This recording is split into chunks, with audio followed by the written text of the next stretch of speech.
All right. Sorry about that. I had honestly just a slightly slow morning. So I have no better excuse than that. All right, let's get into some of the stuff. Let me call the other casters. I know Butter's going to join at some point, but I don't exactly know when. Anyway, today I'm still streaming on both platforms, and hopefully it's better. Hopefully it is better. Oh, we'll see. Alright, change. Yeah, that should be it. Okay. Let's see. I know I missed some matches, so let's take a look and see what we end up missing here. So, Paul Garcia. Wait, oh shoot, I gotta zoom this in. I was like, why is it so zoomed out? That should be good enough, right? Okay. We got Paul Garcia that just beat Grandio AM. Oh, I missed like one stream match. We're fine. We're fine. Alright, so I know Pocket Rise coming up. Ooh, that should be an interesting one. NA flew all the way to Mexico just to play against each other. Rocha versus Ing Beto, Ashnash versus Sparta. Oh, little. I know they're friends too. I know Ashnash is not really 7-Eleven, but he's friends with a lot of people from 7-Eleven. So, all right, that's good. Oh, here we go. Shoot. All right, let's let me rewind this a bit. Sure, quality's good. Okay, I'll do some real casting because why not? All right. It's Rise Occasion versus Out of Pockets. Azumarill into Shadow Scissor. A great lead for Rise. Out of Pocket. Going to swap out right away and see if he could find a lead. Oh, tries to catch a move. Still catches a move. Either way, they're both neutral into Sunfist, but at least Rise Occasion left with energy. Didn't have to expend any into the Licky Licky. Just the bullet punches alone actually did quite a bit to make this matchup definitely more favorable for Unova Sunfist, although Shadow Ball is going to come through. Should be still decent for Out of Pockets. And Rise just going to overfarm quite a bit. Pretty much at 100 energy. Throws, has back-to-back Mud Bomb. If Out of Pocket tries to optimize, it's going to be taken out before he could get the move off, or will have to spend a shield. Goes for the extra Thunder Shock. Oh, wait, hold on. Rise just chooses not to. Hey, what's up, Petsy? Alright. Opts to go for the extra energy instead. But now, Out of Pocket has a body slam loaded. Does he end up spending a shield? No, it's going to let it go. Not going to get too much value out of it, knowing that the Unova Sunfist is at a move. So Rise wants to get Bubble down as little as possible, since we're going to resist everything anyway, but the damage still could add up into the Scizor.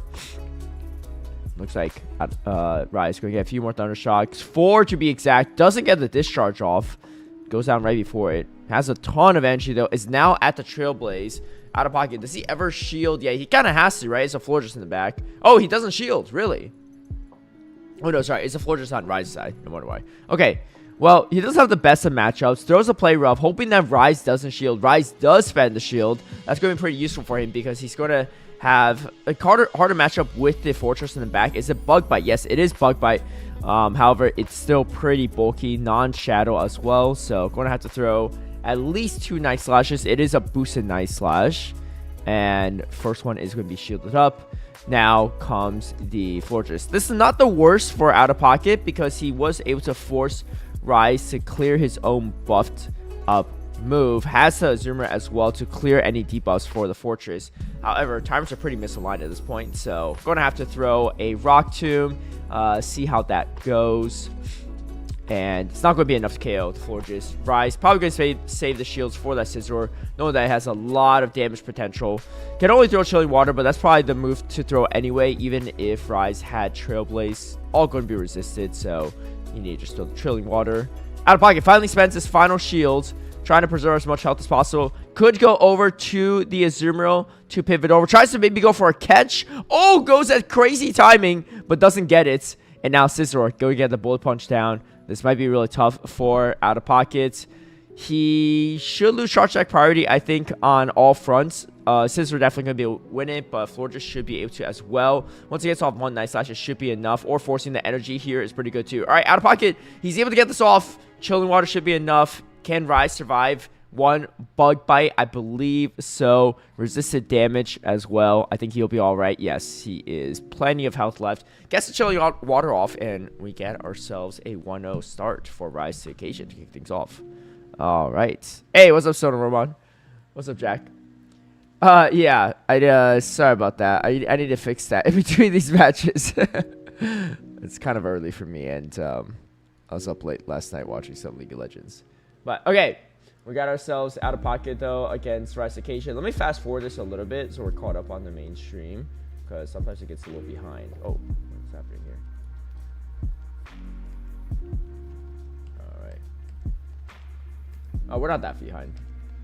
Okay, we're caught up now. I got some fun games as well. Thank you for the follow, Jack. So I will, after this match, I'll be right back. I'm just going to fix my hair a little bit, and then I'm going to pull up some of the fun games while we wait for the next match. But we have some fun ones, courtesy of Elam. All right, game number 2 about to go underway.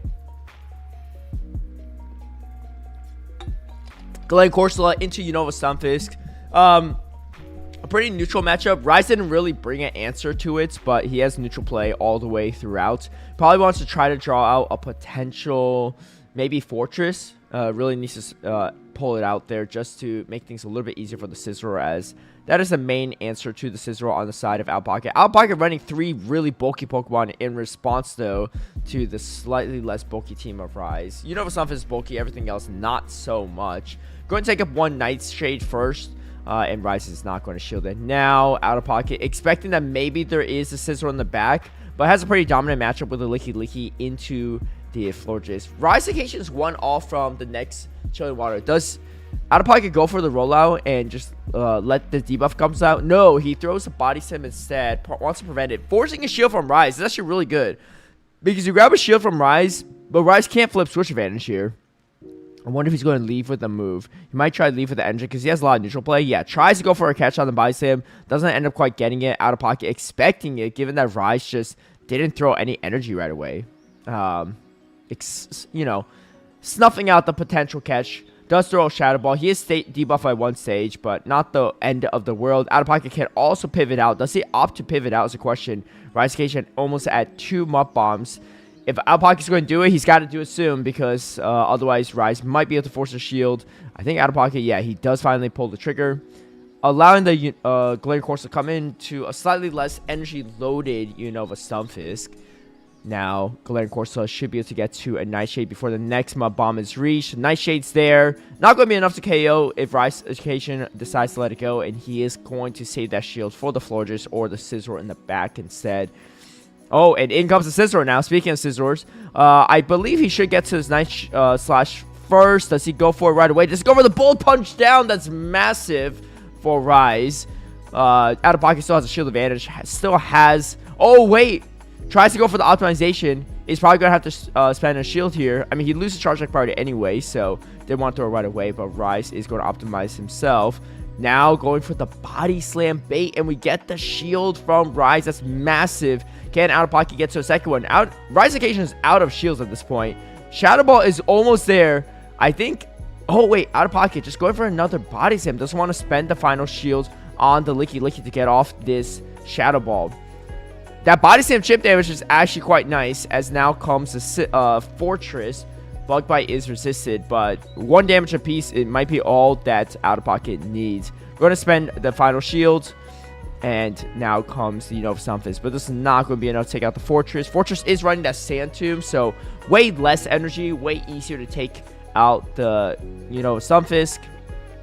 And let's see if he gets it off or not. And looks like he does get the Sand Tomb off. This should be closing in on KO range. I don't think Rise Occasion can hang on even if he's in Bug Bite range. Can he? Yes, he does, to get the Mud Bomb off. Wait, hold up now. Florges has energy. Let's not forget about that. This final Mud Bomb is huge for Rise, but there's still catch potential. Oh, and he just throws it.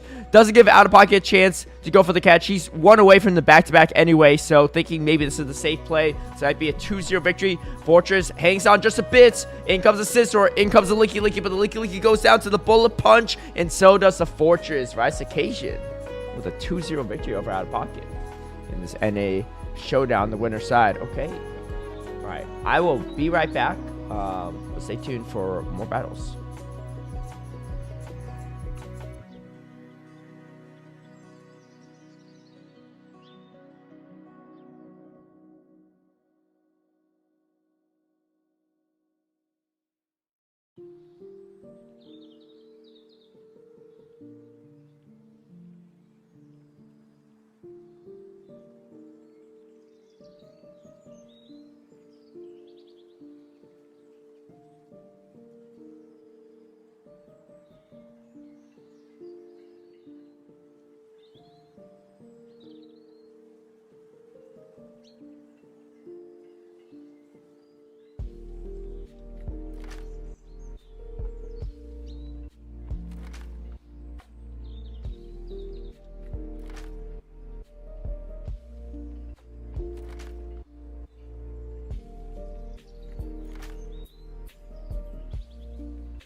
All right, I'm back.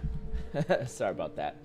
All right, Dr. Tito, what time did I have to wake up to make sure you're ready for the event? 7 a.m. is rough time for most people on the West Coast. Yeah, I was up at like 6 something, but essentially what I had to do is like figure out my streaming setup for Mozilla. So I switched from Chrome to Mozilla, and I think that solved all my stream issues. I had a ton of lag and stream issues yesterday, but I think we're good to go now. So if there are any stream issues though, let me know. But otherwise, I think we're good. Yeah, I think we're good today, which is pretty nice.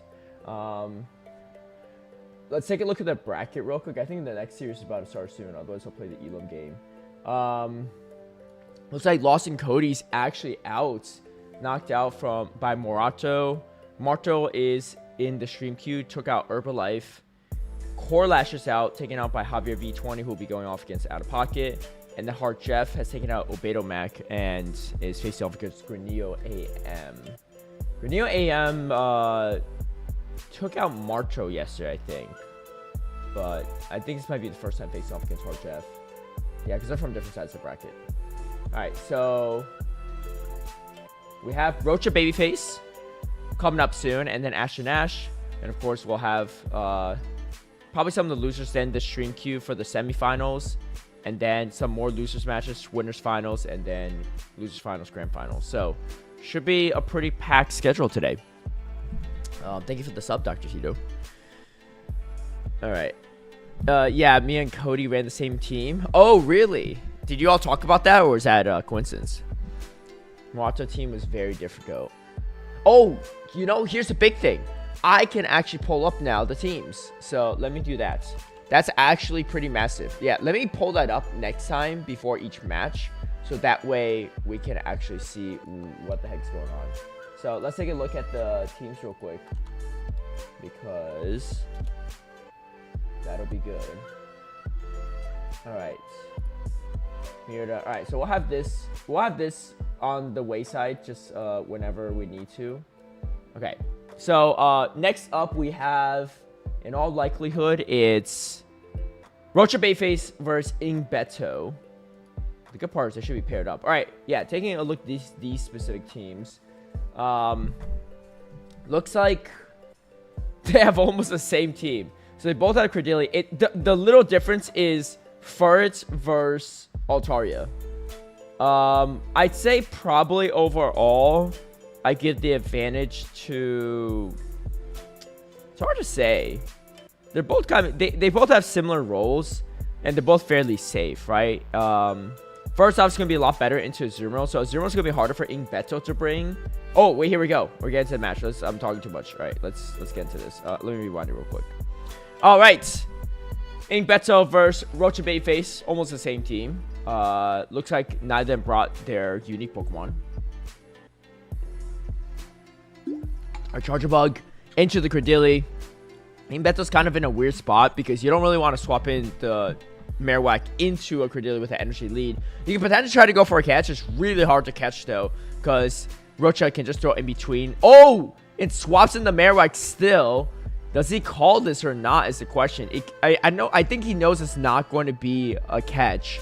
Does end up shielding correctly. Now the Credilli is actually in Mud Slap range. This is actually going to be pretty difficult for Rocha. Rocha goes for another Grass Knot, but that allows Ingbeto to get an entire Mud Slap through. That's massive. Ingbeto spending both shields off the bat. I think he got a ton of advantages, though, with this. The Empoleon on the back is in a tough position because this is a full health Marowak with 2 back-to-back Bone Clubs and a Charge Bug with a lot of health left, and neither are going to be great for him to face off with. Ingbeto, timer is about to be up soon, but we draw the Marowak out, which makes his Charge Bug super safe. He knows what is lurking in the back, the Charge Bug. He hasn't even seen the Credilli yet, but at this point in time, he knows he needs to try to take it out. Oh, and he catches the Bone Club onto the Charge Bug. Neutral damage for sure. But Rocha Bayface needs to get rid of this Charge Bug one way or another, so this actually might not be too bad for him. One more Mud Slap, he gets another Bone Club. He's going to overfarm, throw on bad timing just to get some extra energy out of it, knowing that he's not going to take this damage. And the Bone Club is going to connect, taking out the Charge Bug. Ingbeto probably has to come in with Credilli, but timers are super misaligned at this moment in time. Rocha Bayface can pivot over to... Oh, actually, no, he comes in. Oh, wait! He catches it! Onto his low health Credilli. That's massive for Rocha. Ingbeto's going to undercharge completely. Rocha, though, he probably has to still farm down this Marowak with his own. He's in a tough position, but catching that energy is huge. He gets to the Bone Club. Going to give the Credilli 1 Poison Jab worth of extra energy. But with the shield advantage, Rocha should be in a really good position. Can outpace the Credilli onto the second move. Still has a shield on top of it. I think Rocha Bayface is actually in a really commanding position. Despite the really tough lead and backlines for this Empoleon, he finds a way around it. First Hydro Cannon going to come through. Second one just 5 more Metal Sounds away. I think Ingbeto knows the writing on the wall. 1 Grass Knot, not even enough to KO, but also you still have 2. You have a shield to contend with, so you still have to get to 3 Grass Knots to even have a chance. And here we go. Rocha Bayface taking that first game off of Ingbeto to start things off in the series. All right, well played. Let me fast forward a bit. Now we're caught up. I think, yeah, these guys should be good. Hey, what's up, Zippius? Now, we all stayed the week in Mérida plus Stub Muffins. Oh, nice, nice, nice. That's pretty dope. So you all played the team. Did Stub Muffins run the same team as well? I know he didn't make it onto the stream, but or at least I didn't see. Yeah, I didn't see any of the stream matches. All right, but I have a fun game for y'all though in between these matches. I don't know if I'll have a ton of downtime, but there's a game that Elam created. It's called Pokemon Go Regional GeoGuessr, and Softove told me her high score is 11. So I need to try to beat her high score, but we'll see. I'm pretty good at remembering really random things about the Pokemon series and things I've seen, but I don't know if... I don't know. These might be hard. They're screenshots from like all the tournaments from like 2023, I think, from the broadcast, and then like some from 2024, I believe. No co-casters. No. Hey, what's up, more Matt? No, it's still pretty early for most of us. It's like it's not even 8 a.m. yet, so some of them might be sleeping. I know Butters will be joining at some point in time. Soph might now. She has some power outage issues, some plans today. But Speedy Chief might. He had some cups he had to play into. But yeah, Butters will be joining, so I'm just going to do some solo cast for now. All three of the same team. Whoa. All right, here we go. Game number 2. Yeah, about the early grind. Hey. Someone got to do the English coverage, right? All right, Azumarill into Credilli, a fantastic lead for Rocha Babyface. And not only that, there's no answer to the Credilli on the side of Beto. Marowak being maybe one of the more reliable ones as long as he shields the Grass Knot. I don't think Rocha expects so much disrespect for the Credilli, otherwise he probably would have spent a shield right then and there. He goes for the Rock Tomb bait. Does Beto ever call? This is the question. If he makes this call, it's going to be wild. No, throws up the last second shield. Is going to shield up the bait. Now Rocha Babyface can have a neutral matchup here, but with the debuffed and the extra damage already taken on the Marowak of Beto, Rocha should be in an okay position. Beto is going to get to 2 Bone Clubs against the opposing Marowak before Rocha can get to that second one, but he's going to get the first one before Beto gets to the next one. He's going to let it go. I don't think it takes it out, which means that he should be able to get off one more Bone Club. No, it does KO. Okay, we're getting more farm for the Azumarill.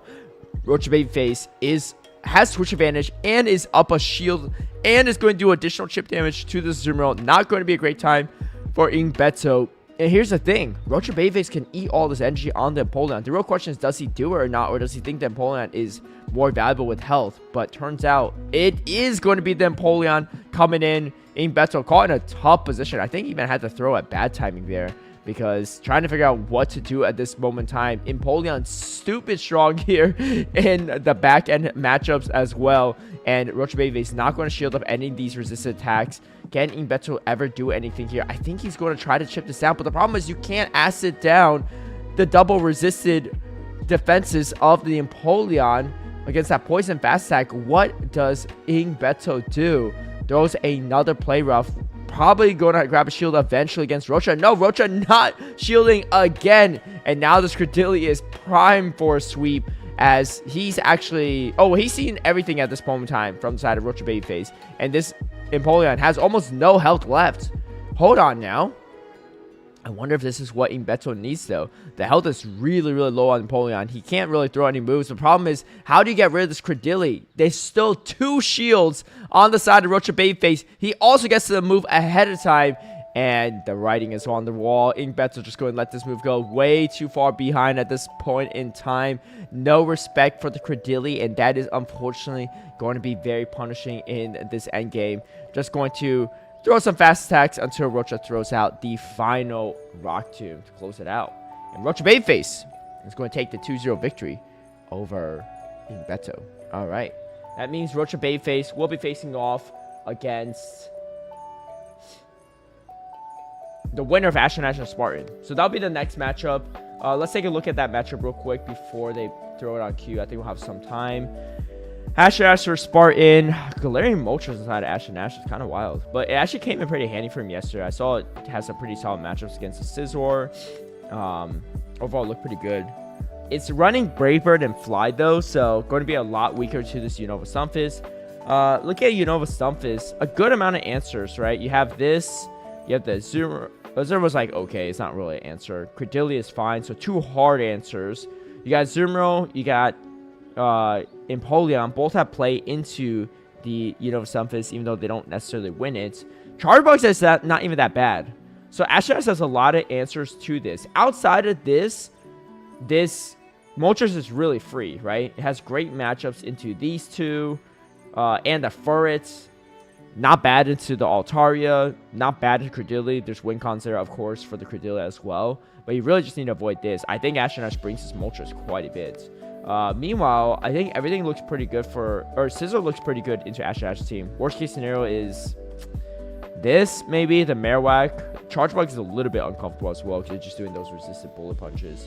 So, not going to be the best. I think I'd give Ashen Ash a slight comp advantage Just because it's going to be really hard to lock down this Moltres in my mind. I think it's super risky bringing this in. A lot of teams are quite weak to Credilli, though, and I don't think Ash is really the exception on this one. He's got the Empoleon, but that's pretty much about it. Losing matchup here. Not great here if you get hit by Grass Knot. Mirror neutral. Not terrible here because you have the super effective Rock Tomb. They have the X-Scissor, but they could debuff over time. They could throw in between to avoid any catches, all that stuff.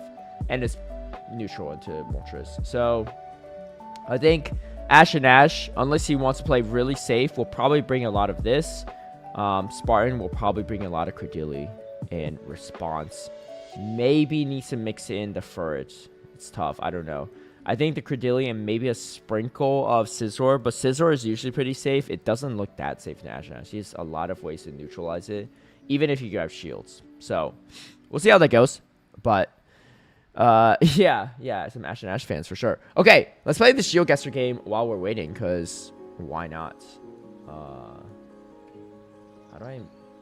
Can I minimize this a little bit more? I don't need it to be as big. I just want to make sure we don't miss the match.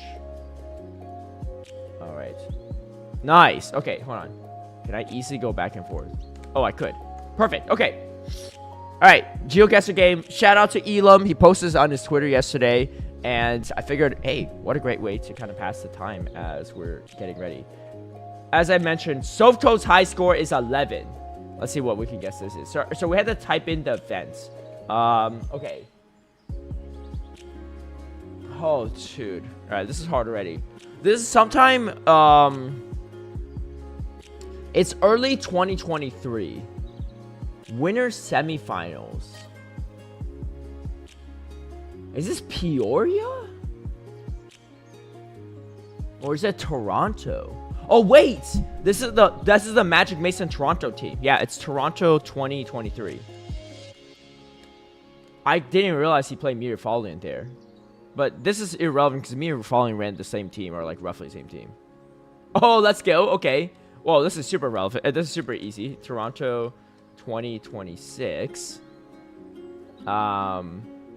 There's no way to get that one wrong. Magic Master's out of pockets. This is not Hartford, because Pocket ran a Bastion Hartford. He ran a Tapu Fini. This one's kind of hard. This is sometime... I think this is towards the end of the 2023 season. What are the options here? Shadow, Alolan, Ninetales.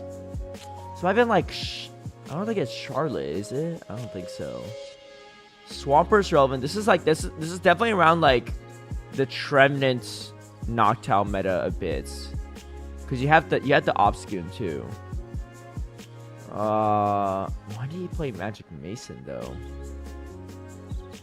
This is not Toronto, obviously. So I'm trying to think what are the tournaments. I don't think it's Orlando. Orlando was like the first tournament where like Shadow Alone Ninetales was relevant. But I don't remember if either of them even went to that one, for what it's worth. It's not NAIC either. Yeah. Could be Fort Wayne. What if I type in 2023? Do I get all the 2023 regionals? Okay. So it's not Peoria, Baltimore, Salt Lake City. Okay, wait, let me get back to these matches first. All right, we'll get back to this and then go back to GeoGuessr game. So I'm trying to think, because they're not wearing the COVID masks. You could eliminate some of the earlier tournaments, right?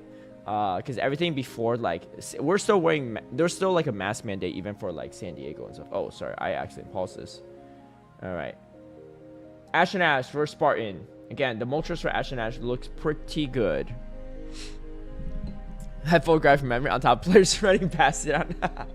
Well, the tough part with Meteor Falling is he ran Bastion a lot. But, alright, as expected, the Moltres goes up, and so does the Credilli from Spartan. Some great expert team analysis I had. But Ash is going to be the first one to be able to get the move off. Throws a fly. Knows that it's not Brave Bird, but Spartan's going to spend up his shield. Try to go for the debuff first. Ash has ways to clear debuff. So he didn't actually really bring true answers to the Credilli either, despite how strong his Moltres is into the side of Spartan. Both players in kind of a weird position for what it's worth. Switch advantage is pretty massive and pretty important at this moment in time. Going to get to the moves at the same time. Spartan throws the Rock Tomb before the Brave Bird is reached. Great timing on this end, knowing that he can tank the fly if Ashen Ash decides to throw on Charge Like Priority or sooner. And Ashen Ash going to farm up a ton of energy. And throws the Brave Bird, but we catch it on Spartan's Altaria. Ashen Ash can build that energy back up though after this, and I think he might, just because he has such a great matchup with the Azumarill in the back. Tries to build it back up to the Brave Bird, gets extra energy, goes for even more than that. Now comes in the Azumarill, knowing that the Sky Attack is not going to be reached. It's going to be a decent position for Ashen Ash to be in. Let's see if, I mean, this is not debuff or anything. This is just a regular Sky Attack for neutral.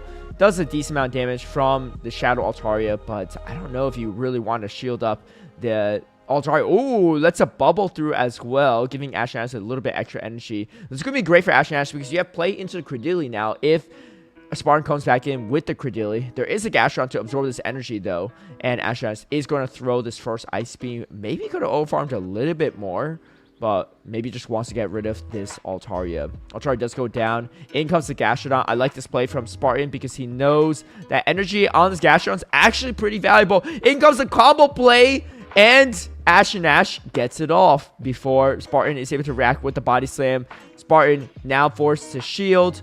He has energy on the Zero, which would be huge. Oh, it's a Charge Attack priority swap. That's massive for Ashen Ash. I mean, not really, because he came in to throw one Sucker Punch first, right? So it was more of a Charge Attack priority than anything else. But getting Spartan to throw that Body Slam on Charge Attack priority is huge for Ashen Ash.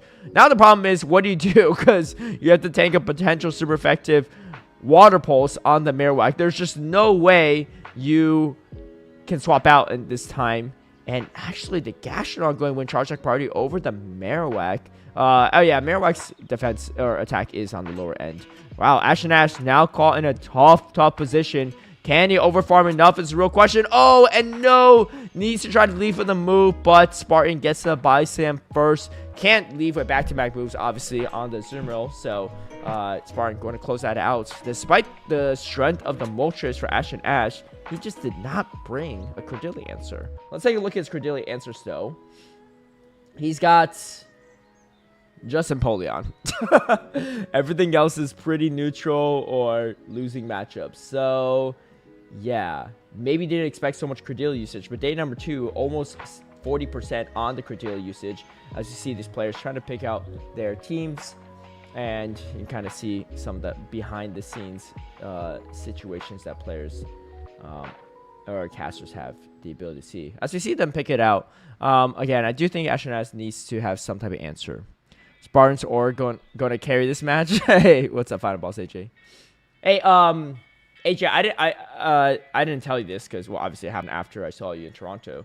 But some of my friends tuned in to the Toronto broadcast, and even though like one of them didn't watch like the whole thing, but she said she watched portions of it, and she said that you were her favorite person to watch. Yeah, I think she just liked the vibes and everything.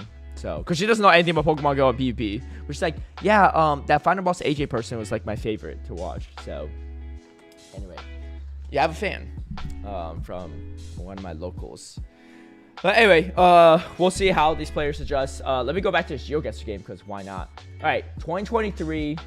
Oh, never mind. Let's get back to the battles. Actually, we get back to GeoGuessr after the series. All right, Ashen Ash down a game against Spartan. Spartan 1 game away from moving forward into the next round of the winners.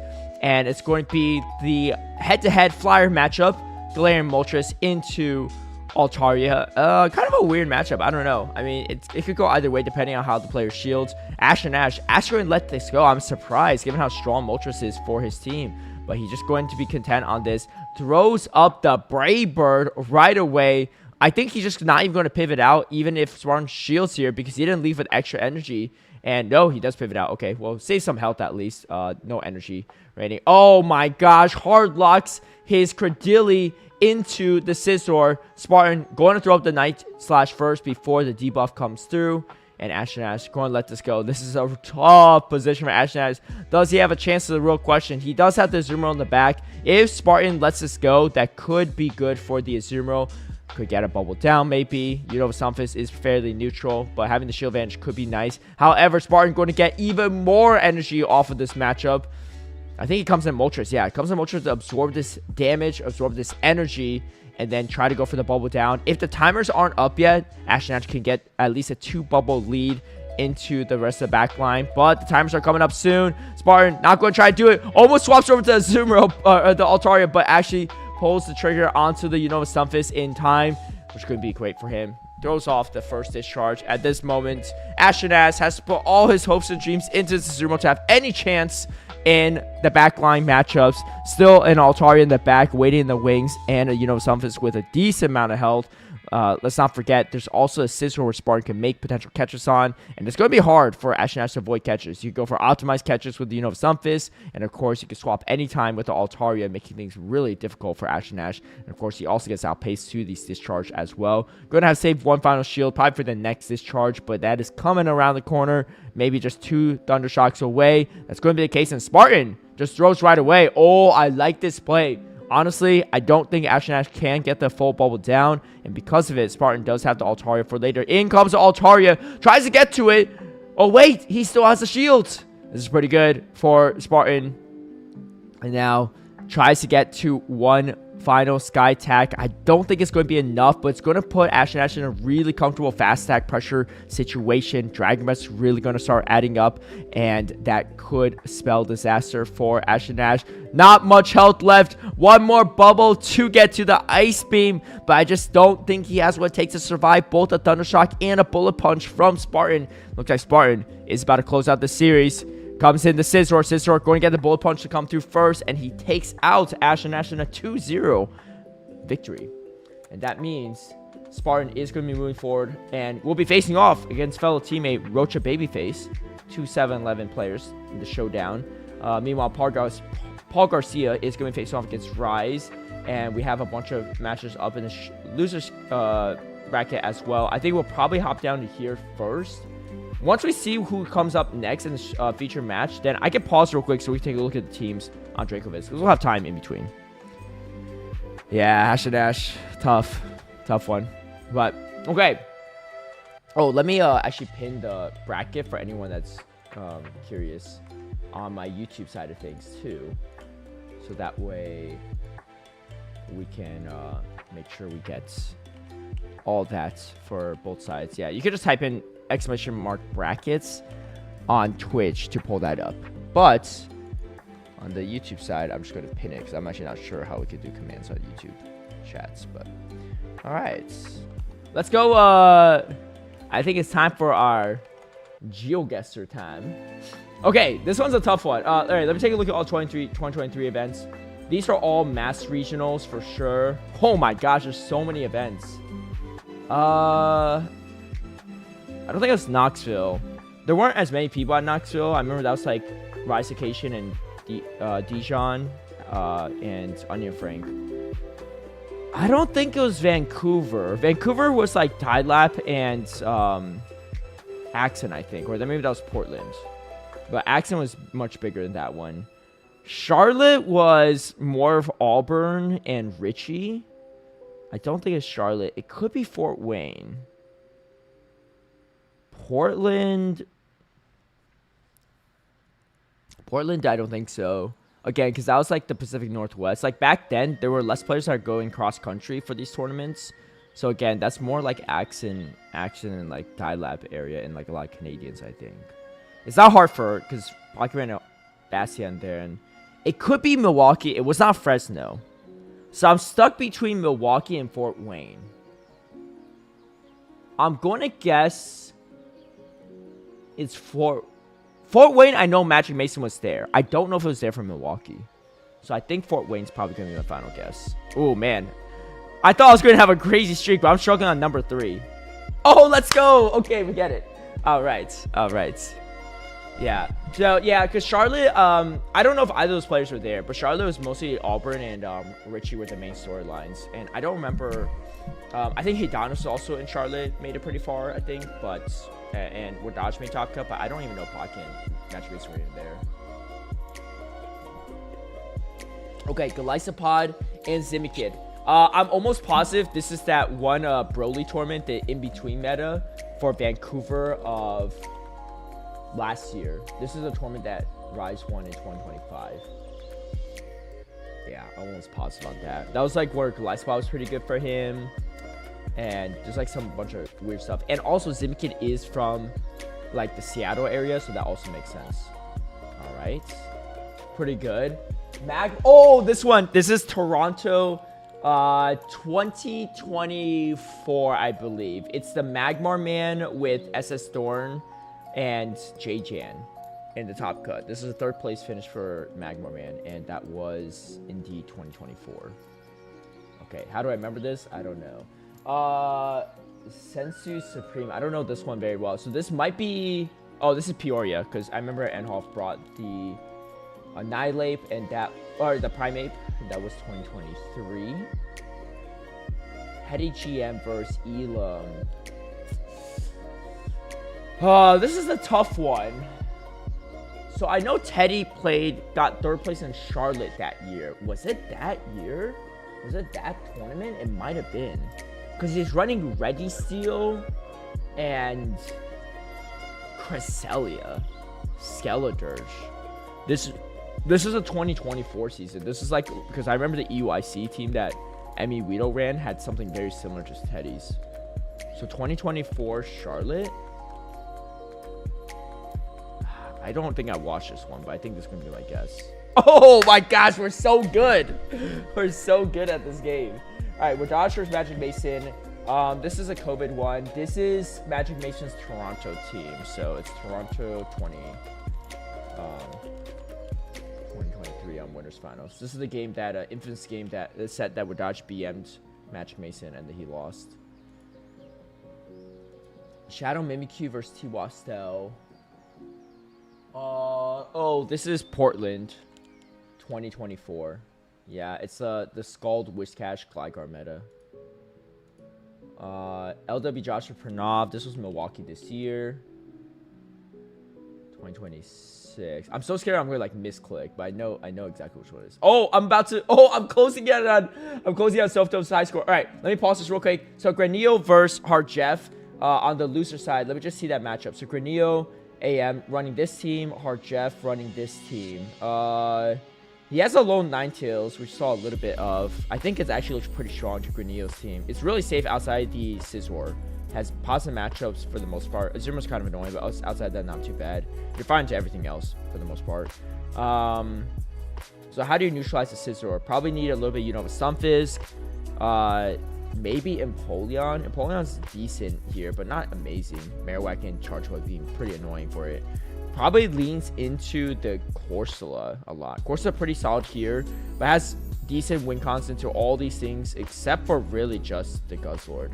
Payback's annoying, but if you shield it, you're totally fine. So I think Hard Drive brings a combination of low Ninetales and Corsola. Granillo, going to bring the Scizor for sure. You need it. Scizor, Azumarill maybe, and then something for the Corsola.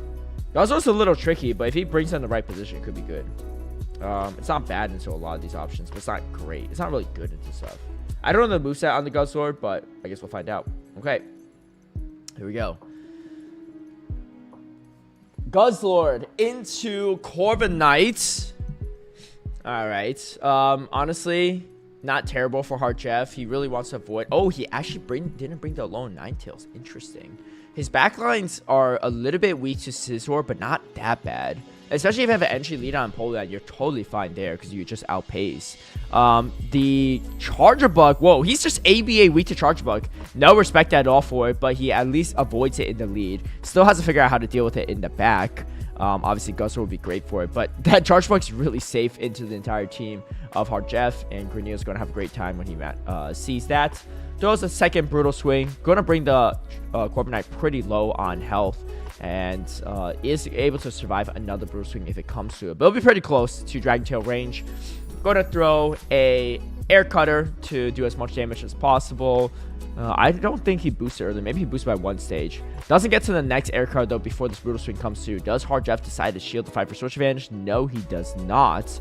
wants to maybe just farm up energy on his own Guzzlord. Does he swap? No, he doesn't. Throws one sand attack for some final damage that won't before the Dragon Tail registers, and throws an Air Cutter. I think Granillo should be able to hang on. Does he? Yes, he barely does. But the slight energy lead is pretty nice for Heart Jeff. In comes the Charge Bugs, the likely scenario. Does he throw one transfer damage? Doesn't quite do it. Is going to maybe throw a Parting Hydro Cannon first before swapping over. Because again, the Charge Bug is pretty annoying. Oh, wait, hold on. Granillo lets it go. That's pretty massive. Because Heart Jeff really needs to save the shields for the X-Scissor. The damage from the Scizor is going to be not as relevant, all resisted onto the side of his Guzzlord.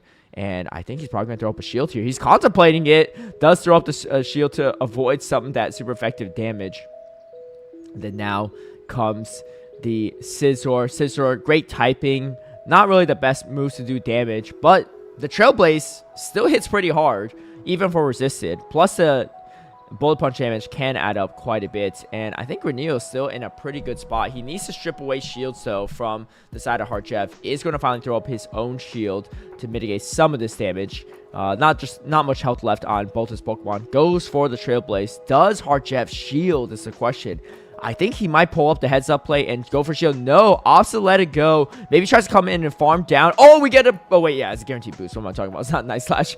Okay, Night Slash is going to be reach on the side of Granillo. I think Heart Jeff is in a good position. He has some move banked on the Empoleon. Is going to pull up the shield at the last second. Try to contemplate if it's worth it or not. And he has a lot of extra energy. But if Granillo goes for the complete Volt Switch down, he might be in a good position. Can he get to us? The question, is he on point with his counting? Heart Jeff just 3 more Metal Sounds away, and he doesn't get the Volt Switch down. I think worried about the energy on the Guzzlord, and that means Heart Jeff is able to close out this first game 1-0 against Granillo.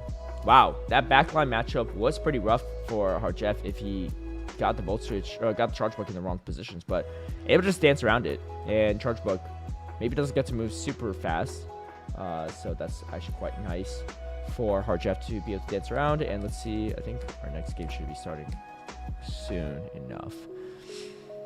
I'm on a heater, yeah, with the GeoGuessr. Dude, that game is made. I'm built for that game. All the random stuff I remember from the championship series for whatever reason. While no shield on the cannon from Granillo. Yeah, I think there was, Heart Jeff was like maybe 1 Dragon Tail away from the next Brutal Swing. He was pretty close. Finds a fantastic lead matchup, though, Granillo, into that Galarian Corsola. In comes the Azumarill, however. Oh, wait, no, it's the other way around. Heart Jeff finds a great lead. Throws a Sludge Bomb first. Going to do a decent amount of super effective damage if Granillo lets it go. Does let it go. Heart Jeff might swap over and absorb some attention. No, actually no. It was the bad lead for Heart Jeff. He just has Zone Guzzler. Sorry, I'm getting my things confused. Granillo going for the Ice Beam. Does Heart Jeff shield? Is going to shield this up. It's not enough to KO, but has to worry about the double super effective player off to one-shot KO the Guzzlord, and now builds up to even more energy. This matchup's getting kind of weird for Granillo, and finally Granillo is going to start shielding, because after that you're going to have to worry about Brutal Swings even taking you out. Granillo going to throw up a shield, and Heart Jeff trying to go for the catch, doesn't quite get there. Comes in the Empoleon, but now comes the Charger Bug. Granillo has a strong grasp on this game, and looks like he's trying to force the game number 3 against Heart Jeff. We are in the losers bracket, which means that the loser of this will end their journey early, and you know neither player wants to do that, as Granillo came in all the way from the winner's side. Heart Jeff gets to another Hydro Cannon. Granillo might have to finally throw up a shield. Does he? Yes, he does. Tries to farm up some additional energy. He has neutral play into everything in the back, but on charge attack priority is really tough for Granillo, as he is going to go for the undercharge. Try to get a little bit extra Volt Switch, some extra farm off of this. Is it too much of an undercharge? I don't think so. I think it's actually the perfect undercharge, as he's going to get 2 extra Volt Switches out of it. And now comes the Galarian Corsola. Probably could have thrown 2 Volt Switches there for better timing, given that Galarian Corsola was out of energy. But does throw the discharge after 1 Volt Switch. Is 2, yeah, could have maybe gone for it again. I don't know, but throws this next one also after 1 Volt Switch. Not the worst of timings, but of course probably could avoid some of those free turns going over to the Galarian Corsola if possible. Now Heart Jeff with the shield advantage with energy is actually going to make this matchup a little bit better. Oh wait, hold on. Makes Granillo throws a brutal swing, resisted at the Guzzlord for some reason, and Hard Jeff just lets it go for good reason, of course, because why would you shield? And now Hard Jeff is going to throw the Sludge Bomb. This is going to be the move of choice either way, because even if it's caught on the Zoom Roll, that's still super effective damage. And Granillo trying to figure out how to play around this. Maybe wants to absorb this energy first, and no, actually, did the brutal swing pay off? Tries to go for the full Dragon Tail down, doesn't quite get it. Hard Jeff out of nowhere might have this game, still has a shield advantage and energy on the Galarian Corsola. Just as Zuma left alone, the Zuma has a ton of energy though. Maybe I spoke too soon. Let's see. Hard Jeff going to have to throw up shields eventually. Does he call this bait? That's going to be a huge shield call if that's going to be the case. He knows the Zuma doesn't have back-to-back moves. Does throw up the shield. Gets baited by the Ice Beam. Now, I think one Play Rough plus some bubbles might be enough. And Azumarill is going to throw. I think that was Charge Attack priority. I'm not sure. Hard Jeff has the back-to-back. If it's not Charge Attack priority, Hard Jeff should be able to have it. One Nightshade not going to be enough. Is the Play Rough there? It was on Charge Attack priority. Can Hard Jeff's Galarian Corsola hang on or not is a real question. Let's see how he trained this Galarian Corsola. Is it bulking up? I think it should be enough. Yes, plenty of health to spare. Gets the second Nightshade off, and Hard Jeff takes a 2-0 victory over Granillo. And Granillo is unfortunately knocked out of the tournament. But despite the really tough lead for Hard Jeff, able to still make something out of nothing. And he takes the win in this loose side of the bracket as we're going to move forward. And it looks like Hard Jeff will be facing off against the winner of Out of Pocket and Javier V20. That should be a great matchup. Out of Pocket Javier V20 might be the next matchup coming up. So we'll keep our eyes on that. But let me just catch up on the chat real quick. I'm fine GeoGuessr if I'm not dropped in the middle of nowhere. Yeah. I don't know about standard GeoGuessr, but Pokemon Go GeoGuessr, that's my speed. This bug is charging through this matchup for real. Yeah, I guess I think if he threw a Sludge Bomb at the Guzzlord and Mirror, maybe could have been better, or he could have came in his own. But okay, this is 2023. It's not San Diego. Oh, this is a tough one. So okay, let me check the 2023 matchups. Could be Baltimore. Wadashi's using Nidoqueen. It really could be Baltimore. Because this is before Nidoqueen got its hard nerf, right? Nidoqueen got nerfed shortly after this regional. It was in November or so. Like December of that year, right? So it wasn't Toronto. Wadashi wasn't at Salt Lake City. I don't think he was at Peoria, so I think it's going to be Baltimore. Yeah, I don't think he was even at Peoria. Oh, this is for the tie, to tie Soph. I don't feel confident about this, but I think it's it. Oh, let's go. All right, we're tied up. 11-11. Elder's Fault versus the Burglar. This is 100% Orlando 2023. Yeah, I remember Burglar. All right, that shit. I don't remember this guy, but Burglar, I do remember. Yeah, let's go. All right, we got a huge. Yo, okay, hold on now. Let me take a screenshot for Soph, so that she can know. All right, let's see how far we can send it. Like, I'm not cheating at all. Right? This is all like just off the top of the dome. Okay. This is 2024. I think it's the Scald meta. So it's somewhere after. I love that this is chronological order. It makes things a lot easier. So it's sometime after Portland. I don't think these guys were at Portland though. It could be Knoxville or Charlotte. Shoot, this is kind of tough. I don't think it's Vancouver. I don't think either of them went. I know Shine Dialga didn't go Vancouver. I don't think it was Orlando. Could be Orlando, but I don't think Shiny Dialga was at Orlando. Oh, it's somewhere between Knoxville and Charlotte. Indianapolis was a. It could be Indianapolis too. Let me think on this. Shiny Dialga had a really great performance at Indianapolis that year, and Trent was there as well. It's in the loser semifinals. Might have been on loser's side, because Trent got second, I think. No, he got third at that. I think he got third at that tournament. It was SJ. Oh, no, he got second. It was SJ, Trent, and Out of Pocket for top 3. And that meta would check out. So Trent was at that tournament for sure, and Shine Dialga was as well. So I think we're going to lock in Indianapolis. I don't, like, easily could be Charlotte or Knoxville, but I don't know if either of them were there. It was not LA for sure. It's not Orlando or Vancouver. Oh, I'm so good. I'm so good. Yeah, Dialga got 4th. Right. What website is this? Okay, so it's, here, I'll paste it. It's a GeoGuessr thing from Elam. But yeah, so I'll post it in both chats. He made it, and it's a really cool game where you essentially see one screenshot from a regional. I think they're all regionals, to my knowledge at least. Let's keep it going though. All right, Bopper versus Gucci Gang. I think this might be San Diego. Yeah, it's definitely San Diego because wait, I'm almost positive because I remember the team. Let me double check though, because I remember the team that Gucci Gang ranks. I faced them. I don't remember Bopper at this tournament, but maybe he was there. Let me think. Bopper's in Texas, I think. So there's a chance this is like Arlington. Let me think. Did Gucci Gang go to Arlington? It's not Toronto, I believe. Gucci Gang. Let me double check Gucci Gang's team. So I remember Gucci Gang's team was really weak to my Metacham, because I had Dynamic Punch Metacham, and this is Powder Snow. I think it's San Diego.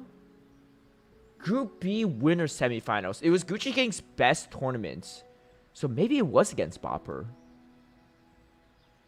Yeah, I don't remember Bopper going to San Diego, but maybe it was. It was Gucci Gang's best tournament, and he's still on the winner side. Oh, all right. House Stark versus Eomero. This is the okay. Oh, we got a match here. All right, it's Javier V20 versus Out of Pocket. Let me just double check the teams real quick before we get into it. Javier running this team and Out of Pocket running this team on the loser side.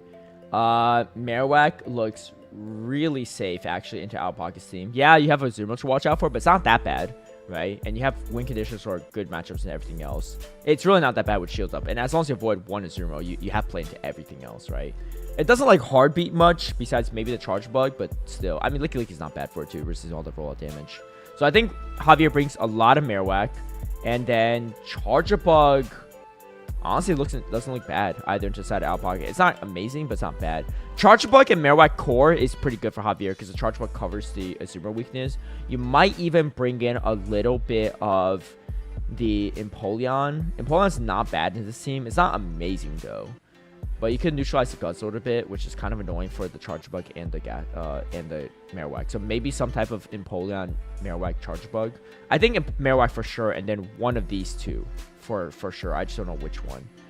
Out of Pocket, he doesn't really have a lot of Empoleon answers, so probably has to bring the Corsola, and then maybe the Charge Bug, one or the other. Now, if Marowak looked that good into my team, I'd probably lean more into the Galarian Corsola over the Charge Bug, but that's just me. All right, let's get into the match and see how things go. Javier versus Out Pocket on the loser side. Here comes the Corsola. Great read, though, from Javier. He actually doesn't bring the Marowak at all. But in comes the Fortress. Pocket has a mirror match in the back, but no real point in shielding up the Brutal Swing. And he's running his jank moveset. Yeah. I mean, it's interesting for sure. I think Sandtube could pay off in some situations. Most of the time, you're throwing Rock Tomb anyway, right? How often do you throw Earthquake in these matchups? Okay, throws up the Rock Tomb, going to debuff the Azumarill. This is kind of a weird swap from Javier, though. He's really weak to the Fortress. Like, he didn't bring out any answers. All this is resisted damage, but throwing the Brutal Swing first was actually definitely the play to soften this up, do any meaningful damage, because literally all the other moves that the Pokemon have are all resisted. Now comes the Galarian Corsola. I like this play from Out of Pocket. Javier is debuffed, forced to throw this entry though, otherwise Out of Pocket just gets even more energy. He's mostly throwing this so that he could, you know, chew up the Switch Hammer and bring in one of his harder answers. He has the Fur. He actually shows his third Pokemon now. But I do like this play because Astonish does even less damage to Furret than it does to the Guzzlord. Saving Guzzlord for later. Guzzlord is pretty neutrally strong into most of the things of Out of Pocket. And of course, you actually have a move that's not resistant on the side of Fortress. Javier going to build up energy. Gets to the Trailblaze before Out of Pocket gets to the Power Gem. Out of Pocket should be able to hang on here. Barely, but should be able to get the Power Gem off. Timers are not there, so he's just going to throw the Power Gem to ensure that it lands. Javier going to throw up his first shield. He's going to be boosted now. And Out of Pocket could swap over. He does swap over. He knows all the Pokemon on side of Javier, so he knows that this is pretty safe to swap back over. Javier throwing up another shield to mitigate this damage. It's not going to be a Sand Tomb, luckily for him, but he is going to be debuffed back over. Could go for the Sucker Punch down. Might pivot out. Still 2 shields on side of Out of Pocket with 1 Guzzlord to contend with. And Javier, I think he's on neutral now because he's boosted by 1 stage. Or maybe no, he's boosted by 2 stage. I actually can't remember. I think it was just 1 stage against the Corsa. He just went for the farm down. So now that's just a neutral, non-boosted, non-debuffed Swift coming through against the Guzzlord. Guzzlord going to spend the first shield on the side of Out of Pocket. He needs to try to sweep everything with the Guzzlord. He does have the Corsa for a catch attempt, but no energy left on it. Sludge Bomb going to be pretty good here. Can Out of Pocket overfarm perfectly is the question. Oh, instead goes for the catch on the Ice Beam. I like that play a lot because even if he doesn't make that catch, it's still not bad for him because he can still win Charge Attack priority. And that's going to be really great for Out of Pocket to have a chance to come back from this tough situation that he's in. Sludge Bomb is going to be thrown against the Azumarill. Has a ton of energy on the Guzzlord. However, there's still Guzzlord on side of Javier. He can easily bait with Brutal Swing at this health range on the side of Out of Pocket. He's not out of it yet. There's still 2 Pokemon left on his side. But Out of Pocket reaching to another Sludge Bomb soon. Going to maybe throw on Charge Attack Priority. Does throw right when the Brutal Swings reach on the side of Javier. Javier doesn't throw the Brutal Swing. Does he hang on? He really needs to get some chip damage off or grab a shield. He does actually pretty easily. So tries to go for the Fast Sack down. He was at the double Brutal Swing, but knows that there's no energy on the Furret, and Out of Pocket avoids getting KO'd from the Dragon Tail. Throws 1 more Sludge Bomb to take it out. And Javier going to go down in that first game, despite the really great lead, but just not having any respect or answers for that Fortress. All right, let's see how these players lock in for the next game, as they should be locked in soon. All right, here we go. Game number 2 underway. Javier down a game. Let's see if we can force a game 3. And that's going to be a tough start for him. Empoleon into Charger Bug. Going to go for the damage transfer. Throws 1 Metal Sound. Swaps over to his hard answer. But he is ABA weak to Charger Bug. This is not a good spot for him. And of course, despite how safe Marowak feels, Out of Pocket brought the most reliable answer to the Marowak. Has a really great position, stronghold on this match. And this is not going to be a great time. Azumarill on the back for Javier has only resist attacks to be thrown at the double seals on the side of Out of Pocket. And he's looking to close out this game in quick fashion. What does Javier do? He lets it go. He's going to need to overfarm as much as possible to have a chance into the Charge Bug. This might be the opening he needs, though, as he knows he can't afford to spend any shields. He knows he can't win switch advantage, and he knows he can't save that Marowak. So instead, goes for as much energy as possible onto this Empoleon. The question is, does Out of Pocket pivot over? If he pivots over to Fortress, he might give Javier an opening. If he pivots over to the Charge Bug, it could be bad too. And you can see Javier finally throws a Drill Peck. Not going for the Uncharged at all. He's going to try to take out the Azumarill, but now he doesn't have as much energy as I thought he was going to have. Doesn't have the back-to-back moves. He still has a good chunk, though. And now is going to throw 1 Hydro Cannon. Does Out of Pocket suspect that he is weak? ABA weak to the Charge Bug. Knowing that Charge Bug's main answer is already off the table. Not going to be the case. Tries to go for a catch. Doesn't end up catching it. Now, Out of Pocket knows how weak Javier really is into this Charge Bug. Javier going to have to start throwing up shields, but the Fortress in the back is not something he's going to enjoy either. Out of Pocket might go for 2 Volt Switches, try to go for good timing, does get it, and now 1 more Volt Switch away from another discharge. Javier trying to avoid as much of this damage as possible. He can go for the optimization, he can throw for the bubble and throw, and I think that's going to be what he does. Out of Pocket might go for the shield, so that's 2 remaining. Going to try to ensure he gets this move off. Javier can't go for a catch. Not that I think he wants to catch either. Javier gets at least a free bubble out of it, but going to take some super effective damage on this Azumarill. Now, can he sweep the fortress in the back is the real question. Out of pocket, go to pivot right over, and now comes the Empoleon. There is a Sand Tomb for it. It's going to be super effective damage. Should be enough after the Bug Bite damage. And out of pocket, going to spend his final shield where it matters most. The only neutral, hard-hitting move is going to be that Hydro Cannon. Everything else going to be resisted from the side of the Azumarill, and he goes straight for the Sand Tomb. Some might call it jank, but I think the Sand Tomb came in clutch for out of pocket, preventing him from needing to go all the way to a Rock Tomb if he had the more expensive Earthquake. But I don't think it mattered either way, as out of pocket going to resist all this damage and just a few Bug Bites away from getting to this final Rock Tomb, and out of pocket takes a 2-0 victory over Javier. That looked real good for out of pocket. Actually, Javier does not really bring answers to either Pokemon that's out of pocket brought, right? The Fortress looked unstoppable game 1, and then that Charge Bug 8-8 weak to it. Not a good time, especially when you get Marowak locked into the Azumarill. All right, if it works, it works indeed. Okay, let's see if we can keep our GeoGuessr streak alive. You've been playing the Reshrunk GeoGuessr? Nice. How far are you at? I haven't made a mistake yet, but I might not be as far. Okay, House Stark versus Eomero. This is the Scald meta. So which is 2024. I don't think House Stark was at Portland. That was the first one for NA. Could be like a Charlotte, Knoxville. I don't think he went to Vancouver. There's a chance it's Orlando. House Stark did pretty well in Orlando. So he had a lot of stream time there. Ooh, this is a tough one. I want to say it's Orlando. The only thing that's throwing me off about Orlando is he made it.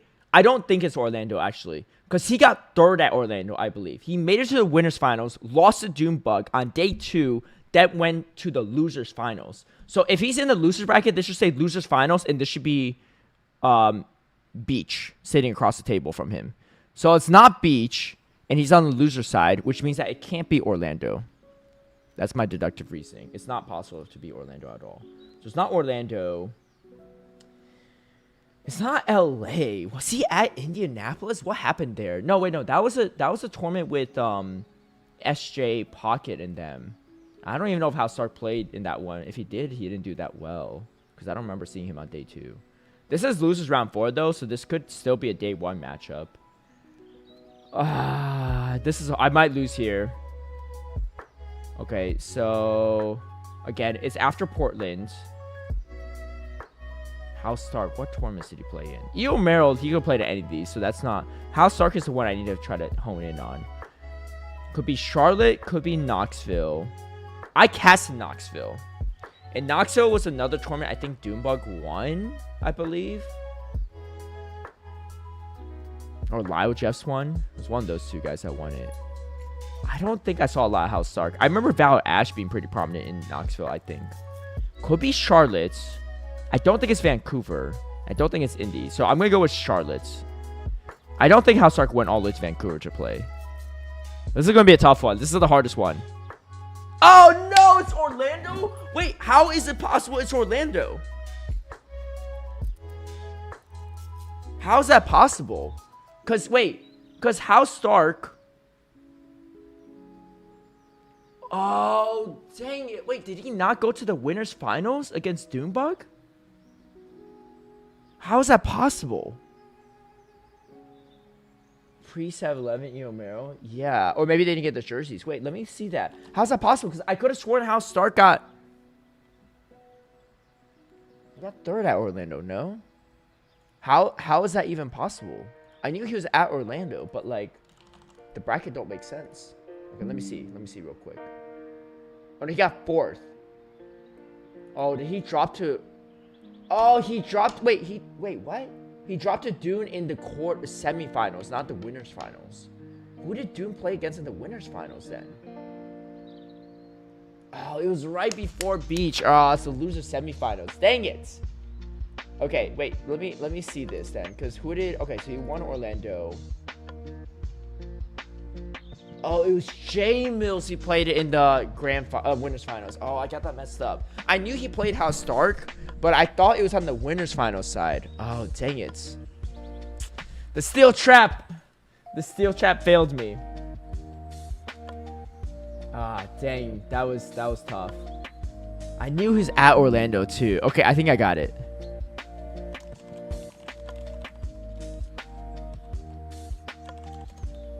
Okay, all right, let's try again. Man, I was feeling so good about it.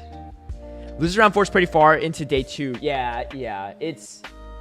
I should have known, because losers round 4, yeah, that does make sense, right? Because it's not really... I mean, there's losers round 4 on, like, day 1s, but it's unlikely they showed those matches, especially back in 2024. So I should have known. I could have sworn that it was Doombug versus House Stark in the winners finals, but now I remember, yeah, no, Doombug 2-0'd him, actually. It was J Mills. Yeah, J Mills was doing... J Mills had, like, a lot of, like, top 3 finishes at Orlando, actually, so I should remember that. Should have remembered that. Okay. All right, well, let's reset for this one. Gordon the Flash. There's not a lot of, like, Canadian tournaments. Lyle Jeffs. This is not Vancouver 2024. He had a polyrath on the team. What is this one? Oh, this is Louisville, when he won Louisville. Because he had Shadow Marowak before anyone else. And it was Malmar. Wait, so 2025 Louisville. Man, we got to beat that high score. Elite versus Torian. This might be a Sacramento. Yeah, this is Sacramento 2025. Yeah. Aridos meta. What? San Antonio? Oh. Got a little too confident. All right, let's try again. Let's mulligan. That one's yeah, Zerg Rush. Okay, haven't seen this one in a while. Oh, this is Pittsburgh, the one that Radaj won right off the bat, because he had the Deoxys defense. What? I was so good and now I'm so bad. Okay, yeah, he did play San Antonio as well. I thought that... Did he run the same team back? Oh, no, he had a Dragonite in Pittsburgh. That's what it was. I don't know if I would got San Antonio one because I didn't watch that whole thing, but I know he got 3rd in that one. Help me out. When did I play Claydol? Portland. Yeah.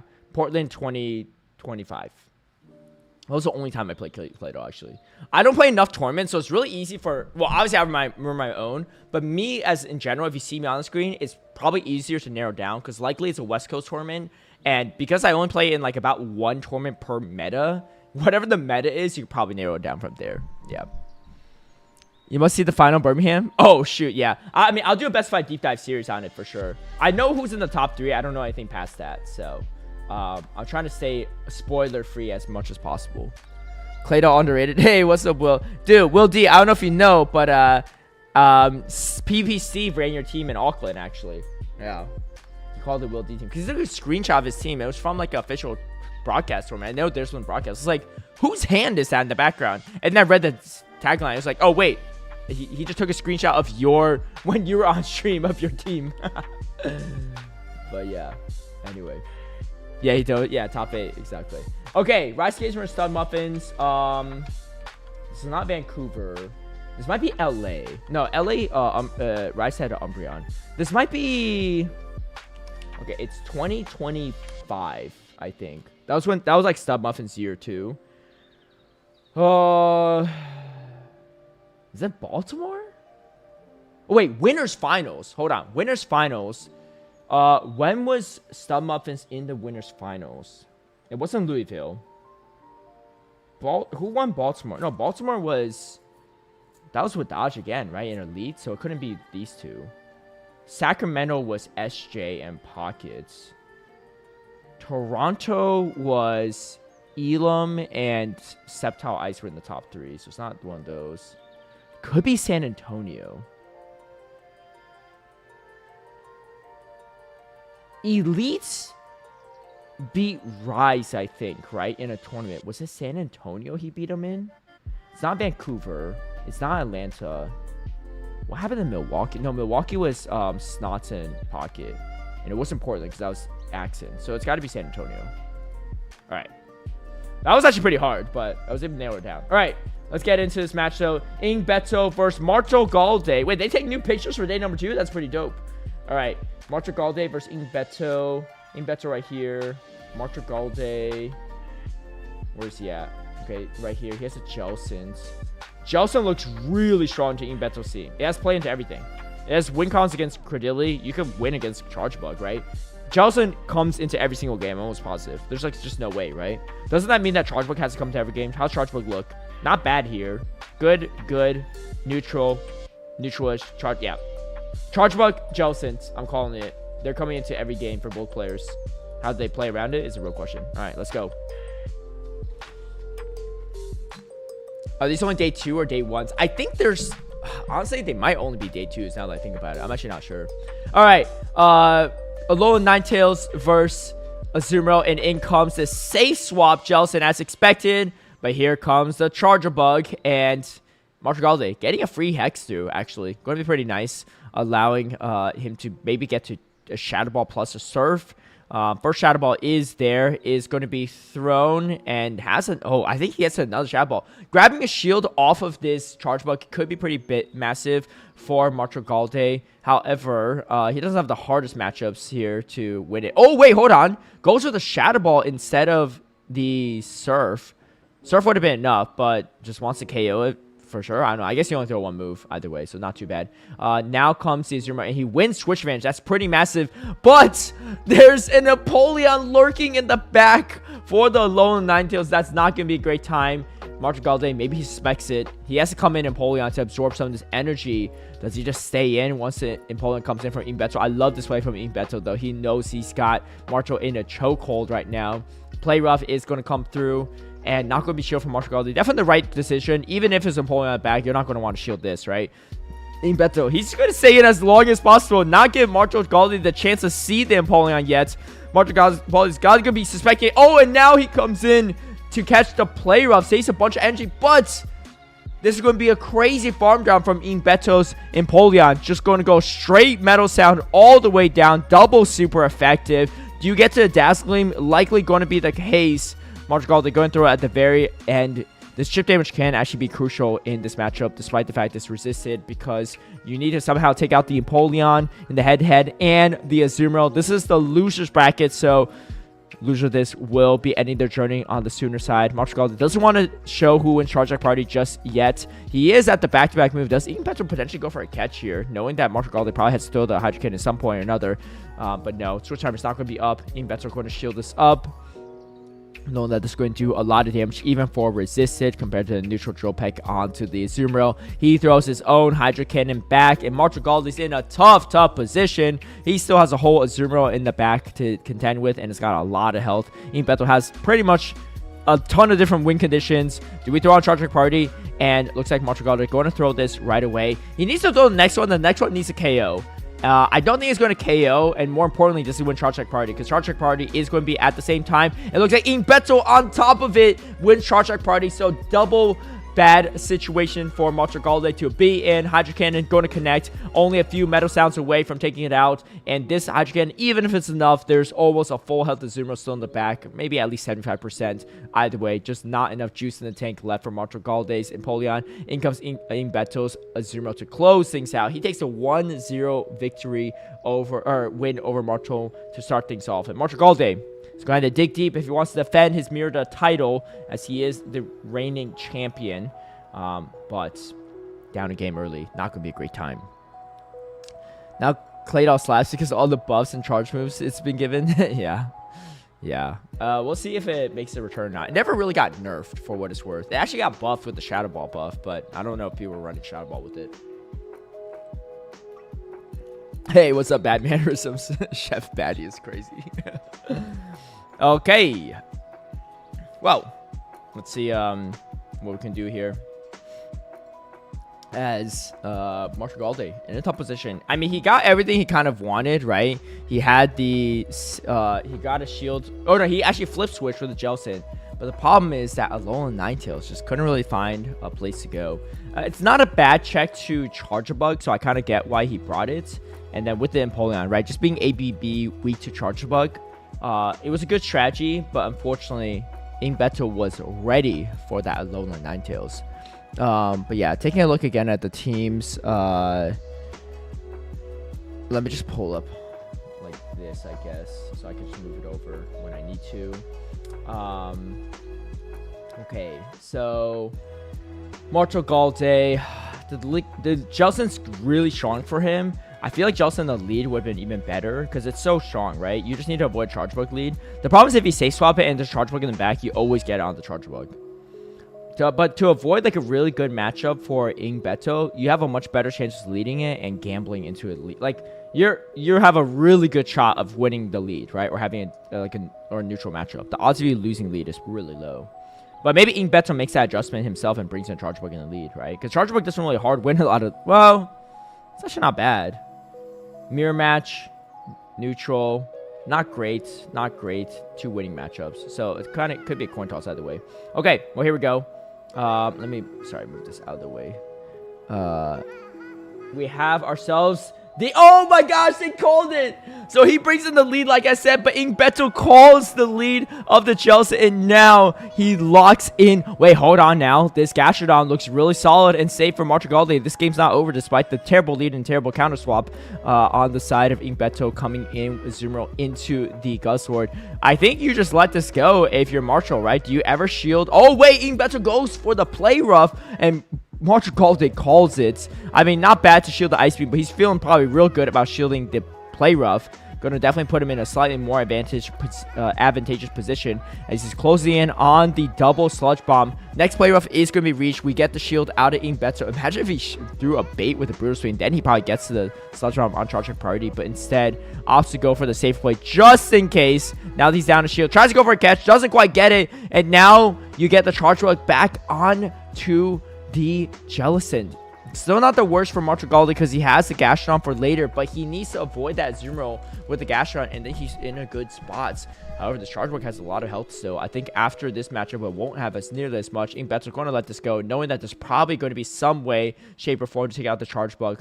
Finding pretty good value already with it. Going to try to save the shield for that Empoleon on the back, and going to definitely need it. Or maybe he should have shielded the Charge Bug. I don't know, because it's not like you're really shielding anything non-resisted on the side of the Gastrodon, but some Mud Slap that's really going to hurt. However, he shows the Mud Slap Gastrodon now, which means that, does he get the chip damage off? No. Extra energy going over to the side of the Gastrodon without taking too much punishment there. And Azumarill comes in loaded with energy. This actually might be pretty good for Ing Beto. I don't think Marchigaldi suspects the Gastrodon, the Empoleon in the back. Otherwise, he would probably be shielding. Has a back-to-back body slam. If Ing Beto shields here, he's going to give away a lot of what he has in the back. But I think he has to ensure he gets this move off. He's going to throw on Charge Attack priority. Oh my gosh. And Marchigaldi doesn't throw the body slam. Maybe thinking it's not enough to get it. Or maybe try to get some extra energy. He doesn't shield. Oh, this could be everything that Ing Beto needs. There's not much health left. And now comes the Empoleon. However, this Guzzler is still low on energy. But this gives Ing Beto a chance to win it all. Can he do it? Back-to-back Brutal Swing. First one's going to come out. Next one is likely going to be shielded, as you have to shield something. And obviously, none of the charge attacks from the Gastrodon are going to be enough.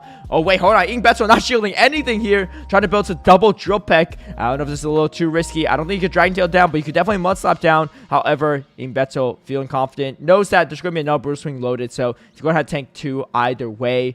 Marchigaldi, timers are coming up soon. He needs to try to get some Mud Slap damage off. Needs to try to get to this Brutal Swing before the next Drill Peck is reached. Switch timer should be up soon. At least Marchigaldi's after this Brutal Swing is thrown. Can he get the snipe down with the Mud Slap, or does Ing Beto call it? Does he see it coming? Oh, they both have a swap, and Ing Beto actually catches the body slam onto the Azumarill. However, you can still potentially get one Mud Slap off onto the Empoleon. I think that might be what Marchigaldi needs to close it out. Can you get it? One Mud Slap is going to do it, and Ing Beto not be able to take out the Gastrodon on time, and Marchigaldi forces a game number 3. Massive. Wow. Niantic said, do you remember what tournament was when Rise won with Triple Dark Umbreon? Oh yeah, it was LA. Yeah, LA 2024. Okay, we got a series on our hands. You know, Marchigaldi isn't going to go down that easy. Let's go back to the shield guesser while we're waiting. All right, mass time period. Is this all day number 2? This might be. But who the heck is Boutnerd? I don't remember Boutnerd at all. This is sometime in the 2024 season, 2023 season, early on. Could be, I think it's Toronto. Because Wadachi had a jump left in Toronto. Yeah, I think it's Toronto. I think he had the Frost Toss too. Yeah, nice. Okay. Bulk. Oh yeah, so there's some day ones because losers group C finals, right? So That would make sense. Bulk usually plays in a lot of the Midwest tournaments. We also haven't seen him on broadcast in a while. So this is Dunsparce. 2024 maybe? Did he really run? No, but there's no, it's knocked out Trevenant Lantern. He was running Dunsparce back then? That's crazy. Okay, so 2023 meta. It can't be any of the masked regionals. I don't think he was at Orlando that year. Knoxville, I don't think so. It wasn't, was it Fort Wayne? Hold on, let me think. Lantern knocked out Trevenant. So Fort Wayne was the one that Kimmy Sui won, and the Bulk won Milwaukee. But when he came from the loser side, I feel like back then it was really rare for that to happen. He won it all from Milwaukee. Back then it was much less common for people to win it all from the loser side, and he's coming in from loser side day 1, which is even harder, right? So if it's not Milwaukee, it's not Fresno, it's not Hartford, it's probably Fort Wayne or Charlotte. No, but Charlotte was... Oh, it might be Charlotte, actually. Oh, let me get back to this. All right. Beto first, Martigalde. Okay. You're stuck on nighttime clash rocking Shadow Charizard right now? I have some hints, but I don't know if you want it. Jellicent finds finally a nice lead. No Charger Bug in sight. This might be the opening that Martigalde needs as he's building up to a ton of energy. All going to be neutral attacks through him, but both pretty bulky in their own right. Shadow Ball is going to hit a little bit harder, I think. Although Altari is a bit bulkier as well compared to Jellicent. Shadow Ball charged up here. Beto can't really catch on anything. And Martigalde probably going to be feeling real good about not seeing a Charge Bug in the back. But Beto just wants to make the most of this matchup, knowing that you don't really want the Zoomer in this. Oh, and catches the Shadow Ball onto Zoomer. I am mistaken. He does want the Zoomer on this for whatever reason. That's going to be interesting. I don't know. But this is exactly the matchup that Martigalde wants. He doesn't want... He might throw a move and then come in with the Gastrodon maybe. You don't really want the Gastrodon on the Azumarill. Okay, swaps over, tries to catch a move on the Gastrodon. Doesn't quite do it, but at least absorbs the energy from Beto's Azumarill. I like the play from Martigalde because nothing resists the damage from the Jellicent, so he knows that energy is going to go somewhere useful. And he's definitely going to be happy to see that there's no Charge Bug in the back, so could be even better for him. That late swap, though, allows Beto to get to a lot of energy. Martigalde just content on letting this Gastrodon go. I don't hate this play at all because he doesn't want the Azumarill to farm too much. And you have the Guzzler for later. In comes the Altaria. But he has the back-to-back Body Slam. I actually don't know if it's enough to KO. The question is, what do you farm this down with? Because you don't want to have to take a Sky Attack. Oh, it might be close, though. As another Body Slam comes through, Beto just going to let us go. Confident in his Altaria, knowing that it might be able to hang on. And it does. Now comes the swap over in Guzzlord. But Beto sees it, throws a Sky Attack before the Dragon Tail damage registers. And there's going to be some neutral damage, forcing a shield out from Martigalde. And now he's locked into the potential Azumarill matchup. This is pretty weird for Beto, though, because the acid damage from Cordelia is not going to be great into that Jellicent. And you don't really want Azumarill into it. So actually comes in Cordelia into the Guzzlord instead of Azumarill into the Guzzlord. Guzzlord with that Sludge Bomb just gives us so much great coverage, and with the shield advantage, it's not that bad of a spot for Martigalde to be in. Now that he sees there's no Charge Bug in the back, he knows the win conditions clear. He's going to save... Oh! Wait, hold on. Catching a resistant Brutal Swing on the Azumarill. This game's not over yet. Beto, I think, still has a shield advantage. Yeah, 2-to-1 shield advantage, so this game's not over, but he doesn't have a lot of health left remaining. And the tough problem is Martigalde maybe got caught out. Oh, wait, hold on. Catches his own on his Gastrodon. Low health. The Ice Beam. Undercharging completely. Not going to do nothing here. I thought Martigalde was going to be in a tough spot. Forced to throw his energy back over to Azumarill, but not going to be it. Now comes in the Jellicent, and Jellicent's going to get a very aggressive farm down. Can you get the full farm down? That's the question. He's going for it. He's going to throw the Surf just in case he doesn't reach it in time. Maybe could go for one more to see if he had to throw on Charge Attack priority or not. Could have been even a shield KO, but going to go for the safe play. Feels like he's in a really good commanding position, and I think that's going to be the case too. 2 shields still remaining on the side of Beto. Might spend both shields here on the potential Shadow Ball. First one is going to be a Surf Bait. Next one might be the Shadow Ball, unless he's going to throw a move beforehand. He throws on Charge Attack priority.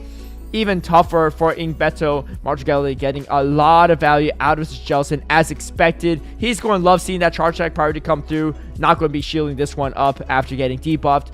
Everything left on the Guzzlord. Can Ing Beto get the 2 more moves against the Guzzlord? I don't think he has what it takes. Well, let's see. Oh my gosh, so much energy on the Guzzlord. I think this is going to be it. Almost at the triple brutal swing, and that is indeed brutal for Ing Beto. In comes another brutal swing, and he has the other one he could throw, and there's still a shield on the side of Guzzlord. And this brutal swing is going to come through. And another one is going to be thrown. And that should be it. As Martingale still in this tournament after looking very dicey in that second game against Ing Beto. But knocks out Ing Beto. And he's going to be moving forward in this loser's bracket. As we take a look here. Looks like Martingale will be facing off against the winner of Ash and Ash vs. Morato. If Ash and Ash wins this could be a rematch of the grand finals from last year's Mérida. But we'll have to wait and see. Obviously, both of these players cannot make it in the grand finals again this year. So, both trying to fight a place for it. All right. Well, it's very tough. At Toronto, I lost my second match of the day and had 9 matches in a row. Yeah, it's very, very tough. And back then, too, like, it was just, like, way less heard of, right? It was before, like, Doombug pulled that off in, like, San Antonio. Or, yeah, in 2024, I think. Yeah. Bader's getting baited. Martingale looking locked in again. Okay, I end up... Alright, so... Probably not Milwaukee again. Like I said, I don't think Bulk made it that far. So I'm probably going to go with Fort Wayne. I think Fort Wayne is going to be it. I think Fort Wayne was still the Trevenant Noctowl Lantern meta. Dunsparce is crazy, though. Oh, I got that, dude! That was a hard one. That was a hard one. Mount Dugon versus El Calvissimo. Dude. Okay, so... This is Claydol meta. So it's 2024. When did Claydol meta hit? It was what? December of 2024 season. So December, the first one was... Oh, this might be Atlanta. I think it's Atlanta. Because Mount Dugon made it pretty far. Alcavis made it really far in Atlanta as well. Oh, sorry. I'm in the wrong year. 2025. Yeah, I'm pretty sure it's Atlanta. Mount Dugon had the Glen Weezing too. I think that's what's really gonna seal it for me. He didn't have a Dugong though. Did he have a Dugong for that tournament? I don't think he did. Calvismo did lean heavily into the Typhlosion there. Okay, let's go. Magmar vs. Jay Brancy. This is Toronto 2023. I remember the Alolan Raichu and the Aurorus. And it was a mass season. It's definitely this. Thanks Obama and Ready to Lose. What meta was this? This was Lantern Trevenant Noctowl meta. So 2023. The problem is this meta was like 6+ months long, or 6 or 9 months long. It was really long. It was 6 months actually. So there's a lot of tournaments that this could have fallen under. But process of elimination. So 2023, no mask. So it's not San Diego. This might be Hartford actually. I remember Thanks Obama was at that one. It's not... It could be Orlando, but... I think it was Hartford. I don't know why. This was definitely a Hartford meta, too.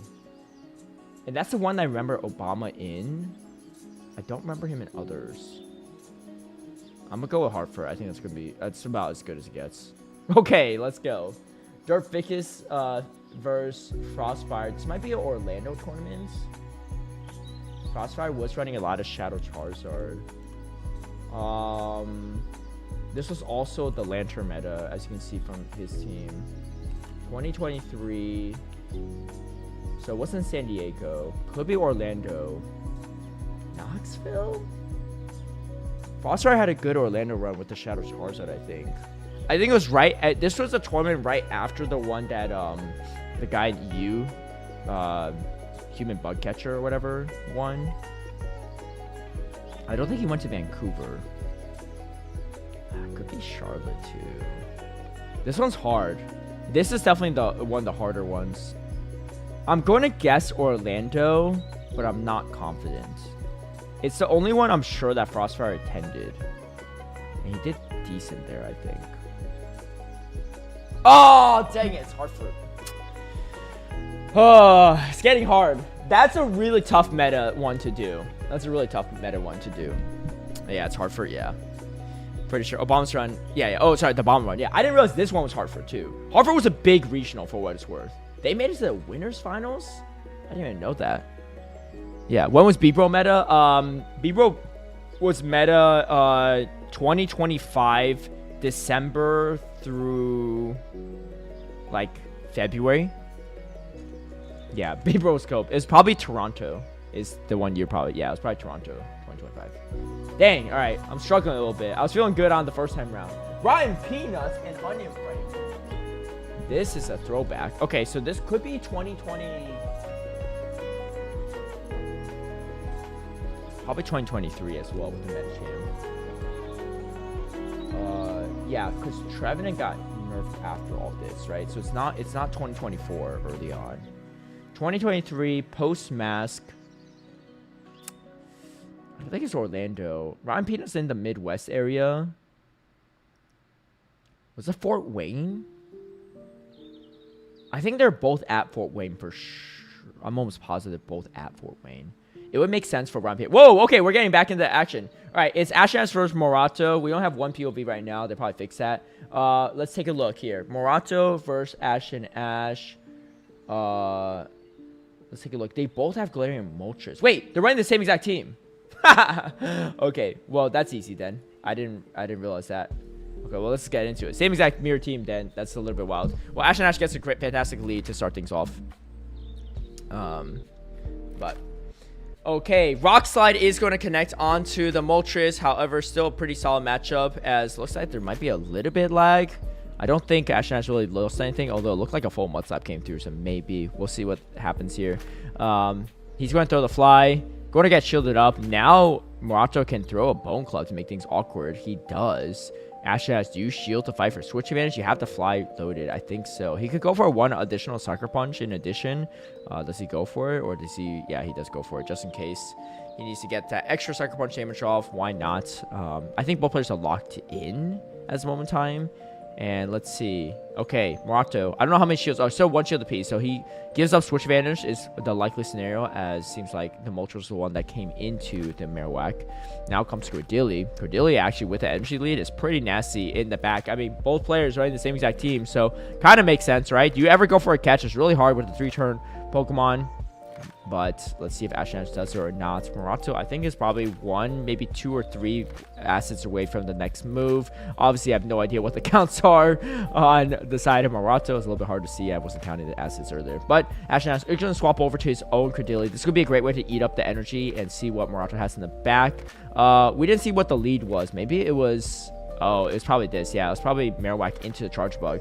Not too bad for Ashen Ash. He has plenty of play. Might spend the final shield on the Cordilli to keep it around, because the Voltage Chamber's not doing that much. You can save it for later, and you can still tank Grass Knot and Rock Tomb worth of damage, and I think that might be the case. He is closing in on the next move. He does throw it, but it's on Charge Deck priority. I actually like this play, though. Oh, wait, Ashen Ash, let's go. Really? Okay, going to put everything onto the Marowak. Not expecting this, but he does hang on, actually. Pretty confident after that first debuff.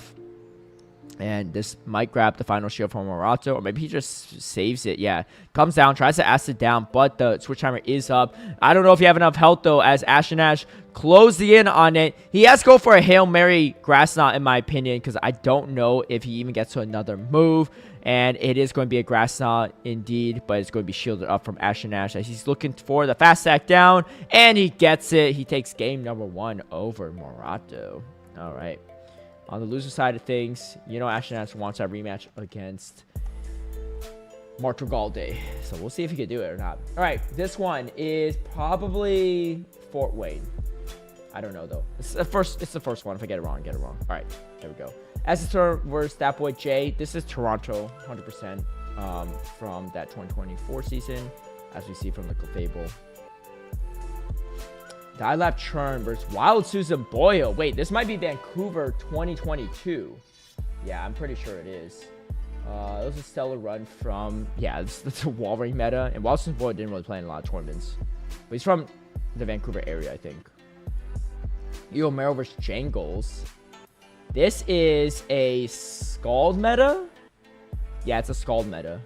As we see the Gligar and the... Alright, so it's 2024. It wasn't Portland.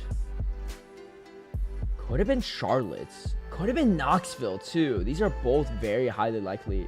Dude, this is hard. This is a really hard one. Vancouver, no. Could be Orlando, too. Orlando was a Doombug. Oh my gosh, my cat almost accidentally selected for me. She like pressed on my mouse. Oh, this is really tough. It's one of these three. It's one of these southeast regionals in the U.S. Let me think. Oh, dude, this is super hard. Is this Charlotte's? Could easily be any of the other ones too. Django's had a string of like decent top cut runs. This is a day. This is day 2 as well, I think. Is this just Orlando? It might just be Orlando. It's really hard. It could be any of the other two though. Oh my gosh, it's Orlando. What's up, Elam? Shadow Cash usage is pretty low in Charlotte and non-existent. Really? Okay. My high score is 14, but I'm trying to break it. That's some. Okay, this is definitely the Toronto 2023, the mirror match in the grand finals. Oh, and it says grand finals too. Yeah. Beach or Salash. Okay, let's continue here. All right, mirror teams. Let's see how they play it out. Man, I need to get some water after this, but I'm so into the GeoGuessr. Dude, honestly, fantastic website, by the way, Elam. Big shout out. Okay, speaking of mirror teams, we also get a mirror match to start things off. The back end matchups, though, look a lot dicier. This Marowak is really strong in the back end against Morato's team, but the Galarian Moltres doesn't have as many places to go. It has some play, though, obviously. You can still dish out a decent amount of damage to a Charge Bug for neutral, so it's not the worst. And it looks like Ash is going to win Charge Bug Party. That is pretty massive for him. Does Morato just give up switch advantage or just try to go for a catch? The real question is, what is he really catching it on? Oh, he's going to swap over to Empoleon, but that's going to draw out the Marowak. But that might be everything that Morato's looking for as he frees up the matchup for the Charge Bug in the back. However, Ash, he could get a lot out of this matchup. You're not taking really any damage from the Metal Sound. You can dish out damage back to Credilli, and Credilli has no energy. So it's really hard to come into this, as Ashnash's going to throw this Bone Club before the next Hydro Cannon is reached for Morato. Morato going to try to grab this final shield. I think Ashnash might shield this up. There's not an easy way to get rid of this Empoleon. Well, actually, no. At this health range, maybe. But he wants to preserve it. He wants to make it a little bit easier to take out this Credilli, and I think that's going to pay favorably for him. He's one Mud Slap, and he's going to take out this Empoleon.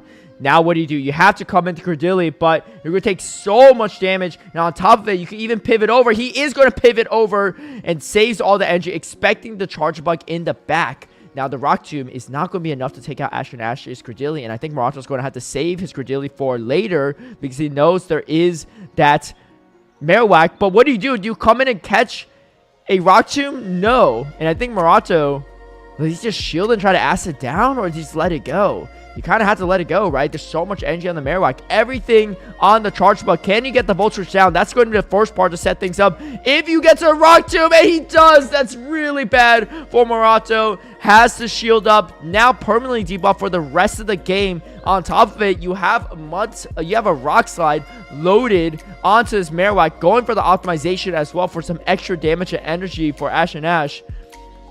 And this is a tough battle for Morato. The problem is the debuff, and look at the health, just not enough. And he's going to just concede this match at this moment in time, knowing that one X is not going to be enough. And Ash takes a 2-0 victory over Morato to close things out, right? Fantastic run from him. And that means he will be facing off against Marto Galde in a Grand Finals rematch of Mérida 2025. That's going to be super hyped to see. I think we'll probably see these two matchups on the winner side first, but then we'll go back over to the loser side. So it'll be either Rocha Bayface and Spartan, a little teammate matchup, or Rise Occasion versus Paul Garcia. Rise Occasion, I think one of our few remaining NA players left in the tournament, including Out of Pocket on the loser side. Yeah, things are looking pretty good for some star-studded matchups. Wait, what's a pretty good idea? What did I say? You should throw in internationals too. I think international make things interesting, but it definitely. Oh, you know what you could do? You could do like levels of difficulty. Like if you want to do super difficult, then you do like multiple regions, right? But obviously that takes a lot of screen capture and stuff, right? Also, there's a lot of unofficial streams, I guess, for EU, so it might be a little tougher. But and of course LATAM, a lot of unofficial streams. But I think what do you call it? I think doing internationals and worlds could be a good one. Yeah, Elam is in the chat. Indeed. All right, Beach versus Valor Ash. This might be Orlando. Winner semifinal. No, hold on. I think this is Knoxville 2024. Because Valor Ash had a really good run with this team. I remember the Superior and the Town Flame. I don't know if he was at Orlando. He could easily go to Orlando as well. But I'm pretty sure it's Knoxville because I commentated this one. And Balash, I think he made day 2. He had a pretty good run. Oh, Charlotte's. That's hard. That's really hard. Those tournaments are all really close to each other, and it makes sense he would run the same team. Dang, this is getting hard, man. I don't know. I'm not seeing the same screen caps either. Kobe Coupon, this is an easy one. It's 2024 Portland. Wait, no, hold on. No, this is 2025. This was this past year. Because Ash and Nash wasn't on the scene back then. And then this was last year in last year's meta. Yeah. Oh, and the Clay Doll. Dude, I almost got the first one wrong. Ash and Nash versus Rise would be fire. Yeah, a lot of these matches would be fire. But Ash and Nash got a long way to go before he sees Rise, I think. Or unless Rise drops the next series, which is possible. Josh Dahl versus... Dude, you can tell from the haircut and the age of the players and the layout what year this is. Okay, so this is 2023 almost. Dude, look at the layout. Look at how much has changed. It's crazy. All right, post mask. Is this a Lantern meta? No, this could also be 2024. Let me think. 2024, it could be... Pittsburgh, Peoria, winners finals. It's not, it could be Sacramento too, actually. Let me think. Alolan Sandslash, Lanterns around. Gligar? Was this guy just ahead of the times? Or is it a legit Gligar? Oh, wait, I do remember. All right, Pocket was bringing Diggersby a lot. This might be Pittsburgh. I think he had a Diggersby team in Pittsburgh. Or was it Peoria? Dude, this is getting hard. How was this guy on Gligar though? That's what I don't understand. Maybe this is not it. The Gligar's really throwing me off. And it's a winner's finals. Okay, so Gligar met us after Portland. I don't think these guys were there at Portland. Dude, this Gligar's really throwing me off.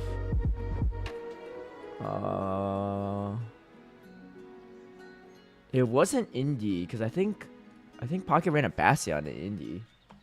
Okay. Let's go to top one. Spartan versus Rocha Babyface. Wait, let's take a look at the teams really quick just to see what we're working with here. Spartan and Rocha, both winner side. Slightly different teams, but kind of similar. The Marowak is decent into this team. It's actually, double ground is kind of wild too from Spartan. I think this Empoleon's gonna be hard to bring. It's actually okay, but it's a little hard to bring into the double ground. So I don't think Rocha brings into it as much. Azumarill is pretty decent into this entire team. It's pretty safe. Obviously, Credilli's a hard answer, but you have play into it. You don't really get walled. Scizor looks really good here. Well, ground, this Mudslapper and the Charge Bug is pretty annoying for it. But I can see Spartan maybe sprinkling in a little bit. Credilli is very safe for Spartan, so I think he brings a lot of Credilli. Credilli is also pretty safe for Rocha as long as you avoid the Scizor. So I think both players are going to lean a little bit more into Credilli, which means that the Azumarill might be a little bit hard to bring. But Azumarill is on the field. It's going to be a more neutral matchup. So Unova Stomp is into Azumarill to kick things off. Spartan is going to be able to win that Zero Shields if Rocha stays in and doesn't shield anything, unless Spartan just throws on awful timing every single time, which seems unlikely for a player of his caliber. A little 7-11 showdown between the two teammates. The shot's going to be thrown. Let's take a look at the backlines while we have time. That Marowak is going to enjoy the Scizor matchup quite a bit, but really struggle against the Altaria matchup. And I think Spartan, because he's able to maintain switch advantage pretty easily here, I think this could be pretty good. Unless Rocha Babyface tries to go for a catch at some point in time, he might. Not going to be the case. Spartan 1 away from the next discharge. Could force out shield or could just outright win him switch advantage. Rocha Babyface, though, farming down the Unova Stunfisk with the Marowak might not be terrible. I think that might be the play because he could still throw Rock Slide at the Altaria, and it's really not that bad into Altaria when you have an energy lead like that, because you can tank one Sky Attack and Dragon Breaths don't do nearly as much damage. He's going to get the full Mud Slap down. Spartan cannot pivot out here, otherwise you risk getting the Scizor onto the Marowak later. In comes the Altaria. It's a Shadow Altaria, actually, so the Rock Slide actually going to do even more damage. Does Rocha go for it? He does go straight for it. I think Spartan going to shield this up, try to protect it. Rocha doesn't know it's a Scizor in the back, but he wants to try to strip shields as fast as possible. The charge bug, honestly, is pretty solid into the entire team once the Unova Stunfisk is taken out of the way, and obviously there's no Gastrodon for this game, so Rocha Bayface might just lean heavily into the charge bug. I think that's going to be what he does here. Builds up to one more Rock Slide, but he doesn't get it off. The Dragon Breath is crucial. Might be the shadow difference between the Altaria and the Marowak. And that is going to be nice because Spartan not only comes out with a little bit extra energy, but he has a little bit easier ways to take out this charge bug. Almost at back-to-back Sky Attack. Going to grab the shield from Rocha. If you land just one of these, you're going to be in a fantastic position. You could even tank the discharge. Does he opt to do it, or does he go for a shield? Rocha's almost at the double. I don't think Spartan's going to shield this up. No, going to let it go. Going to make it seem like the Altaria is not nearly as important as it is for this final matchup between the charge bug. Does go for the flamethrower. Super effective damage is going to be shielded up from Rocha. This game's far from over, though, because the Scizor is not going to really appreciate all the energy on this charge bug. Can you get to double discharge? Is a real question before the Night Slash has reached. I don't think so. Night Slash, one more bolt bunch away. Spartan going to throw up the shield.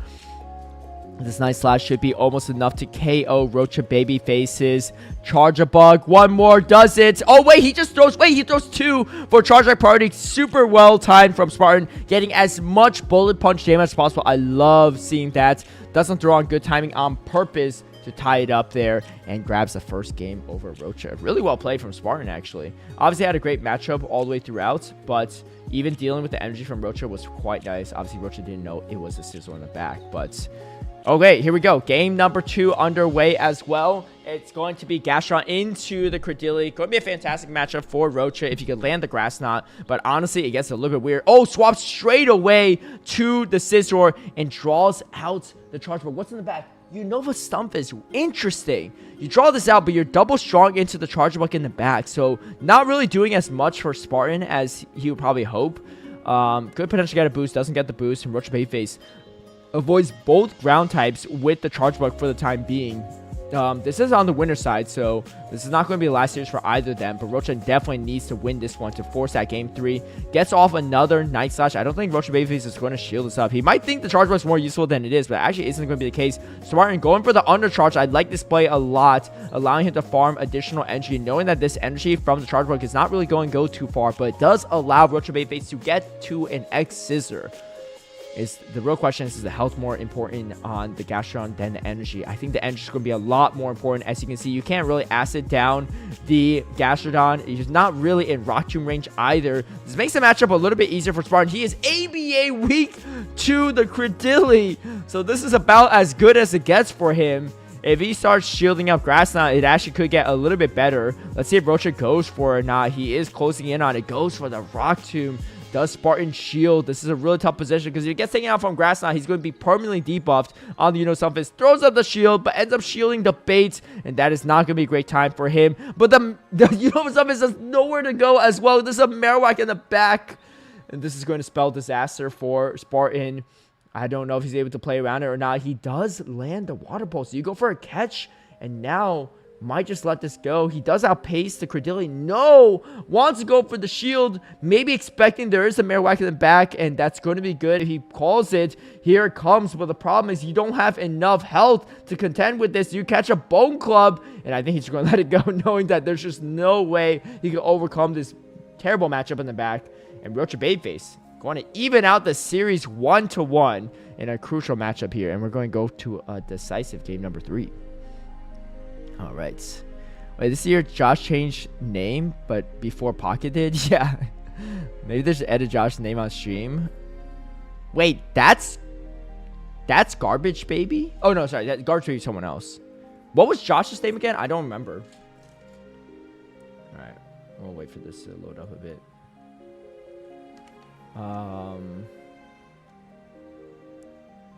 Josh do... Oh, Josh Dopes a lot. I was like, do Pez? Right. Okay, I think I was working that tournament, actually. I don't think it's Orlando, though. It could be Indian... No, it's not Indianapolis, because he had the Bastion there, right? So I don't think it's Vancouver. Oh, here we go. All right, game number 3, Spartan and Rocha Babyface. And we get a beautiful lead for Spartan. It goes to Marowak, safe swap, but now comes the all target. That is not going to be looking great. Mirror matchup with the Credilli in the back, but Rocha Babyface theoretically should be able to get an energy lead there, but we're getting too far ahead of ourselves as the Sky Attack is going to be thrown. Rocha Babyface going to try to flip switch advantage. I don't know if one Rock Slide plus a Mud Slap damage is going to be enough, but Rocha Babyface believes. Goes with a Bone Club bait. Oh, and it does get shield from Spartan. That's huge. For the side of Rocha Babyface, he is now going to be able to close in to a Rock Slide. Does he grab a second shield right away? It is going to be thrown. We get an instant second shield from Spartan. But the thing is, if one Rock Slide is going to be enough, I think Rocha Babyface can just shield it again and then throw it, right? Let's see if that's going to be what he does, or he's going to be content on letting it go. Swaps over to the Moltres instead, and now he has a matchup he potentially wants, as Spartan is going to get the discharge against the Moltres in a fantastic matchup. Rocha Babyface probably going to try to throw the Brave Bird as soon as possible to mitigate as much of this farm. I mean, you can't really Thundershock down, so maybe going to overfarm a bit. No, going to throw the Brave Bird when it's going to be reached. Wants to mitigate as much of the farm that, you know, Stunfisk can get as possible. You're going to resist everything or take neutral on the Credilli in the back, so maybe not in the worst position. If you get a strong acid down, it could be good. Rocha Babyface not going to wait out the timer. Game stalling a little bit. Doesn't want him to come in right away, but wants to come in right away to get this farm down as soon as possible. Avoid Spartan from pivoting out. Spartan does have another move bank. Can he get out there in time is the question, and he does bring in his own Credilli, but he is behind that energy. Let's not forget, the Marowak has a bit of energy itself. Oh, brings in the Marowak to try to go for a combo play. I don't know about this play from Rocha Babyface, because now he's going to be potentially permanently debuffed on his Credilli, and this Bone Club is just not enough. Maybe try to go for the catch, but the catch did not happen, and this just allows Spartan to get to another move. I don't think he can shield the Rock Tomb. It's resisted. Oh, he's going for the Uncharged. Wait, we do get a shield from Rocha Babyface. Wait, what in the world? Is this really the win condition is the question, as he is going to get to one more Bone Club. I don't know. Can Spartan swap out? I don't think so. Can he get the acid down before the Mud Slap down is the real question. Timers are coming up soon. He's going to try to go for it. He pauses a little bit. He tries to. He does get it. He gets a Dragon Breath down. He has so much energy on all his Pokemon. But Charge Up Priority is going to go over to the Credilli.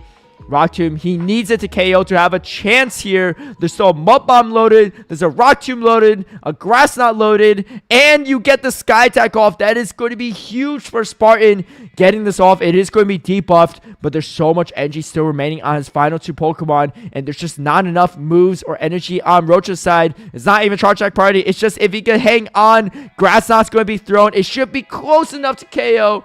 If it's not, the Mud Bomb's going to be enough to close things out. Spartan going to take the 2-1 victory over his teammate in this winner's semifinals. And that means Spartan is moving forward into our winner's finals, awaiting the winner of Paul Garcia and Rise Gazen, who should be our next matchup. Wow. What a back and forth there. But yeah, I don't know. I think Spartan played that really well, and Rocha, unfortunately, lost lead, lost switch advantage, didn't have a great answer for Credilli in the back. Had to do something, but Cat Dracovic, Paul Garcia, yes. Absolutely. I do have that. So Paul Garcia's oh, sorry, Dracovic. Oh yeah, Draco, yeah, just look him up in general. Okay. Let's take a look here. What's up, home size Henry? Hope you're doing well. I enjoyed your watch party for the amount I was able to tune into. Okay. Paul Garcia. Yeah. I looked him up yesterday. I think this might be... Okay, Monterrey, 5th place. Outside of that, seems like only place in Mexico tournaments and then Worlds last year. Let's see. Mérida last year lost to Marajo, who was 3rd, and then Iomero. All good opponents. Monterrey, 5th place. Lost to T. Spencer, Doombug, also great players. Beat Marco Galdi. I mean, beat some pretty big name players, so definitely has what it takes. Worlds, I mean, it's Worlds, right? So that's hard to judge. And then Monterrey this year, lost to Marto and Dell. Beat Dell early though. Okay. Definitely a little bit less experienced than Rise, but probably has what it takes to potentially upset him. So it is possible. All right, I'll be right back. I'm going to get some water, but stay tuned for the next match.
All right, I'm back. We're still going at it. All right. Rocha gets a flip-flop. So, yeah, plays aren't solid outside of Worlds. Definitely have some skills, right? Like, no one 2-0s Marto Galde randomly, so. Okay, let's see if we can keep the GeoGuessr going. So, oh man, I'm still stuck on the second one. This is such a weird one. So it was a tournament I worked, I think. 'Cause I remember seeing Josh like asking about the username thing as a problem. I did Knoxville, Orlando. It wasn't Indy, so it's Orlando or Knoxville. Or it could be Pittsburgh or Peoria. Oh wait, no, hold on. Gligar was kind of relevant, right? Cause I'm trying to think. Gligar was kind of relevant still. They buffed Gligar before the Scald buff. This is before the Scald buff. So it's actually Peoria, Pittsburgh.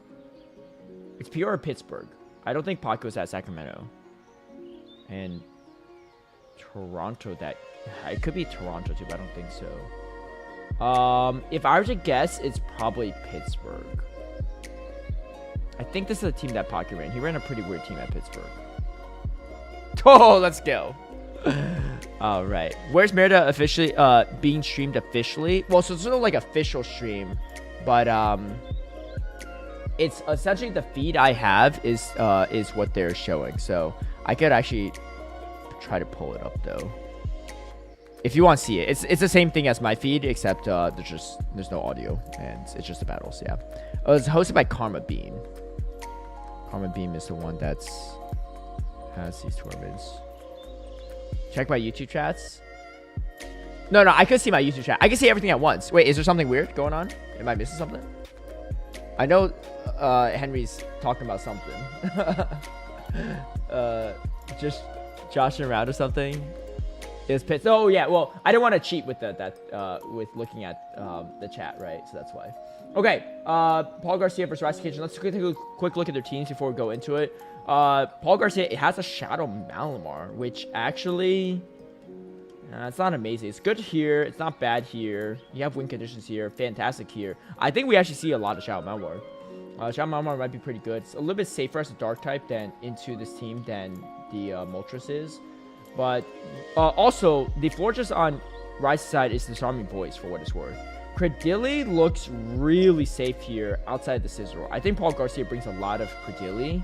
And I think because of it, Rise probably has to bring Scizor. Scizor's got decent, solid here, solid here, solid here, has win conditions here.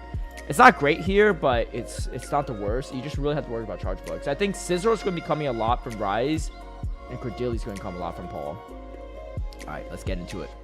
Paul Garcia. Oh, that's a beautiful lead for Isolation, the Gourd guys. And there's not really a strong answer to it from Paul Garcia's side. Maybe a little bit shying away from the Dark types, worried about that Florges. But because of it, Isolation just going to chip it down with the C-Bomb. I don't think we even see a shield from Paul. No, Paul's going to shield it up. Okay. They're trying to save as much health as possible. It's not the worst matchup for Paul now, but Ghost Sword does make things a little bit uncomfortable over time, and Brutal Swings are going to be reached pretty quickly. First Drill Peck is coming through from Paul Garcia. He's going to try to flip Switch Advantage if possible, but the problem is the Credilli doesn't hard win the Guzzlord matchup either. So on top of it, what he really needs to do is maybe take out the Guzzlord, come out with extra energy, try to finish off the Gore guys that way. But the problem is Rise might come in with the Sunfist instead to close things out. Rise going to spend up his first shield, and one Brutal Swing should be enough to KO Paul Garcia's. Empoleon, he reaches for it, he throws it. Does Paul ever shield this again? I don't think he does. I think he might just go for the Mud Slap down. Needs to do something, some way, shape, or form to take out this Gore guys, because there's no easy way around it. All resisted attacks from the remaining two Pokemon from Paul Garcia's side. So the Score guys is going to be absolutely feasting. And if Rise Occasion pivots out, it's going to be even worse for Paul. But Rise not going to do it. He knows he has a fantastic matchup, and he knows he wants to avoid that Stunfisk into the Marowak. So he's feeling pretty commanding in this position. However, this Stunfisk also doesn't have a lot of places to go because of Credilli in the back. ABA weak to the Gorgeist, but also Rise just super weak to everything remaining on the side of Paul Garcia. And maybe wishing that he actually came in Stunfisk into the Empoleon instead of the Guzzlord. But now Paul, he has a decision to make. Does make the right call. Shields are harder hitting. Shadow Ball is now at the move. Throws the Grass Knot. It's going to be interesting. One Grass Knot is not going to put you in an acid range. So I don't think Paul is going to be able to finish this off very easily. But is going to slowly and try to reach for a next one. Rise going to throw up the Mud Bomb. I think Paul Garcia might just leave with as much energy as possible, then pivots over to the Marowak for a hard counter matchup and try to Mud Slap all the way down. You can see Rise trying to build up as much energy as possible. Does tank the move. Wait, this is going to be huge for Paul Garcia because now he could come into a Stunfisk with no energy remaining. And that's going to be exactly what he does. Goes for one Mud Slap, two Mud Slap, three Mud Slaps. No, going to throw before the next move is going to be reached. Needs to preserve a little bit of health on this Marowak if possible. You don't want to get incinerated down. That would be really bad, especially when Rise still has a shield remaining. and you have over 1 Rock Tomb worth. All right, goes for the full optimization, throws after 3 Mud Slaps, going to be pretty big, and now it's going to come down to charge attack priority, I believe. Risication, try to contemplate, shields at the last second is going to be the right call, as the Rock Slide would bring him quite low, but does he get to another Rock Slide? He does! I think we're just going to really see if Rock Slide is going to be enough or not. If he hangs on, 1 Shadow Ball should be enough to do it. If he wins charge attack priority, he does not hang on to Paul Garcia. Pulls something out of nothing.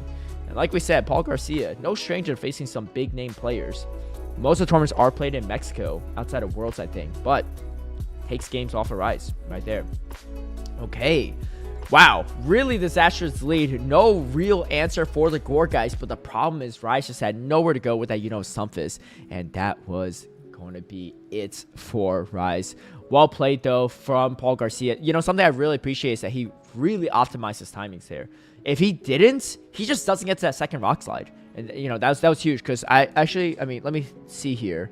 But I think Gore guys has a good chance of winning charge attack priority, right? I guess it depends on the size of the Gore guys, maybe. Let me see. Credilli. Yeah. Gore guys just... even the super. Gore guys win charge attack priority into Credilli. So, really good for Paul Garcia there. Wow. Okay. So, he needed that Rock Slide to win that. They didn't even bait there, but it worked out quite well.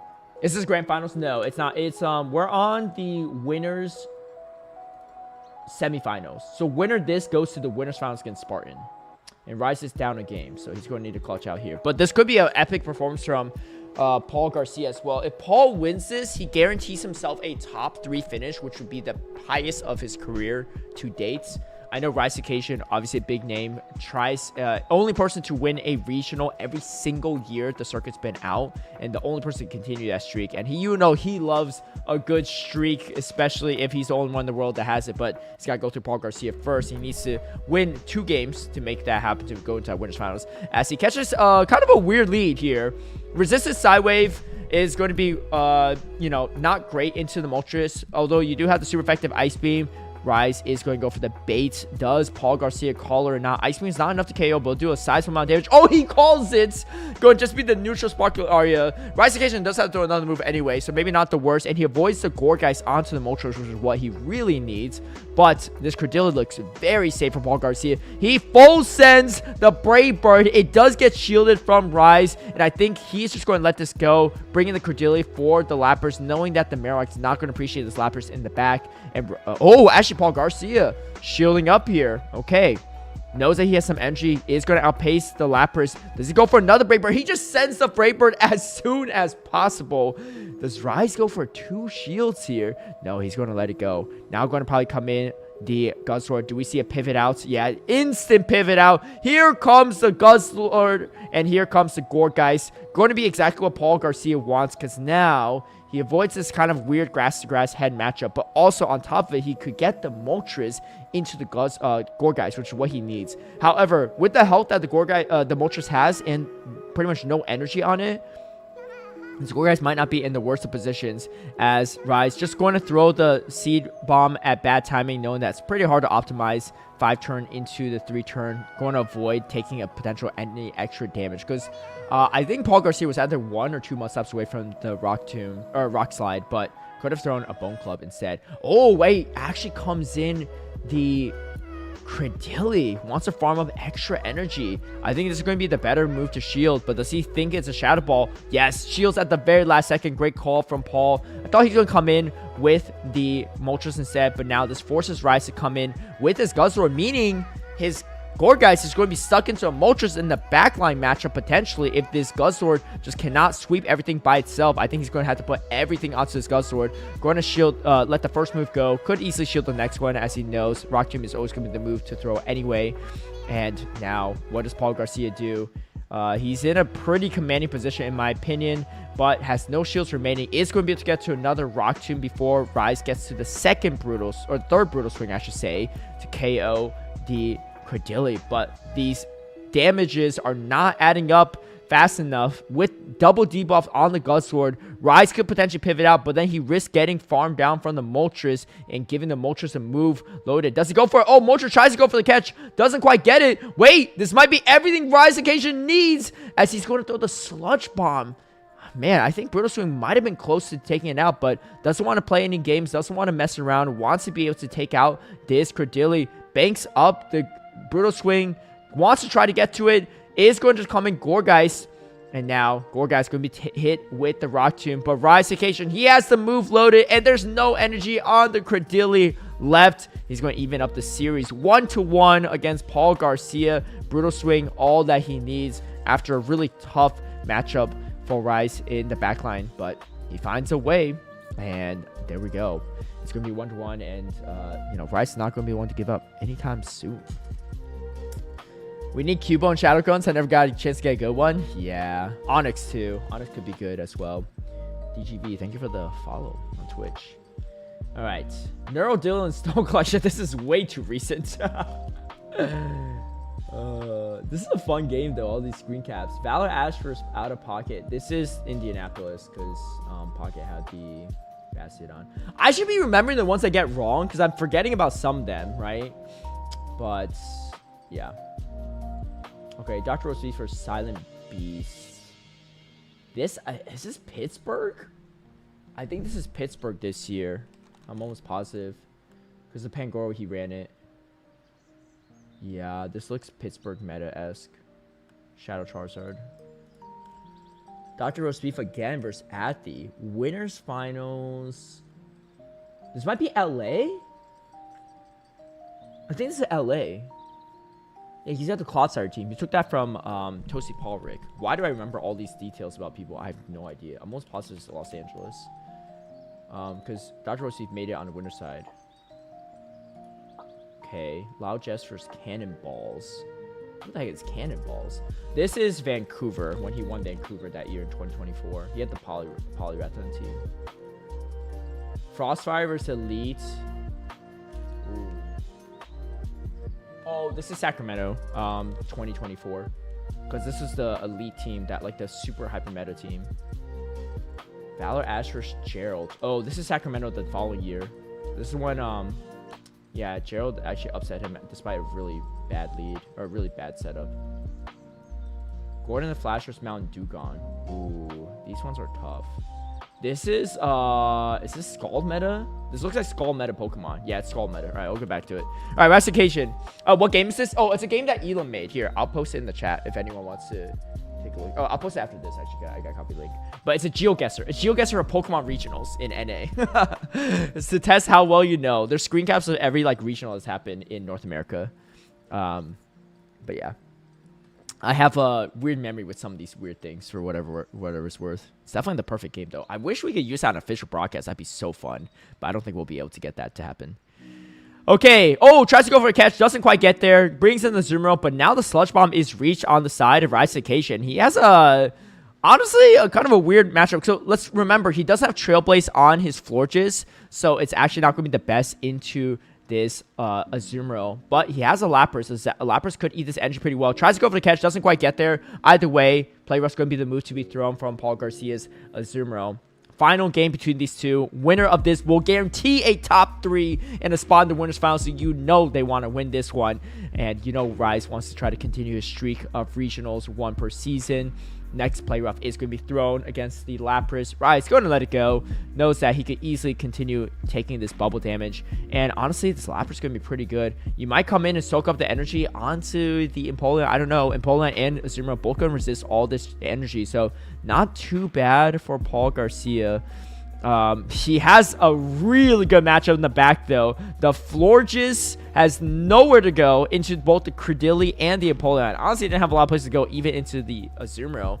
Maybe coming in, just throwing Disarming Voice was probably the best usage for it, but he's expecting maybe a Moltres in the back, maybe the Malbar, but it's going to be neither of those. As an aggressive farm down from Paul Garcia, and either of these two Pokemon's going to be pretty good. I think he's going to come in. Oh, he actually comes in Credilli. Not going to be the Empoleon. Rise, he needs to throw some chip damage to do something here. Does Paul shield is going to be the real question. This shield could be really valuable, as it's going to be doing more damage than most things remaining. He does shield, not the Ice Beam, but still pretty good. And now comes the Gust Sword. Rise needs to do something here to try and take out this Credilli. Do we see a second shield? No, not going to be a second shield. Going to be thrown up. Is going to be at the Rock Tube. Going to throw one more acid before throwing this debuffing move. It's going to put Rise in a tough position. He has to commit shields at this point. He doesn't want the Credilli on the Florges. But the problem is Florges has to potentially worry about the Empoleon. After Empoleon loaded with energy, getting one more Metal Sound off before throwing the Drill Peck at the back-to-back Drill Peck. Does he throw right away, or does he try to just farm down with Metal Sounds? Oh, he throws right away. Rise, does he shield? This is such a bad position for him. What does he do? He's going to have to throw up the final shield. And now Paul Garcia is thinking, what do you have in the back where you're putting yourself in this position? And he still has a shield remaining, but Rise is at the back-to-back. I think you just have to let this Empoleon go and farm down with the Credilli. He's on point on his counts. He knows. And in comes the Florges. Wait, he still has a Brutal Swing banked. Can Rise pull this out? The farm down with the Florges is huge, actually. No shields remaining on his side, but he gets to the debuff, and this will permanently debuff the Credilli. And out of nowhere, Rise Negation might still have a shot at this. Paul not going to shield this up. I think he's going to do a little bit less damage from than the Brutal Swing. It's going to be fairly similar either way.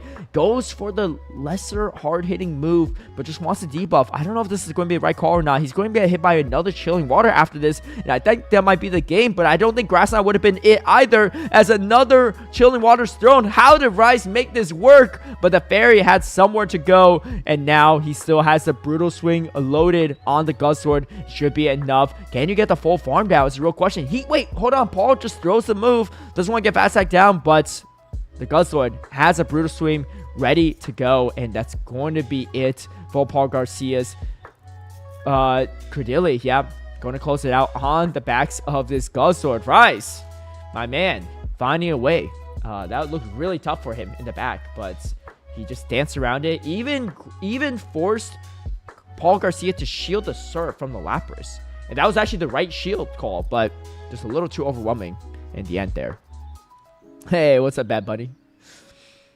Yeah, Rise closing out. Top 3 for our NA fans. Feeling good about that. We saw Pocket, though, in NA on the loser side, so anything can happen. All right, this is definitely a Scald meta.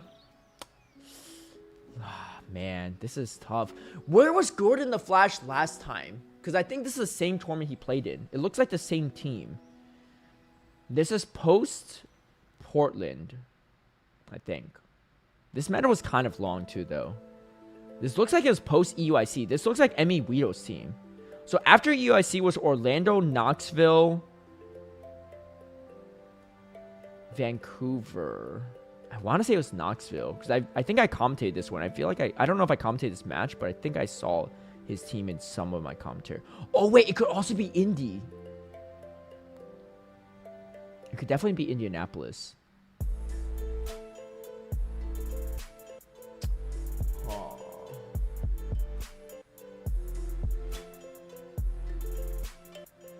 Shoot, this is hard now. I think it might be Indianapolis, actually.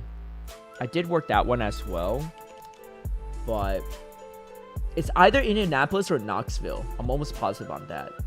It's possible it's Orlando. I don't think it's Orlando. Oh, wait, hold on. Knoxville was before EYC. So, and this was like, I think this was like Emmy Guido's team from EYC. So that means that it's probably Orlando or Indianapolis. I'm going to go with Indianapolis. Oh, let's go. Let's go. Do you guys have Crescent Knoxville? Yeah. Oh, gotcha. Hey, what's up, Uzuku? Don't we have to zoom into the show? Okay. Let's see. Oh, I can make the screen a little bit bigger, actually, for you all. Does that make a difference? No, it doesn't. Hold on, let me just zoom in here. Whoa, what the heck? Why is only this getting bigger? Are these two different assets? Oh, here we are. Okay. Oh, that's good. That's good. I can zoom this out. Oh, wait, hold on. Okay, that's probably as good as it gets. Shout out again to Elam. Oh, wait, let me copy and paste this. If anyone wants to play this, I will copy it in my 2 respective chats. It's a GeoGuessr game, and it pulls screen captures from NA regionals. And you can kind of guess them throughout the years.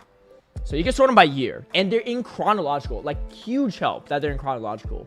because then you could sort them out a little bit easier. All right, this is definitely Portland of 2024. It's one that I'll be on from. Wait, hold on. Wait, no, it's not. It's actually not. It's San Antonio, I think. They played in San Antonio. I'm almost positive San Antonio. Yeah, because he didn't have a... Yeah, he had a bigger rot than Portland. Oh my gosh, I almost got tripped up on that one. San Antonio was the one right before this. This was the first tournament of that meta. Oh my gosh, that was a close one. They were both at Portland too, which is why I almost got that wrong. Doombug.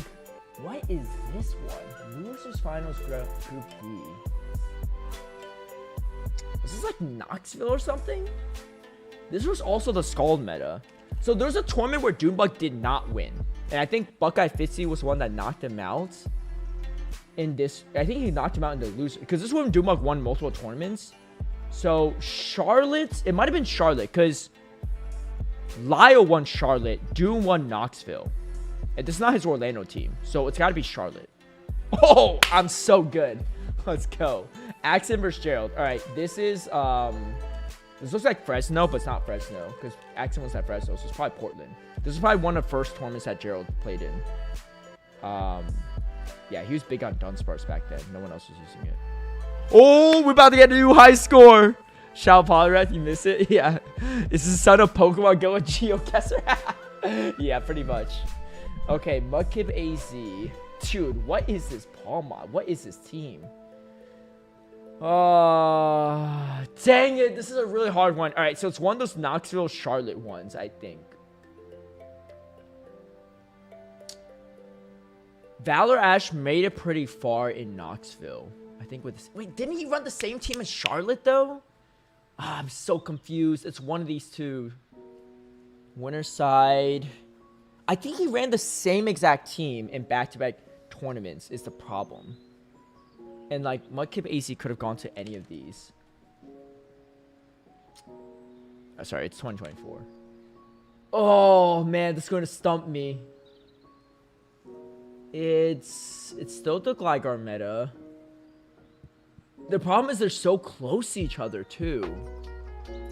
I commented the Knoxville one. But this easily could be Charlotte's. I think, did he do better in Knoxville or Charlotte, dude? I have no idea. Oh, this is going to mess me up. It's one of these two. I know. I just don't know which one. I'm going to go Knoxville, but I think it's Charlotte's. Oh, no, wait, San Antonio. What? Okay, I wasn't going to get that either way. What? San Antonio, I was not going to guess. Dang it, I was close. I know G-Fizz and Gligar coexisted. What? He was right. This. Okay, so that was his take on the meta. That was right when the Skull meta dropped. I mean, Mudkip AZ is not helping me out because that's all Spice, so I can't really go based off of that. This was early Skull meta. Oh, he ran this at San Antonio? I didn't remember him at San Antonio, but maybe he did better than I thought. Yeah, remember he said new high score incoming? Yeah. All right, new high score incoming for real this time. H-Cheer versus... All right, this is a more recent regional, I think.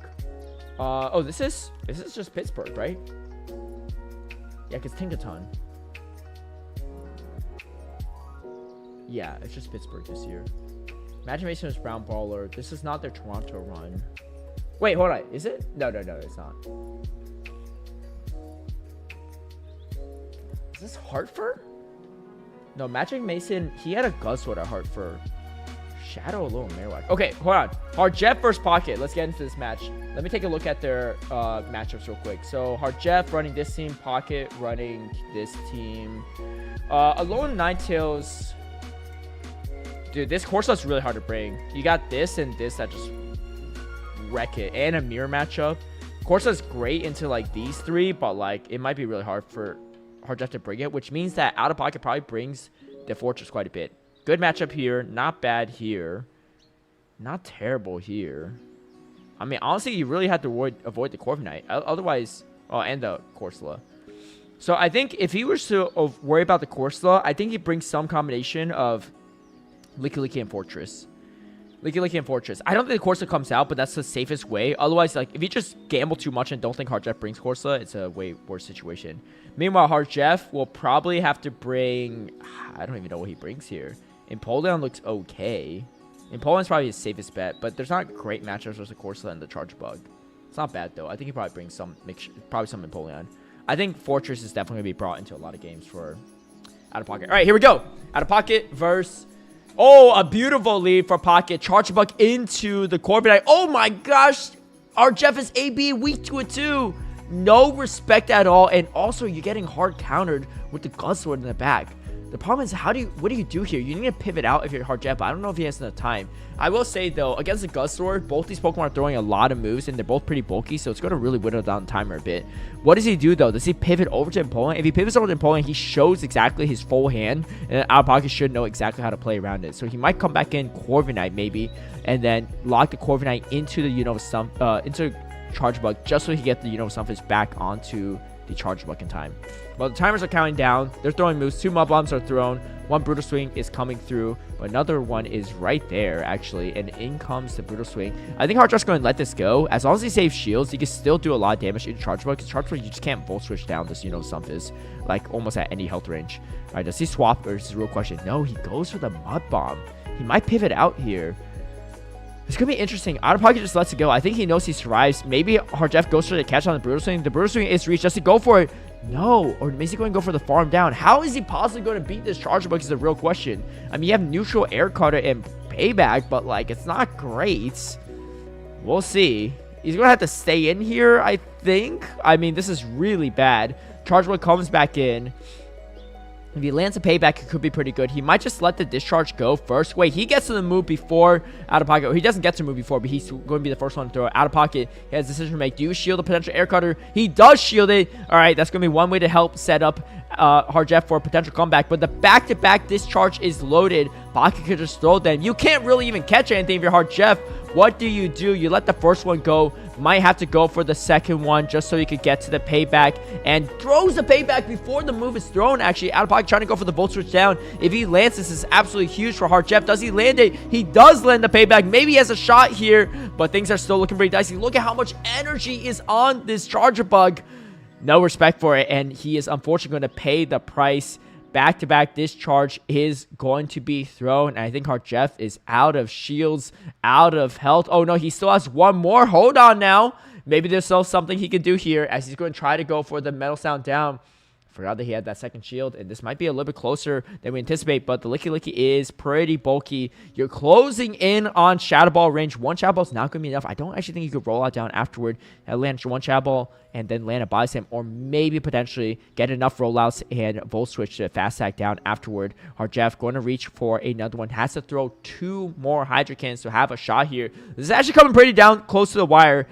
Payback going through was huge for Hard Jeff. But you can see here, he is trying to close it out as much as possible. He is at the back-to-back Hydra Cannon. Going to throw the first one. The shield is there for Out of Pocket, but he loses charge attack priority. Does he shield this? No, he doesn't. He makes the read. He makes the call. Wait, hold on. He survives. Wait, and we catch it onto Hard Jeff's Corviknight. That's huge for Hard Jeff. Wait, the Metal Sound's going to take priority over the rollout down. Can you get a Volt Switch down? Can you take out this Charger Bug in one Metal Sound? This might be a tie.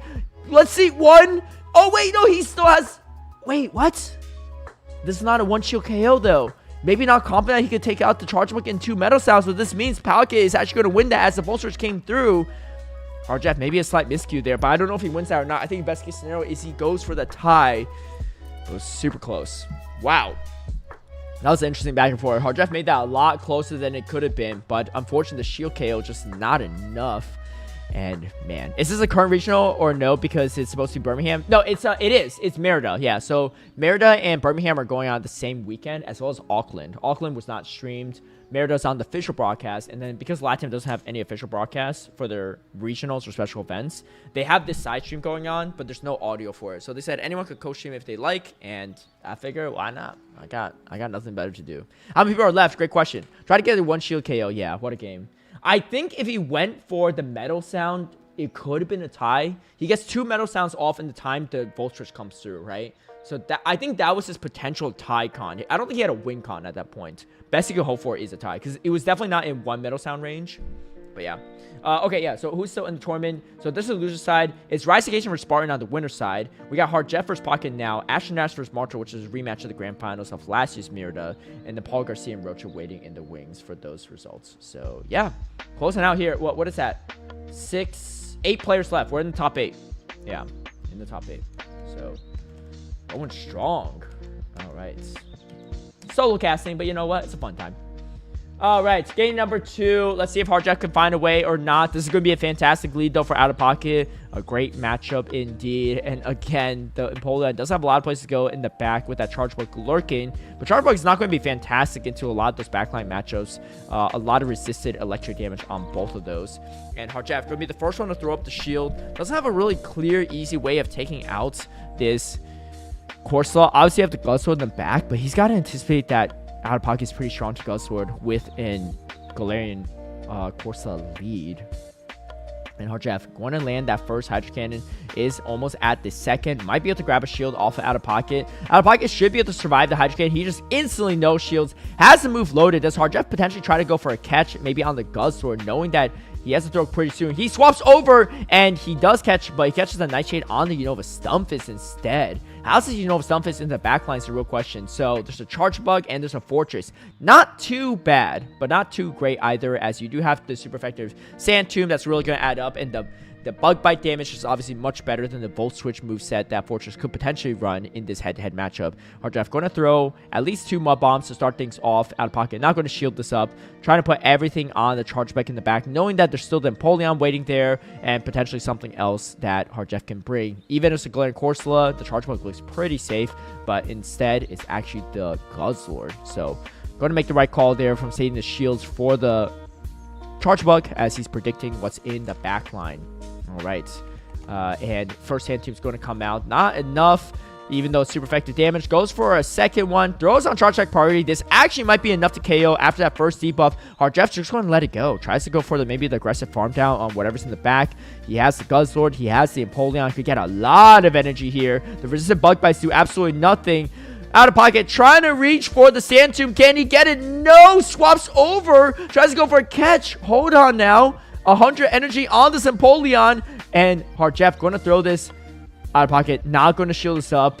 It's not really worth it just to get to 1 Sand Tomb. Just go and try to go for the Volt Switch down. This game is far from over, as there's still 2 shields left on the side of the Charge Bug. Hard Jeff throws 1 Metal Sound and gets the Hydro Cannon off. Might hang on after one of these moves. Yeah, it does hang on. Has a catch potential for later. Has no energy left. 1 shield apiece on both Pokemon. But the thing is, Hard Jeff has catch potential. It's much easier to catch onto his Charge Bug, but still maybe not the easiest to catch. That's using 3-turn to 4-turn move. Going to be able to optimize much more easily. Tanks a super effective X-Scissor, and Out of Pocket still has a shield remaining. Going to save the shield probably for the final Brutal Swing, as there's no anything else he could really shield. Sludge Bomb also could be something he could shield later, but I think Hard Jeff going to go straight Brutal Swing at this point in time. And it looks like Out of Pocket is still able to optimize on great timing, so not giving any extra energy to Hard Jeff, which is absolutely huge. Hard Jeff going to throw up that final shield again. He still has that catch potential. Switch timers are coming up soon. Out of Pocket doesn't have any catch potential. Wait, hold on. He's just 1 more Brutal Swing away from taking this out, and he's 1 Dragon Tail away from getting there. I think he outpaces Out of Pocket, as Out of Pocket still 1 Volt Switch to get there, and Hard Jeff gets to the Brutal Swing. Should be enough to KO. And that means he is going to force a game number 3. We are in the losers bracket, so you know he's trying to get back there. Trying to swap over, but not needed as all, as he closes out that end game with the Guzzlord. All right. We got a series on our hands. These are good matches for sure, too. And the good thing is we're not really missing anything. They're showing all of them. Is Marshall ever not top cut? Actually, recently in Toronto, yeah. He actually doesn't top cut in a lot of NA tournaments. NA regionals. He was telling me this, he's like, dude, I'm not playing in NA anymore. I always do poorly for some reason. Okay, it was a low-key official announcement, Mérida. For the English stream. There's a lot of Spanish-speaking and maybe Portuguese streams going on, so. But, you know, I figure why not. Magic Mason versus Brown Ball. All right, let's take a look at this one. Ah, man, this is a hard one. This is some type of Gligar meta. This might be Pittsburgh, actually. Because Gligar... Oh, Medichamp's still around. Okay, anything with Medicham and Gligar, it's Pittsburgh. It's Pittsburgh or Peoria. It's 2024 early season. So it could either be Pittsburgh, Peoria, or Sacramento. I don't think they were at Sacramento. This could be Peoria, but I feel like Brown Ball is more likely to go to Pittsburgh than Peoria. I forgot where he's from, but he's like from like the Northeast, I think. And Magic Mesa's somewhere around there too. Oh, let's go. All right, we still got a long way to go. I have no idea who these people are, though. Wait, is this Eat Strawberries? But he just had a different name? What is this team? This is super hard.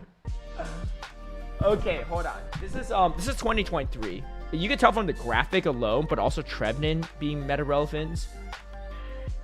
That's running a Talon Flame, too. Obstacle was relevant here.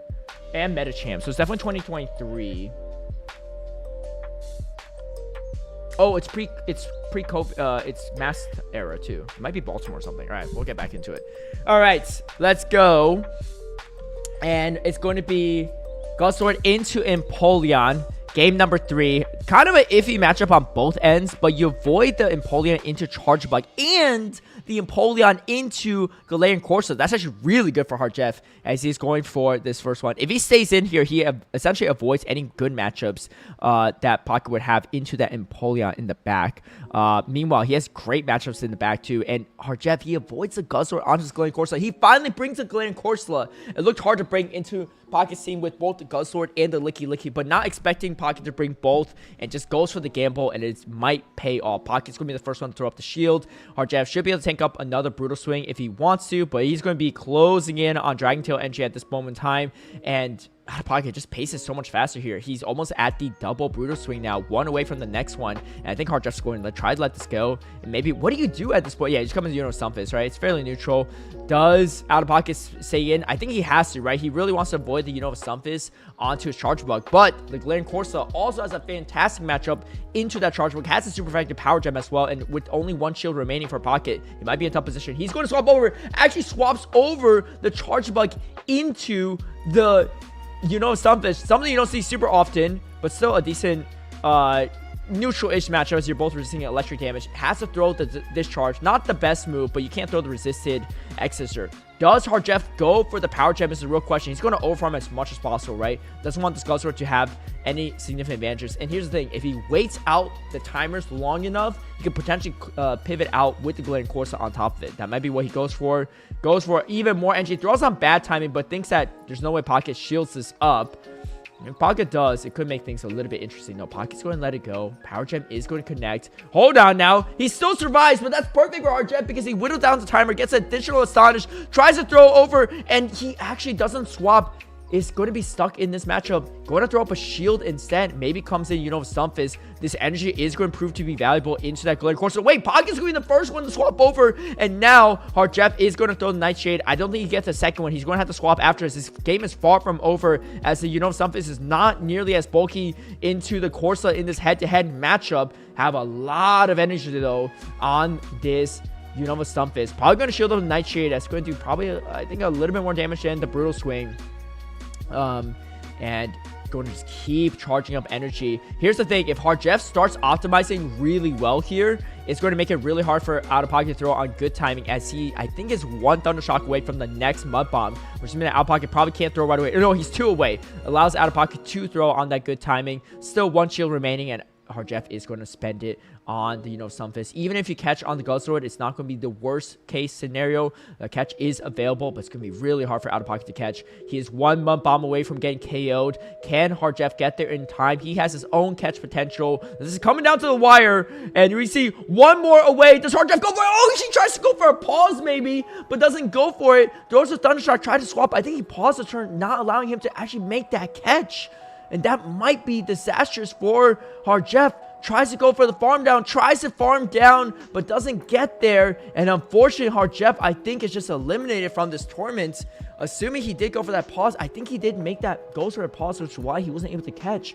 But Out of Pocket throws on good timing, and had Harjeff maybe just thrown 1 Thunder Shock and swapped, he would have got the catch, but didn't think that Pocket would throw right away. Pocket, though, playing mind games and making it work. All right, so Pocket still in it. Eliminates Harjeff, which is no easy opponent. which means that Out of Pocket is facing off against Rocha Babyface next. Ash and Ash versus Marco Galde is going to be queued up. That should be a huge matchup. And then against Paul Garcia. Let me take a look at Marco Galde and Ash's teams here. Ash and Ash, Marco Galde. The Jellicent is pretty good. Marco Galde leaned heavily into it. But you have a Charge Bug and a Glaring Moltres. The Glaring Moltres is probably the more concerning part. The Charge Bug is not terrible, right? Because you grab shields, you could do a lot of neutral damage, but doing resistant hex damage and taking super effective Sucker Punch is just brutal. And you know that Ash doesn't really have to shield the Surf at all, like, unless it comes to it. Like, you can't really hex down, even if you land a Surf, so it's such a good matchup for the Moltres. Let's think about it, though. How good is this Moltres into the rest of Marco Galde's team? Really bad here. I mean, you have all neutral attacks, though. You have neutral attacks here, not great, as the Sucker Punch damage is resisted. And then Napoleon's not bad into it either. So, and you got Charge Bug. So actually, Ash's Moltres is actually pretty hard to bring, which just means that I think Marco Galde brings the Jellicent a lot. If Ash tries to bring the Moltres, like, he has great matchups in these two, and then 4 just not so good matchups. It's not bad, just like go Sword, and he could grab a shield off of Charge Bug, but yeah. So I think Ash might have to lean a little bit more heavily into Charge Bug, which I think would be good for him. Winning matchups here, neutral here, neutral-ish here, kind of a neutral here, and losing, but not that losing hard here. So I think Ash probably could lean a lot into Charge Bug. Maybe a Sprinkle Moltres, but I don't think so. You could safe swap Moltres, because you grab a shield off of most things when you safe swap it, at least. But yeah, we'll see. Alright, should be a good one, though. Masks are meta. Masks do help the GeoGuessr for sure. Without Masks, this game becomes a lot harder, because these are wild teams, right? Okay. Could be Baltimore. Could be Peoria. It's not Salt Lake City. I work Salt Lake City. I don't recognize any of these two. This might be Eat Strawberries, though. Who's Louis P? I don't think it's Toronto, although it could be Toronto. It could also be Arlington. Man, this is so weird. This is such a weird one. This is a hard one. Winners round 2 is so early, too. I'm stuck. All right. It really could be Toronto. I don't think so, though. I think if it's Toronto, I have a higher chance of pulling Canadian players, too. I worked Toronto. I don't remember seeing that. I worked Arlington. I worked Salt Lake City. I don't remember these players. I do remember Louis P, though. And this guy just looks like Eat Strawberries, which it might be. It's Peoria or Baltimore? I'm going to go with Baltimore because Baltimore had the bigger... It was a bigger tournament. I don't know if that really makes a difference, though. Oh my gosh, we're so good. What? That was a shot in the dark. It's not Strawberry? Oh, no? Who is that? I actually don't know who that is. Inadequates versus Deep Con. This is a pretty easy one because Inadequates hasn't played in a lot of NA tournaments. He played Hartford. This is not Hartford, though. Deep didn't play in Hartford. Is this Toronto? It might have been Toronto. B-Bro was in the Toronto meta. Oh, and he did go to Toronto. Yeah. I think it was Toronto 2025. Because Inadequates had a pretty stellar run, and he had a B-Bro there. That was probably his only B-Bro tournament. Yeah, there we go. Jim Korn. This is old school. Wait, this is Vancouver 2022. Dr. Roast Beef and me? Hey, Fresno right there. He had the glaring wheezing.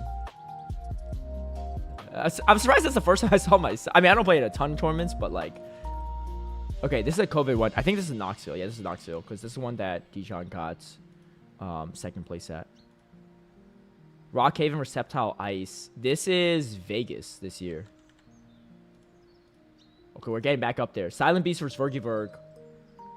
Claydol meta? I don't know. Silent Beast runs really weird stuff. What the heck is Vergiverg running too, though? This is so weird. Chargebug? Dude, these guys are both running really weird stuff. It was... Oh, there was a VGC player. Oh, that's what it is. Yeah, his Soon Quillfish is pretty crazy.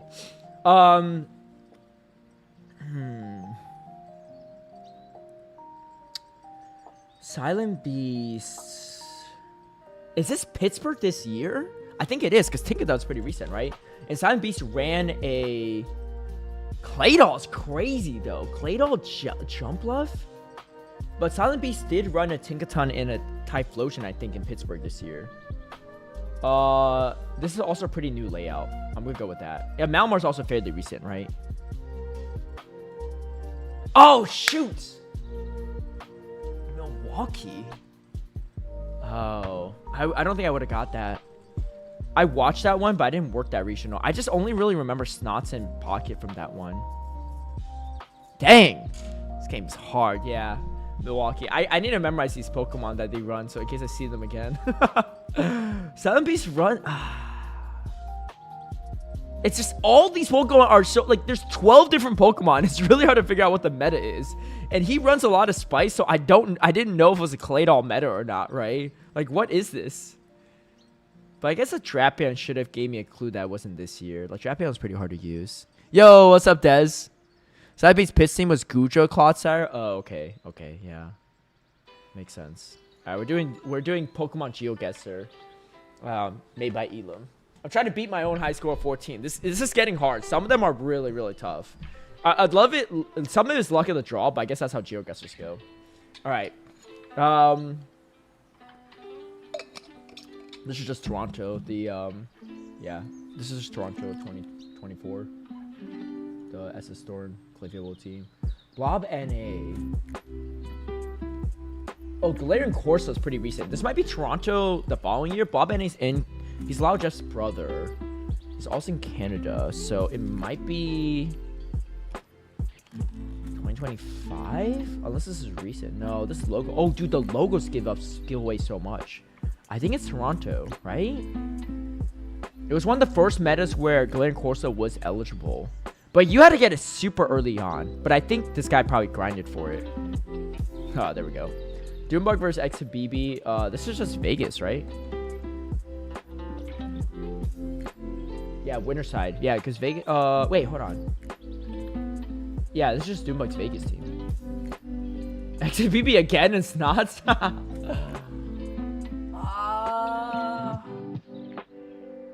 What's the odds of getting 2 back-to-back players?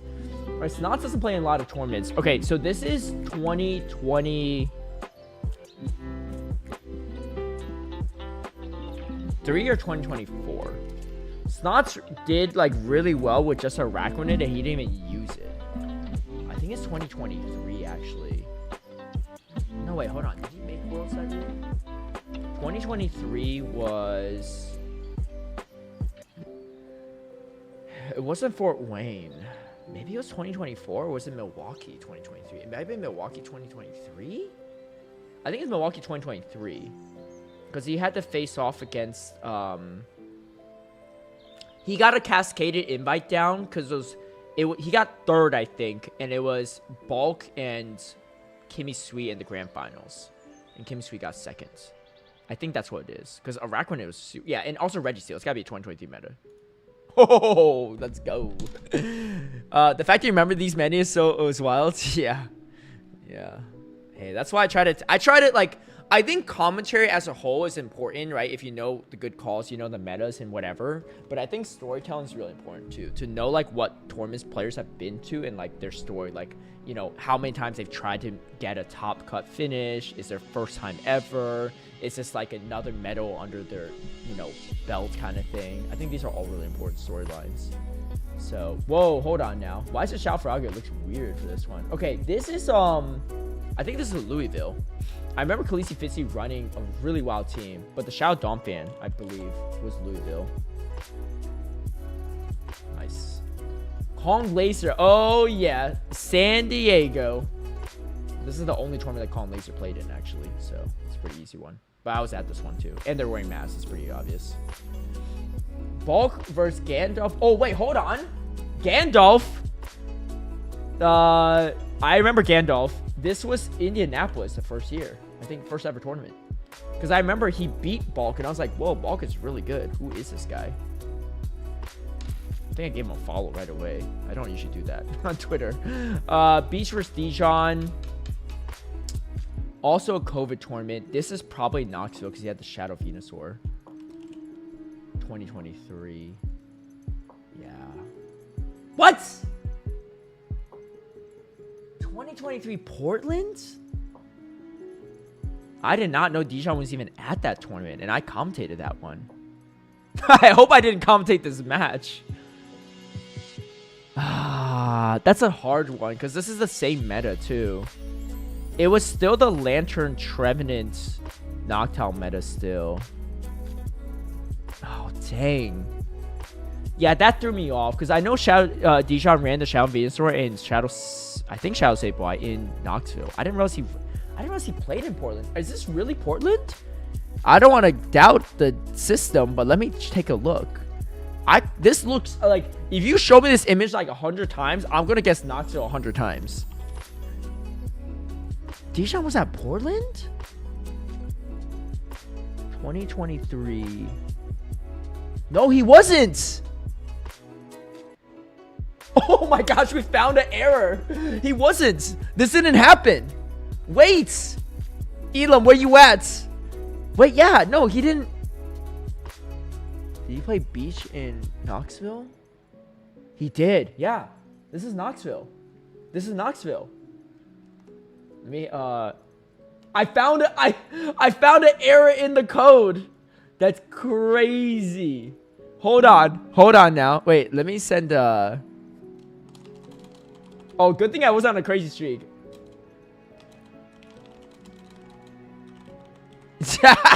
Yo, AI can't replace me. I don't know how to give feedback on this though. How do they yeah, how do they I don't think Elam's still here. Elam, if you're still here, how do I give feedback on how to fix this? Dude, that's crazy. Wow, okay. Yeah, I was like, what? I didn't think he was at Portland. Okay, well, back to beginning. That's, wait, what? Oh, that doesn't even look like beach. Yeah, it is beach. Wait, we have beach back to back again. All right, this is another 2023 meta. The real D Long, I think, is who this guy is. 2023, so it's all pre-San Diego. This could be Arlington. Wait, was this the same team that Beach ran against Dijon? No, he was wearing a different shirt, I think, right? Well, that could be a different day, though. Winners Group D. This one's hard. Beach went to a ton of tournaments. I don't know anymore. This could be Knoxville as well on a different day. Wasn't he wearing something completely different? It's definitely 2023. Oh, man, this could be a bunch of them. I feel like I worked this one though. I feel like I remember seeing the real D Long running this team. But this is a very meta team.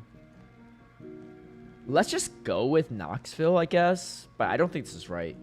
Oh, it is. Okay. All right, it's just a different day, I guess. Knoxville. Okay, yeah. It was just the same exact team from Beach, but there's always a chance. Like, he did switch his team up a lot. Okay, this is 100% first tournament of last year, Baltimore. Hey, Donis and Arrow. Whoa, hey, Donis had bleached hair. This is Fort Wayne. This is the one that Arrow got second in. Eo Merrill versus Smurfy. 2023 post mask. Still Trevenant meta. Could be Vancouver. Smurfy's like around that area, I think, right? Whoa, what happened? All right, we got a match. All right, Ash and Ash versus Maltragalde. Like I said, it's been a while since we've seen these two. I think the Jealousy is going to be pretty good for Maltragalde, so let's get into it. All right, rematch of the Mérida Grand Finals of last year. Only one will be able to make it forward. Oh, he catches a perfect lead, though. That's as good as it gets for Ash and Ash. Even better than the Charge Bug. Wait, hold on. He kind of swapped kind of late there. Does he win this?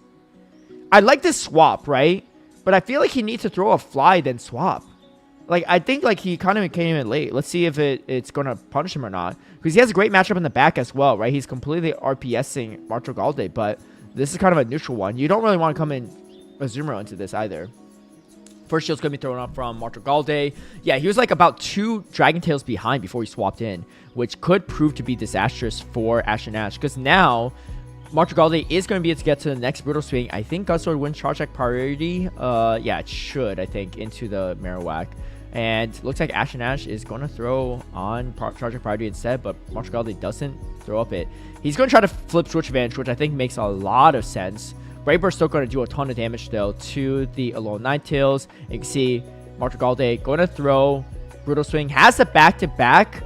Ash and Ash trying to flip for Switch Advantage or not. I mean, I guess we're going to find out who wins Charge Party. They're both going to throw at the same exact time. Oh my gosh, that's brutal for Ash and Ash as Martial not only grabs both shields, but gets the Charge Party with the Guzzlord, and Marowak does go down. The late swap really was punishing for Ash and Ash. However, you're going to leave with a Brave Bird. It's actually not terrible for Ash and Ash. Brave Bird is going to be going to do a lot of damage. And in comes the Azumarill. Azumarill is going to be pretty good. But the problem is, I think the timer is going to stall quite a bit if you come in Azumarill into this Jellicent. What is he going to do here? Oh, wait! Oh, there's no way! Martial expected Ash and Ash to swap, but he doesn't. And now he catches the move of the Surf on the Azumarill. Wait, things did a complete U-turn in this matchup. Martial thought there's no way that Ash and Ash doesn't swap, but it pays off, and now he banks energy and catches the Surf. That's a huge place from Ash and Ash. I think he might have been scratching his head trying to think what to do next, but Martial gives him a potential win condition on a silver platter. Let's see if he can make the most of it or not. Almost another Shadow Ball's reach, but the Play Rough is going to come out first, as it's just going to be a Surf on the side of Martial. No shields on either side. The real question is, how much can you overfarm? Timers are slightly misaligned. Alolan Ninetales is about to come in, and here it comes. But Ash and Ash gets to the Play Rough before Disarming Voices reach. Wait, hold on. He doesn't throw the move. Okay. This is super interesting. I don't know why he didn't throw the move. Maybe he didn't want to get farmed down. I'm not sure. But now wants to make sure he could farm down instead. Maybe this is a winning play. I think it is. He's going with Charge Priority over the Jellicent in all likelihood. Throws a Brave Bird. And the Brave Bird is going to connect first. As wow, Ash and Ash had a fantastic lead and backline. Almost lost it on that late counter swap into the Guzzlord. But Moltres looking pretty unstoppable even in the worst of matchups. The Brave Bird was huge there. And actually, really great call there to actually not throw the move from the Azumarill, knowing that if you get taken out there, you get Sucker Punch down and you have the move ready. So, really well played. But the swap over was a little tough. So it was like, I'll let Elam know. Hopefully it wasn't going to be a high score. I don't think so. Dude, some of these the 2023 regionals are kind of tough because there's like a block of them that are the same exact meta, and they're like Charlotte, Knoxville. That combination is really hard because a lot of people went to both because they're in the same general vicinity and they're like back-to-back tournaments. And 2024 too, that same time period. Yeah, it's just knowing your opponent right there, respect the game of Marto and playing into his knowledge. Yeah, absolutely. Wow. Ash and Ash made that work somehow. I'm sure Martial Galde may be a little frustrated with himself there, but tough lead, tough backline. He made something happen and almost won it. The Surf catch was huge, though. The Surf catch was massive for Ash and Ash, and getting that extra energy. And then they also had more regionals. Yes, exactly. Yeah, 2023 had more regionals. They started cutting back on it. 2024, they had more, too. I think last year and this year is the least amount they've had in history outside of that half season of 2022, right? Okay, 2023 post-mask, I think. Is there a chance it's 2024? No. Meta Champ and Trevenant and Noctowl and Lantern, yeah. Super meta team. Okay, so it's not San Diego. I don't think it's Orlando. It's kind of far for Smurfy, I think. I think he's on the West Coast side. This could be Vancouver or Portland. Shoot, this is really hard. It could easily be Portland. I think I know for a fact Smurfy was at Portland. Let's just guess it. Oh, it's Vancouver. Damn, I knew it was 1-2. All right, we'll reset the score. All right, here we go. Back at it. Ash and Ash up a game. Finds a beautiful lead to kick things off. Not looking great for Marto to kick off things for him. He just quickly swaps over to the Guzzler. We might see a X-Scissor and dip. This could be pretty good either way. You get a shield here, you come in Azumarill. If you don't get a shield, you come in Marowak. And either way, I think Ash and Ash can maintain switch advantage. He lands the X-Scissor, doesn't get the shield. Now comes the Marowak, exactly as I foretold. And here comes the Brutal Swing. Back-to-back Brutal Swing is loaded. I don't think you can flip switch advantage at this moment in time. Ash and Ash is going to be able to farm down. But let's not forget the energy from the Jelson still goes quite a ways away. Oh, wait, going for a slight undercharge. Wants to get as much energy as possible. Let's see if this is going to be the perfect undercharge or a little bit too aggressive. It's going to be a lot of, we'll see. We'll see how it goes. He knows that Ash can't really pivot back over. Otherwise, he's going to get the matchup he wants. And he knows how strong Jelson is. And obviously, if there's just a Moltres back, Marcho likely loses either way. This is a very aggressive farm down from Marcho Galde. Can he get it, though? Is the real question, because the thing is, it's not like Chargeball could easily both switch you down if you have a lot of health, but now it definitely can. Was it the perfect undercharge? And it was! Okay. Well, he has a move. He's going to swap out. He has 2 back-to-back moves. I think, unfortunately, he can only throw one of them, but he can actually... Oh, wait, hold on now. We can set ourselves up for a combo play, because you can take the bubble damage from the Azumarill, and then you can throw the next Shadow Ball at the Charge Bug if it comes to it, or just back-to-back at the Azumarill. So there is still a lot of possibilities. 100 energy on that Jelson. First Dazzling Gleam is going to connect, and now things are going to get a little bit weird for Ash. I think he's not going to shield this Azumarill either way and try to sweep the Charge Bug. Look at the bubble damage. It's just adding up so fast into the Alolan Ninetales. You wouldn't think so much, but after this many bubbles, even that's going to start hurting the Alolan Ninetales. Does he go for baits is the real question. It's really risky if he does. Goes for the Dazzling Gleam. Ash knows there's a lot of energy still on that Jelson, but he's not fooling around here. I think we might see a combo play. Here it comes. Throws the Surf. Resisted. And we get a shield from Ash. This might be pretty solid for Marcho Galde. He might survive the bubble. He needs to get the second move off. Can he get to it or not? He does. And he throws a Shadow Ball at the Charge Bug. That's huge for Marcho Galde. Wait. And Ash lets it go. I think he knows there's energy on the Alolan Ninetales, but that hits really hard against the Charge Bug. Maybe think it was going to be another Surf, but either way, if you only have one move, you might as well throw the harder hitting one into the neutral matches. Wait, hold on. Marcho Galde not shielding, knowing that there's a move on the Azumarill, I guess. I mean, maybe it's a play, but he doesn't have a lot of health. I don't know if it's going to punish him or not. As the Vultures comes through, does Ash shield? Yeah, he wants the Volt Switch damage. The thing is, Marcho Galde, he has to throw another move to take out the Charge Bug. He can't farm it down. He has to throw it. But I don't think he has enough to take out this Azumarill. I think this might be Ash's game. He's only 1, maybe 2 bubbles away from taking it out. He has a lot of health still on this Azumarill. Enough health, maybe not a lot. And 1 bubble will be all that's needed. Ash takes a 2-0 victory over Marcho Galde. The perfect underfarm, but just not enough in that brutal matchup there. And that looks like Ash is going to win that rematch from last year's Grand Finals. Ash will be facing off against Paul Garcia. Definitely an underdog in the remaining players, but can potentially still make something work here. And then we have Rocha Bayface out of pocket as well. I think we'll probably cover these 2, and then Paul Garcia and Ash. And then maybe the loser round 5, and then we go winners finals, losers finals, grand finals. All right. A lot of things to go look forward to. Rocha Bayface out of pocket should be up next. Let's take a look actually at their teams before I go back to this GeoGuessr stuff. Rocha Babyface and out of pocket, right? Was that it? Yeah. Okay, so out of pocket and Rocha, their 2 teams. Charge Bug looks kind of hard to bring into pocket seeing, which means that the Azumarill should be...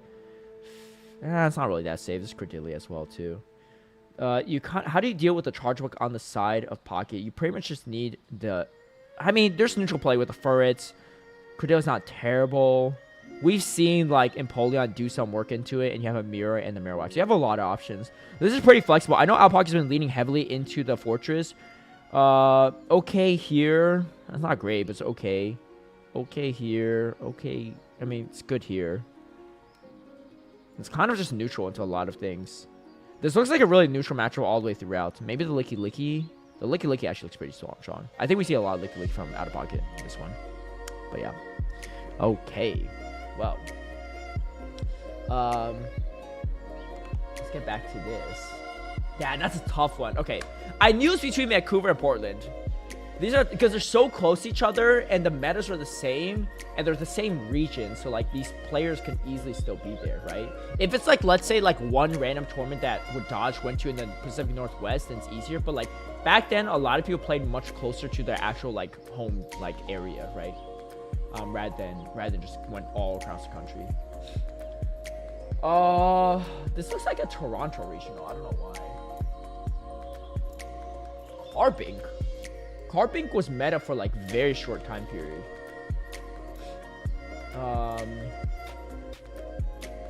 Could be Pittsburgh actually.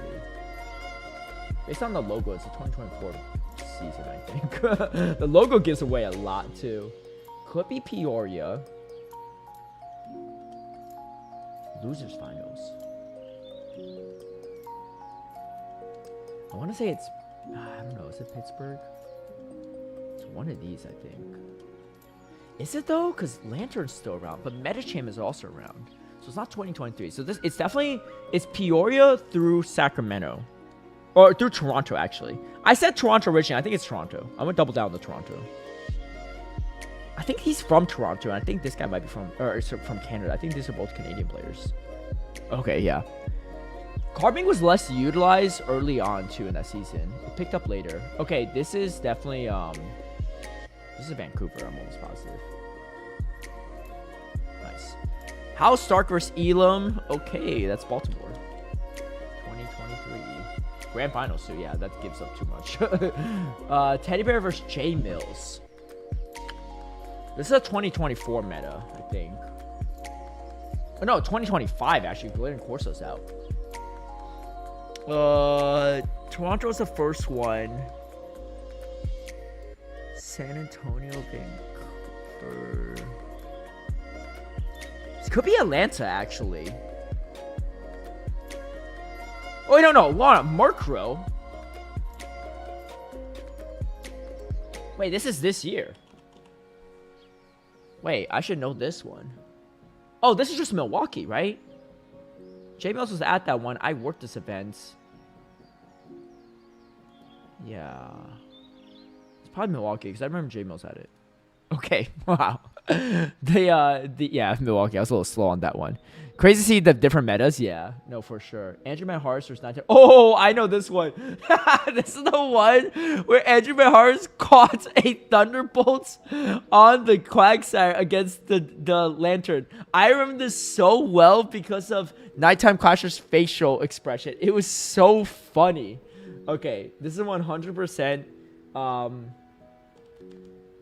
It's 2024 Pittsburgh. Where's it? Peoria? It's one of those two. I think it's... I'm going to go with Pittsburgh, I think. Yeah, because he had the Lone Sandslash. I remember the Lone Sandslash, like, powder snowing down with dodges, Dragonite. Nice. Yo, you all got to see this, though. Pittsburgh... Pokemon Go 2023? No, 2024, right? Day 2. It's pretty hilarious. Let me see if I can find it. 2024. It was... Wait, losers round 2, right? Wait, no, that's not right. Oh, wait, yeah, there's multiple losers round 2, that's why. Alright, let's see here. Wait, what? How's Andrew Mahars playing Pocket now? Maybe it was later? Oh, yeah, no. He faced earlier. So maybe it was around 1 or something. I don't know. Maybe the graphic just wasn't updated. I don't know why. I remember this so well, though. It was such a funny catch. Sorry for the wait, but I'm telling you, it is 100% worth it. Jeez, I look so different here. Okay. Yeah, it was that first game. Oh, you gotta see this. It's stone cold. Stone cold. He just catches this. All right, hold on. Oh, wait, it was a replay. Wow, we gotta see this. Okay, no. He's still, it was right before this. Okay, watch Nighttime's face here. He doesn't realize.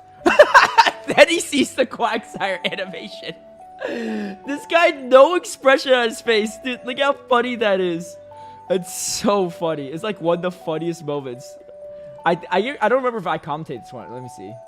Is it gonna be honorable? Oh my goodness. Oh my. Okay, no, it was Mark Sun and Joe Butters. But I remember this is so funny. Look at this. He's thinking, all right, I'm landing the Thunderbolt. No problem swiping the balls. Oh, what? A Quagsire? On a one-turn move, too. That's crazy. Yeah, Andrew Mahars was able to close it out there. I guess I did say lose round 2. Okay, well, anyway. Wow. Okay, let's keep it going. Valor Ash versus Little Sparty. This is like, shoot, the Dene? What meta was this? I don't know if was he trolling with the Dene, or was this like actually legit? Okay, so it's not this season. 2025? Why was he running to Dene back then? It wasn't, it was pre-parabolic buff, no? Is that a graphical error? Okay, so it's not Toronto. It's before the Portland buffs. If I were to guess, this is Milwaukee and might have been Milwaukee. I think it might have been Milwaukee. There wasn't Gastrodon around for some reason here. Oh, sorry, Claydol. But Credilli was around. But like, it's just like maybe they just didn't run Claydol. They're both running Gastrodon. That's so weird. Okay, Milwaukee makes the most amount of sense, I think. Especially for Little Sparty to attend, I think. Oh, wait, what? Is this right? This doesn't look like Pittsburgh. Today was last year's... Yeah, wait, hold on. But it's not 2026, right? Wait, this don't seem right. I'm gonna look this up. I'm the human checker on this to see if this is accurate or not. Okay, so Valor Ash with a Batendede? Let me see. No, he didn't. He wasn't even... Oh, it was Pittsburgh this year. Oh, I'm basing too much on logo. I thought this was the old logo. What? I didn't even know Lil Sparty was at Pittsburgh. Okay, that makes sense because like Dedenne was like not really it was like not really meta relevant for much, right? But it was NS was the last tournament and there was no regionals where Dedenne was meta last season. Okay, that makes more sense. Oh, you're right, Soph. The shadow introduction dates. Dang it. I'm using too much of the logo. I think they maybe update the logo halfway through the season. Okay. We'll have a match soon, but... Alright, dang it. You're right. The shadows... Okay, well, this is obvious one. Kong Laser. Shady Equation versus Boglish. This, I think, is Vancouver. Wait, Pocket... Or no, sorry. That's Portland, I think. I'm almost positive Portland. We'll get back to that. All right, Out of Pocket versus Rocha Babyface to kick things off. As expected, the Fortress. A lot of neutral matchups here as he's got the McLovin shirt for today. And did he change that? I don't remember seeing that earlier. But anyway, taking new photos in between these matches as Gunsword into Credilli. Not a terrible matchup either way on both ends, but slightly Credilli favored. He's going to take the move and swap out. In comes the Empoleon. This is kind of a weird matchup because you're throwing super effective Sand Tomb, but doesn't do that much damage. Meanwhile, the Hydro Kid does a lot more damage for neutral. However, the Bug Bite damage is starting to add up a bit. It is all resisted, but even 1 damage a piece, those one-turn moves come out pretty quick. As now comes the Sand Tomb. Out of Pocket just going to throw it as quick as possible. Can he ever flip this matchup? You just never shield this first Sand Tomb if you Roach a Babyface, but I don't think you're ever threatened in a Bug Bite down range. Maybe if you 2-shield and try to Bug Bite down after the next Sand Tomb, that is a possibility. Let's see if Out of Pocket's going to throw here or not, and he is going to shield right before the Sand Tomb is reached. I think he might try to go for this Bug Bite down. Double debuff, it might be enough. We should be able to grab a shield off of Roach a Babyface if he wants to go for it. Throws right before the Hydro Cannon is thrown just in case Roach Babyface decides not to throw to maximize the energy. Great call from Pocket, and he is able to KO the Empoleon. Leaves with maximum energy with little farm, and it's actually not too bad. He throws the Sand Tomb. Not a lot of damage. Does get the guaranteed debuff, but I think Roach can clear it pretty easily. I just don't think he makes it to a Rock Tomb in time, even though it's resisted and a little bit more damage. That's going to be the case, and now comes the Glaring Corsola. This is actually not too bad for Roach Bayface. With a shield advantage, he's going to get a lot of work done. This is a pretty neutral matchup, and he has just neutral matchups all the way throughout. Actually swaps over to the Gradilli. Kind of curious. I don't know. I feel like Gradilli's a little bit better into Guzzler doing neutral acid instead of the resisted acid damage. But maybe just wants to energy lead into this Glaring Corsola. Marowak feeling pretty good into the Guzzler either way. Oh, wait, he goes for the Grass Knot. I think he timed that poorly or maybe lagged a turn or something because it looked like Astonish came through.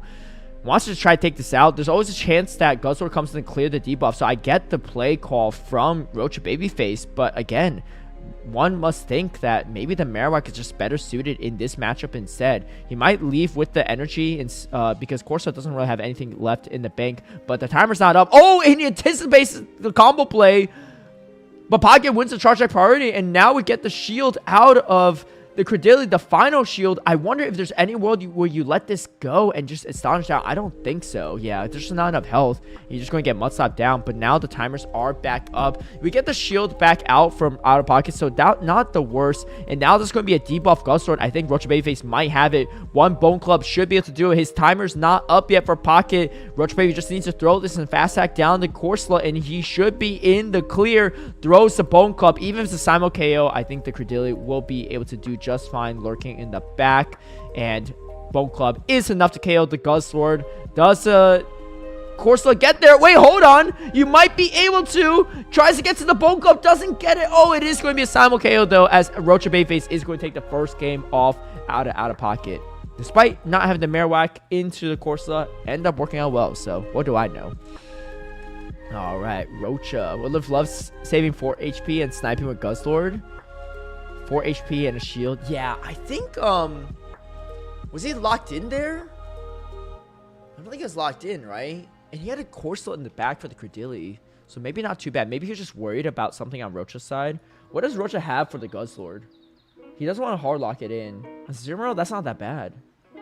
Yeah, I think that could have been the play. Because this whole team is pretty solid, right? That Guzzlord is actually really safe. And the Empoleon's already out of the way, so you could have definitely cleared and just brought in the hard pivot to Guzzlord. Guzzlord has a lot of win conditions there. Yeah. Okay. Yeah, let's go with Portland. Because, Dialep won Vancouver.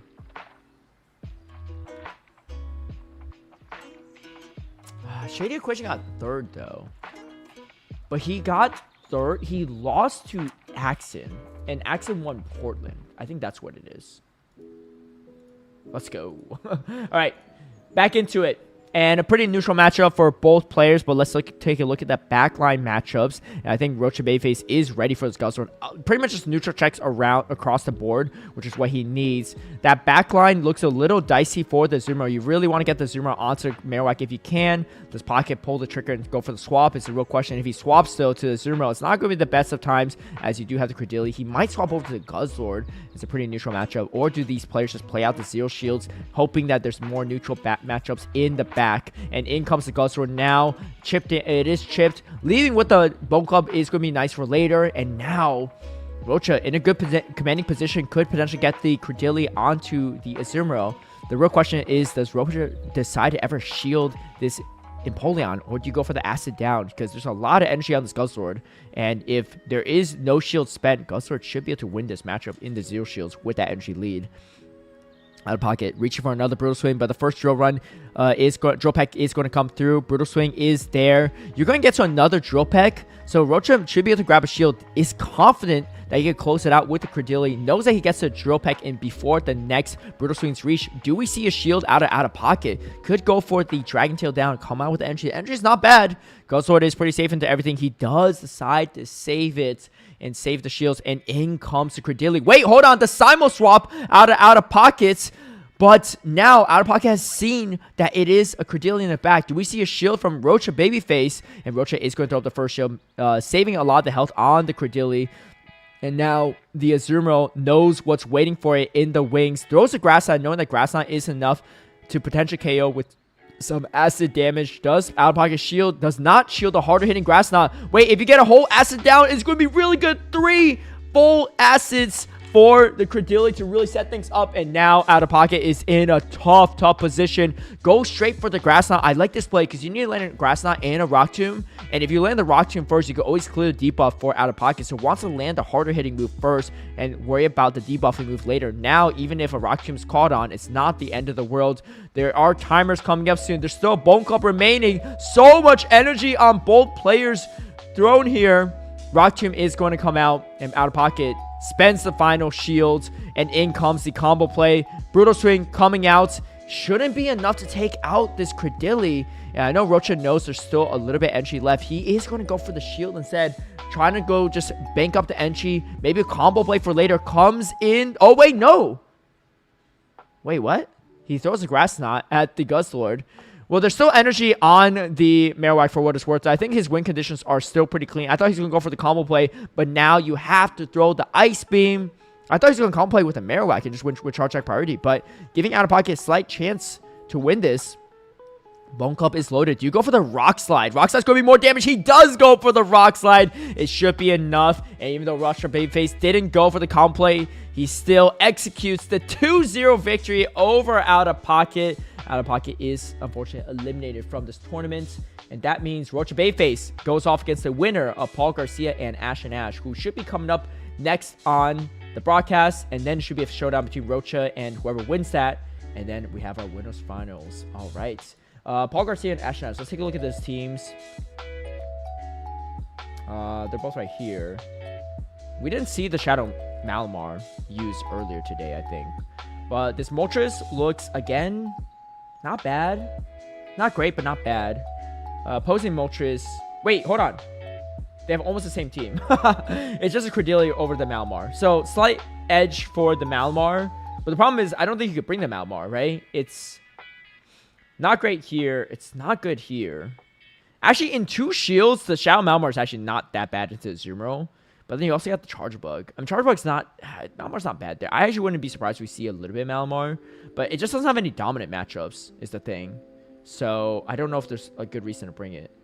Like, it doesn't hard beat Credilli if they start shielding Superpower, right? Or no shield or foul play. Okay, we'll see how that goes. But yo, what's up, Drogata? Welcome, welcome. What's up, PvP Potato? What's up, Evovi? Alright, they're both lagging a little. I think Pocket missed a bubble and Roach tried to swap. I don't think it's impactful though. Yeah, I don't think so either.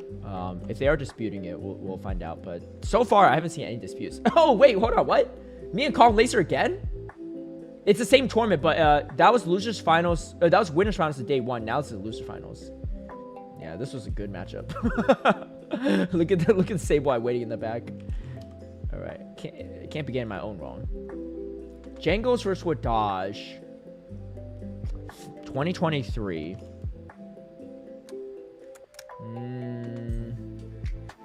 Is it Baltimore? Wadaj wasn't at Pure or Salt Lake City. Could be no, he's not running his Toronto team. This could be Arlington? Or is it Baltimore? Let me think here. They're using Lantern. Lantern got buffed right before Arlington, right? It's not San Diego. I don't think we're Dodgers at Orlando. Is it Arlington? It's either Arlington or Baltimore. We were still wearing masks in Arlington, I believe. Winners round 1. Let me double check the other ones. If it's I don't think Wadaj was at Orlando. Jangles is definitely at Orlando. What happened in Knoxville that year? Knoxville was... No, that was Rise and Dijon. There weren't a lot of people at that one. It wasn't Vancouver. It wasn't Charlotte's. It could be Fort Wayne. Were we wearing masks by then? I don't think we were, right?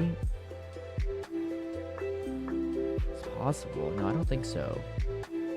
Okay, I'm going to go with Baltimore or Arlington. I feel like they're both at Arlington. I don't know if Django's at Baltimore. Oh, man. That's a tough one. That's a tough one. All right, Rise to the Occasion versus Chrissy May. Whoa, what? These graphics can't be right. Like, what is happening in these graphics right now? How are we this far in the match and the graphics are that scuffed? What? I get it if there's right off the bat. He's already spent both shields and there's one Pokemon left. Okay, well, this is an early tournament for what it's worth. What tournament is this? Is this just 2022 Milwaukee? Wait, hold on. What did Rice have? He had a... He had Trevenant? He had... Oh, this is so hard because this gives me so little information. This might be 2022 Milwaukee. I have so little information to go off of. This frame is great. This is a final boss difficulty. The only benefit I have is 2022 there weren't a lot of tournaments. And this looks like a 2022 mask. Oh, Indianapolis. I should have known because the first stream was super scuffed too, right? I didn't watch all this because I was at a friend's wedding. You know, fun fact, I was actually supposed to cast Indianapolis that year, but I couldn't go because I had my friend's wedding and I already agreed to it. So, yeah, but... Okay, that's a tough one. That's a tough one. I mean, those graphics did not do me any favors, but I don't know if I would have... I probably still would have leaned towards Milwaukee because I know if Rice was on stream in Indianapolis, but I didn't know how far he made it. He went to, like, Vancouver as well, too, so that could have been Vancouver, too. Well, this is fairly recent. Whoa. Wait, no, Vegas, what am I doing? Toronto. Okay. That graphic is crazy, though. Alright, Rocha versus... King Lugia. I remember seeing this. I don't remember what though. Okay, this is Scald Meta 2024. What is this tournament though? I don't think it's Portland. Could be San Antonio. Let's get into this match. All right, Paul Garcia versus Ash and Ash. Let's see how it goes. Double Glaring Moltres. Cordelia going to be on the side of Ash and Ash to get things off. Okay, switch advantage is pretty important for both players, but especially you don't want that Marowak onto your Empoleon if you can avoid it. Ash and Ash going to throw the Rock Tomb right off the bat. Paul Garcia going to build up at least the Brave Bird. Does he go for it is a real question, but doesn't want to throw the Fly on Charge Check priority. Could have potentially grabbed the shield off of Ash and Ash, but instead builds up more additional energy. This is going to make Ash and Ash think it might be a Brave Bird, and it indeed is a Brave Bird, and Ash and Ash lets it go. I actually don't know if this is enough to KO. It might put him in like 1 or 2 Sucker Punch range. And yeah, it's going to be exactly 1 Sucker. Oh, and he catches the Rock Tomb on his own Cordelia. Okay, not too bad for Paul Garcia. Now the Empoleon is going to have a good matchup, but you could potentially lock the Empoleon into your Marowak. This might be everything that Paul Garcia is looking for. He is down a shield already though, and it looks like Empoleon is going to pace a little bit faster. Ash and Ash just wants to leave with a bit extra energy. I don't think 1 Hydro Cannon would have been enough anyway, so rather just farm up to maybe double Hydro Cannon before throwing it, going for the KO blow. Not going to be the Rock Tomb that's going to be thrown, of course, and he is farming up to 100 energy. Wait! Doesn't throw a move now. I'm super confused. Okay, well, I thought he was going to throw on Charge Check priority, but chooses not to, and getting a lot of value out of this Cordelia. Ash and Ash is committing to the full farm down over 100 energy, but can only save 100.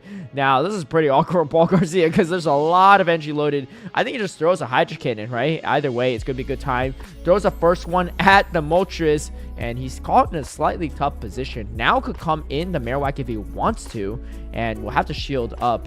Or does he just stay in to throw the Fly? Oh, he throws the Fly. We get the final shield out of Ash and Ash, but... here's the thing. I don't think he could Metal Sound down before the Sucker Punch adds up. Is going to come in with the Marowak. Oh no! There's still another Hydro Cannon loaded. I think he's going to be able to get the back-to-back off. Doesn't have to worry about this next Mud-Slap damage as long as the Hydro Cannon is reached. And it looks like that aggressive farm down did pay off for Ashen. Super effective Hydro Cannon is going to connect onto the Shadow Marowak. Marowak is maybe barely able to hang on. Yeah, but not with a lot of health. And there's just not much you could do into the opposing Marowak. Gets farmed down as well, so can't even pivot back over to Moltres. And that aggressive farm down looked a little funky at first, but it really paid off for Ashen as he was able to close it out with this Bone Club. Takes a 1-0 victory over Ashen to start things off. 100 energy over shield. Yeah. For real. All right, let's see how they adjust here. Dude, I love these headshots that these players got. All right, 2024. San Antonio. I don't think it's Portland. Could be Charlotte. Could be Knoxville. I want to say King Luke is from one of these Charlotte-Knoxville locations for some reason. But this looks like an early meta read for San Antonio, too. I don't know. No Vigoroth. No Annihilate. Oh, that's the thing. Annihilate started picking up in usage. I'm going to go with San Antonio. I don't think this guy was in San Antonio, though, for some reason. But I'm going to go with San Antonio. Oh, Vancouver. What? Vancouver is super late. Huh. I didn't realize Rocher went all the way to Vancouver, too. I mean, he's gone to a lot of tournaments, but that's pretty far for him. That one I did not see coming. Bonka BM, yeah. Okay. Bosox and Sushi. So Southeast Regional. Sushi's one of my old locals from Atlanta. Bosox. Wait, this might be... No, it's not Orlando. Oh, Annihilate's out. Okay, release date is actually pretty important. Probably 2024. Still Skull meta, right? Yeah, still Skull. All right, so it's going to be one of the Southeast Regionals. Could be Knoxville. Could be Charlotte. It's Charlotte or Knoxville. I'm locking Knoxville. Oh, Charlotte. I knew it was one or the other. All right, here we go. Paul Garcia, Ashen Ash. Decent lead for Ashen Ash, but this matchup is not as clean as it seems. And backlines are pretty alignment dependent. So we'll see what happens here as Ashen Ash going for the baits, going for the Rock Tomb. Does Paul Garcia shield or not? Back against the wall, down a game. Is going to play it safe, but that's going to pay off heavily for Ashen Ash as now he's building up to another move. First Bone Club's going to come through. Another one is shortly after that. If Ashen Ash can get both shields right off the bat, that's going to be huge. Or take out this Marowak. He is up big early on. I think Paul Garcia might go for a catch or might just swap out at this point in time. Doesn't want to spend both shields, right? Just to win alignment, and it could be not so worth it. However, he doesn't want to have great things to catch on. Oh, brings in the Charger Bug. Hold on. And he caught the Grass Knot. Catches the resistant Grass Knot. That is not an easy catch. 3 turn to 5 into a 2-turn move. But catching the Grass Knot, that's going to give him a slight advantage coming into this next matchup. Has a slight energy lead. Is able to perfectly optimize, but chooses not to for some reason. So now it gives him a full butt slap. Maybe not the best timing there, but gets a move off. I think 1, maybe 2 Volt Switches away from the next one. But Ashen Ash might be able to get to the rock side in time. Yeah, he is going to. Had Paul Garcia maybe timed that a little better, could have been different of a story. Could still bubble down, though, with the Azumarill. Could get a lot of advantages there. That MG is going to go somewhere. And if you look at the back lines, there's not much left on the Credilli, even though Ashen Ash has a shield. So this Marowak might prove to be quite useful in the back-end matchups. Waits out the timer, but this gives Ashen Ash a chance to clear the Marowak and come in something else. I don't know, though. Do you ever card pivot over to Charge Bug? You avoid the Azumarill onto it. Yeah, he is going to do that. Knowing that this is pretty much all he could do. Oh, could have thrown the bubble, but chooses not to. Instead, just throws the bubble and leaves with the energy instead. Do you ever shield this if you're Paul Garcia? No. Going to let this go, knowing that the Vulture's not going to be enough. Maybe going to shield the next one, see how much damage you can get with this Marowak. But the health bars is quite low at this moment in time. Ashen Ash has no way to catch any moves. Could potentially call a Rock Slide, but going to play it safe. Bone Club still does a decent amount for a neutral. Going to throw up his first shield. Next Bone Club is not too far behind, but Ashen Ash is going to get to the X-Scissor first. Might force out the final shield from Paul Garcia. Throws on not the best timing, but at least knows how to play out the matchups now that the final shield is gone. So he knows he's Paul Garcia is going to try to get there. You can see Ashen Ash trying to swap over. Not going to be able to do it. The timer was not up just yet. He has a shield remaining. He lets it go, knowing that Zero still has a move loaded. Tries to swap over, and now comes the Marowak. Marowak has the Bone Club loaded, but it's not going to be enough to take out the Azumarill. And Azumarill Might try to go for the bubble down against the Charge Bug and against the Credilli. No energy remaining on any of Ash and Ash's Pokemon. I think this Azumarill has what it takes. Just 2, maybe 3 bubbles away. And it looks like it's going to be 3 bubbles. 2 right here. 1 for the Credilli. Oh, actually 2 for the Credilli. But more than enough as Paul Garcia evens up this series. Did not look great for him to take things off. But the Grass Knot catch was huge. Absolutely massive. Okay.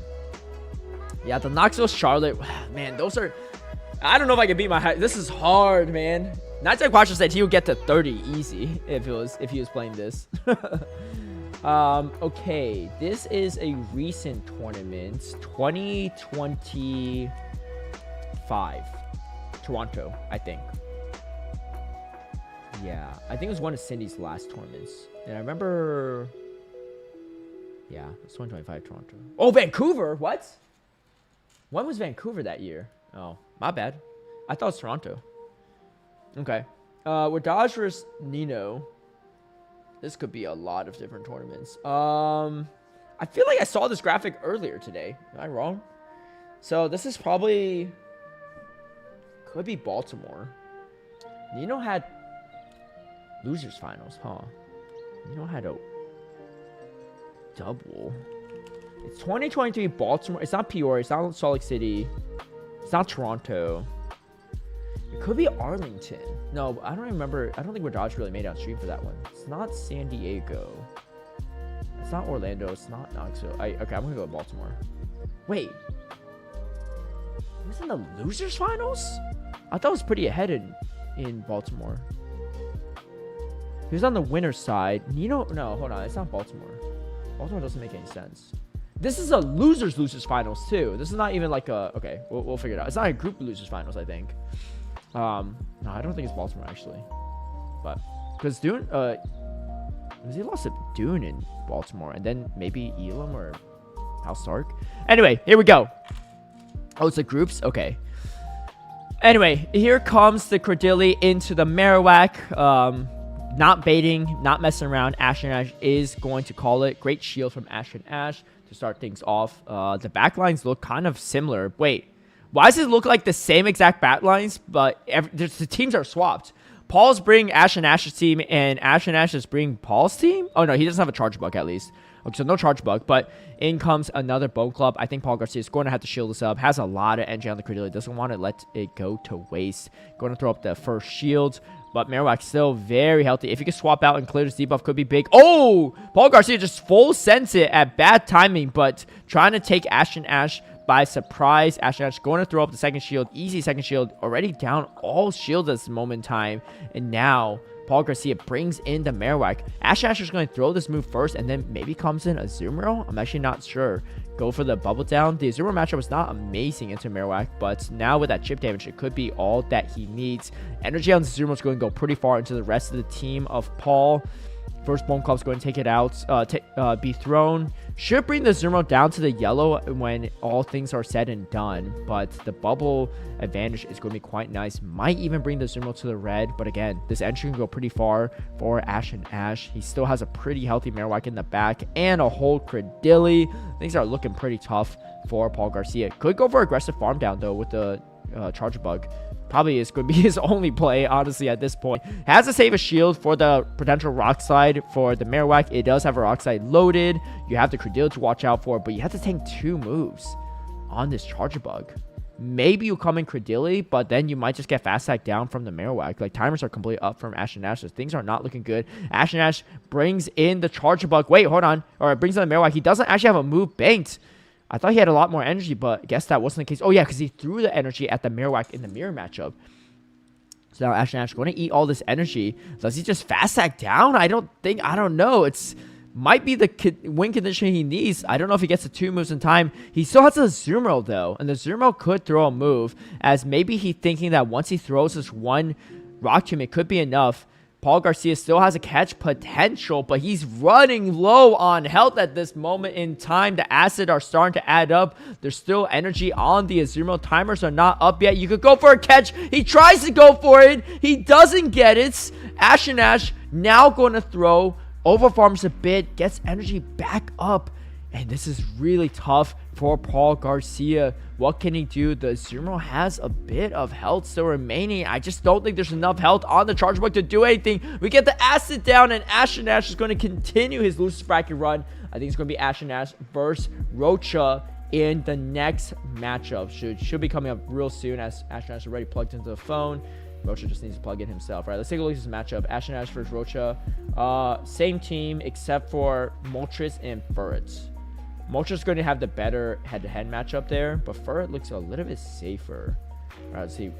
Decent here, decent here, decent here, decent here, decent here. Yeah, Furret's a lot safer, right? Moltres, you got to worry about some of these matchups, but Moltres not bad. You have neutral play into everything, so no hard counter matchups. Charge Bug's obviously pretty uncomfortable for it, but you can grab shields or flip it. So I think it's actually a pretty close match either way between these two. All right. Okay. Even if this is group stage, I'm almost positive Elam came into day number 2 on the winner's side, but maybe it was the loser's side. Maybe it was. I think Pocket came on the loser's side because he lost to, I don't know, I remember this. He lost to Purple Kyogre on the winner's side of day 1, but he still made it on the loser's side. But maybe Wadachi did too. All right, let's go with Baltimore, I guess. This is a very Baltimore-looking team. It is Baltimore. Okay. Yeah. I wasn't as confident as you, Elam, but you played in that tournament for what it's worth. I didn't commentate or play in that tournament. A little bit tougher. Okay, this one is I think this is Fort Wayne. I think it's Fort Wayne. It looks like Fort Wayne. Day 1. Dijon had a pretty good run in this one. Yeah. MF Swanky or Spandalicio. Whoa. Okay, this is Charlotte, I think. I didn't work Knoxville that year, but I know it's Charlotte or Knoxville. So I'm pretty sure it's Charlotte. Because I remember seeing the Coffer Grievous in the double. This is Spandalio's like breakout tournament. Maybe his first one even. Oh shoot, it was Milwaukee. I did work Milwaukee as well. And Milwaukee makes sense because he's from the Midwest. This is a hard game. I thought it was good, but I'm not as good as I think I am. Moss Monster. What the heck is this team? This is there a meta champ? There is. Okay, so this is 2024 before the Skulls meta update. It could be, no, it's not Pittsburgh because I don't think people really make Carbink work.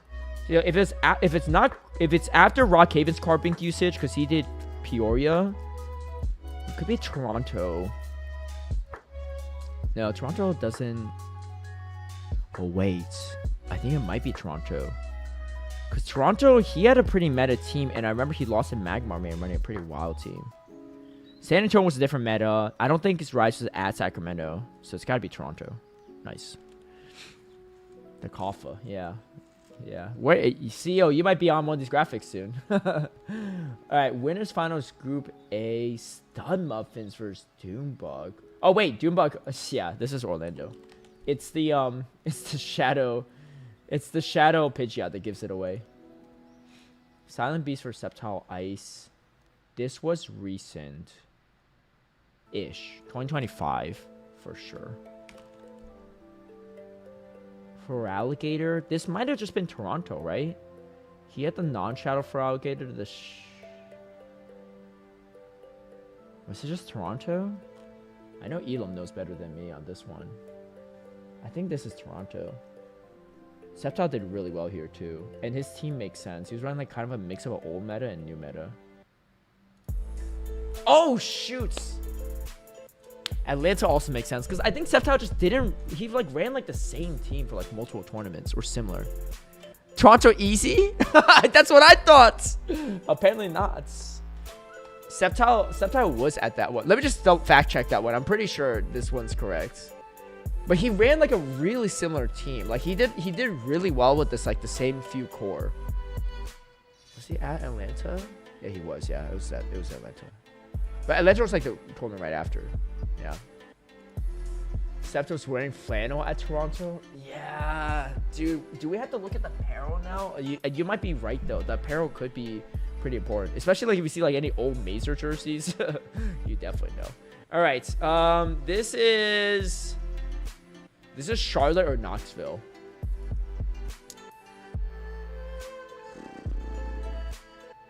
I think it's Knoxville.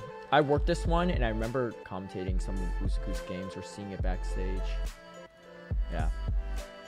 Kevin Reed. Who the heck is that? Okay, this is probably like Louisville, maybe? It's early 2024. It's not Pittsburgh. Oh, no, sorry, 2025. It might be Louisville. Gyarados is pretty common there. I don't know if Dune even went to Sacramento. Toronto was like a slightly different meta. We'll go. It's either this or Baltimore, but I think it's this one because this looks like maybe he took some inspiration from Wardage's winning team in Baltimore. Oh, nice. There's that one emote. Yeah. Okay. Dijon versus Ninja in a can. It's an interesting name. Guzzlord. It's pretty wild. Okay, this looks like it could be. This is a Scald meta, maybe. There's Lantern, Skarmory, Annihilate. Yeah. Okay, so Annihilate came out after Portland. Charlotte was too early, I think. I think people didn't catch on to the Annihilate until Knoxville. Did Sean play in Knoxville? Or did he judge? This could also be Orlando. I don't think it is, though. Orlando is a possibility. It could even be Indianapolis. No, I think Dijon ran a pretty troll team in Indianapolis. Or maybe that's the year before. It's tough. Okay, you know what? I'm going to go with Indianapolis because this is before Cordelia was good, actually. This was old meta. So he usually trolls around with Cordelia around like Indianapolis. So I think he was already locked in for a Worlds invite. And Indianapolis is close enough that he could drive there. So he probably wouldn't. I mean, this is not how everyone thinks, but like most times if you're judging or commentating, you probably want to do the ones that you don't have to drive to, right? Because the ones you drive to is just like kind of free to attend, mostly outside of hotel and food.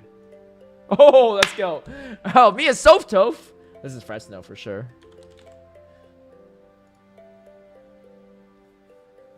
That Venusaur was so useless the entire tournament outside of this one matchup. But it came in handy for that matchup. Stub Muffins and Chem Coop. This is Portland last year. I remember this team because I got cooked by Chem Coop. I thought I had like such a good comp into him, but it did not feel that way. Yeah, Portland. Chem Coop and Ash and Ash. Whoa, Chem Coop back to back. Wait, this is the same tournament. Yep. Matthew versus Dodge. So old tournaments. Oh, this is Pittsburgh that first year because he had the Shadow Dragonite. Shadow Mimikyu versus Keen Bart. Keen Bart plays in the Midwest. He doesn't go to a lot of tournaments outside the Midwest. And this was 2025. It was the Claydol meta. So Milwaukee? It's gotta be Milwaukee. That's the only Midwest tournament here. There's a small chance it's Atlanta, but I don't think King Bart went all the way to Atlanta. Oh, I'm good. Beach versus what is this meta? Okay. Morpeko does tell me a lot. Morpeko means it's a 2025 season. And the Ariados. Is this Baltimore? Nighttime Clasher. This might be Baltimore. Right after the acrobatics buff, right? So I mean, obviously, Moga didn't catch on, but he probably didn't know that at the time. I don't think it's Louisville. I don't think it's Sacramento. I don't even know if Nighttime or Beach were at Sacramento. Toronto was like a different meta. I'll go with Baltimore. Oh, shoot. Wait, Vancouver? What? When was Vancouver that year? Was Morpeko might have been banned at Baltimore too. Wait, what? Vancouver? What happened at Vancouver last year? I'm blanking. I didn't play in Vancouver. Oh, Vancouver was the halfway meta. I didn't even know Nighttime was at that one. I definitely didn't know Beach was at that one. That was the one that Rice won. Post UIC. Oh, dang. Wait, how did you know it was post UIC? What even happened at UIC last year? Oh, the Galen Corsa is a giveaway. Galen Corsa wasn't released at Pittsburgh. Yeah, I should have known better. I should have known better. Top 6 at UIC. Yeah. Yeah, this was the Vancouver was a weird, like, one-time meta. All right. Spartan versus Rise Occasion. Let's take a quick look at the teams before we get into it. This is the winners finals. So, Spartan and Rise. Okay, we have these teams right here. Gorgeist, dude, looks pretty hard. 3 hard wins. Neutral here. Not great here. Not bad in Defer. I think Rise leans into the Gorgeist quite a bit. He's brought the Florges enough that it's actually kind of scary into some of these matchups. Great into these two, especially with that Disarming Voice. Good here. Not as good here without the Disarming. Without Trailblaze, but not too bad. Kind of here. I think it brings some mixers of Florges and Gorgeist, because it covers all of Gorgeist's weaknesses really well. That pairing is really solid, which means that Spartan has to bring the Ferret or the Altaria or both. All right, let's see how this goes. All right, game number 1. Rise Occasion, Spartan. This is it says semifinals, but it's technically the winners finals. So this is a top 3. Should be a best of 5 if I'm not mistaken.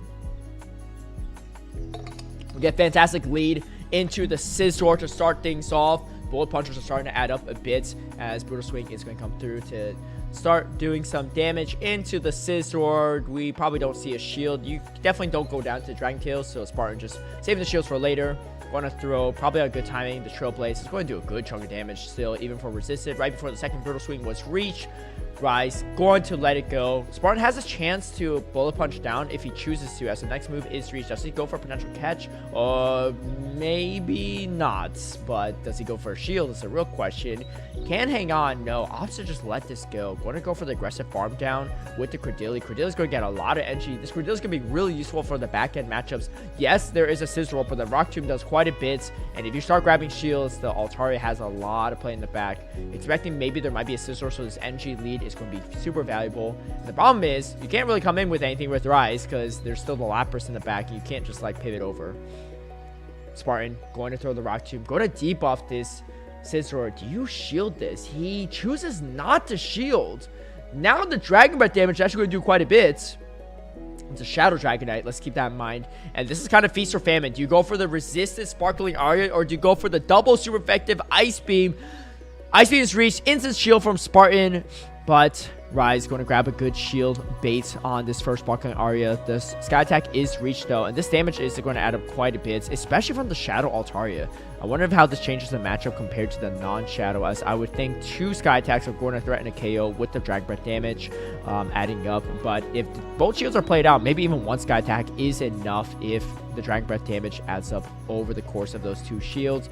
Rise Occasion going to shield up his Lapras yet again. Building up to the Ice Beam. Does he ever go for it? Oh, he catches the Ice Beam onto the Credilli. Rise going to go for the full charge. Actually, no. Going for a slight undercharge. No, decides against it. Goes for the full charge. But that's actually really good for Spartan, because now he can't farm more with the Scizor. I actually thought that he was going to let that go. And now Rise Occasion throwing another Sparkling Aria. But I think Spartan, all he has to do is just farm up extra energy. If you come in with the Scizor, there's no energy on it. I think he's going to be A-okay. Throws right before the Night Slash.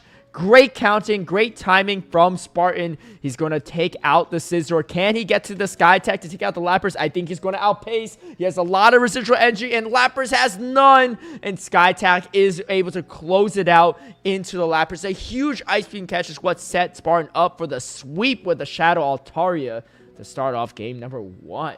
Wow. What a first game between these two. And the Scizor, just letting it go and getting all the extra farm on the Credilli was so impactful. And that Shadow Altaria, let's take a look actually at the Shadow Altaria matchups. What does Rise have to deal with it is a real question, because he might not have a lot of answers here. You have the Scizor, which is like, it's okay, not amazing.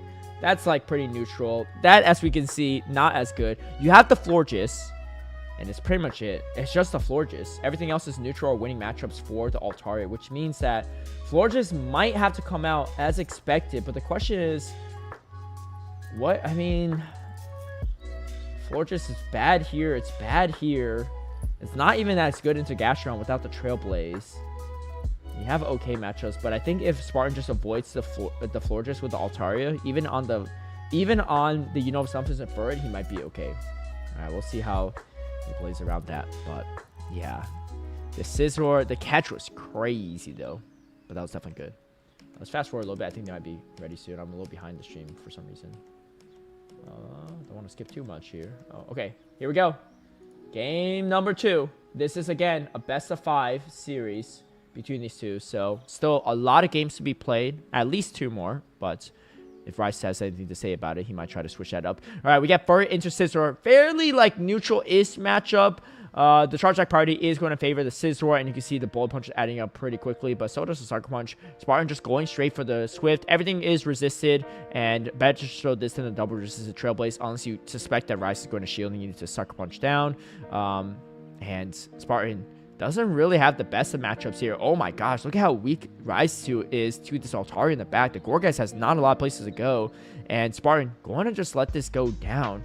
He does have the fast attack pressure of the Gastrodon, so great read here. And Rise does get to 1 more Trailblaze. He does full send it.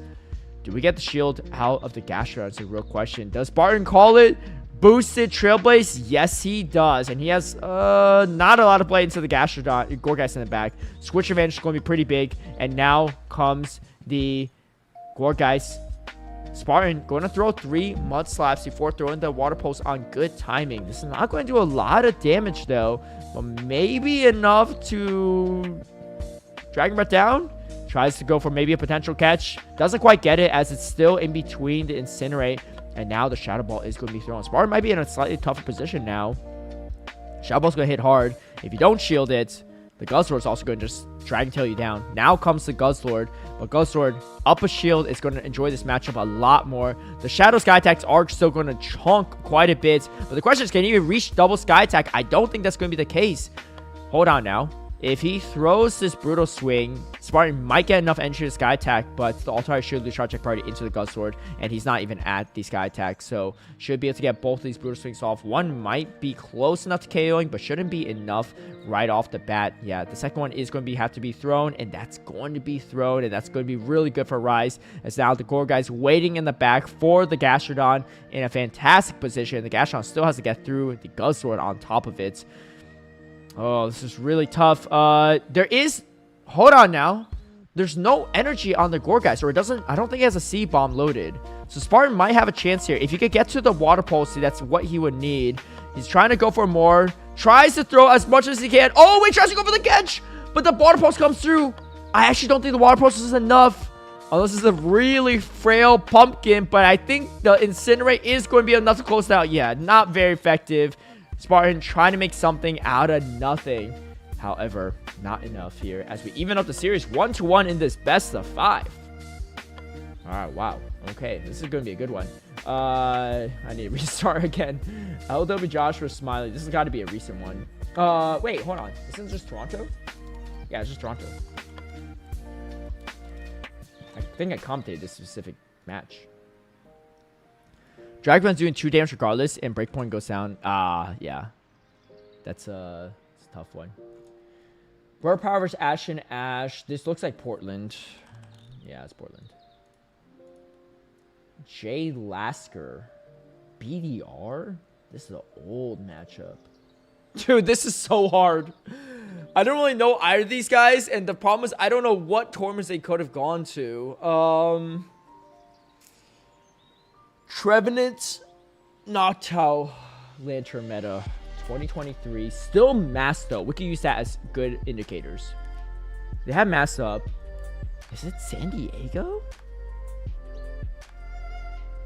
It could be. But I don't think Shadow Swampert was as prominent in San Diego. So that was like a kind of a newer meta, right? It wasn't actually. It was like all the same stuff.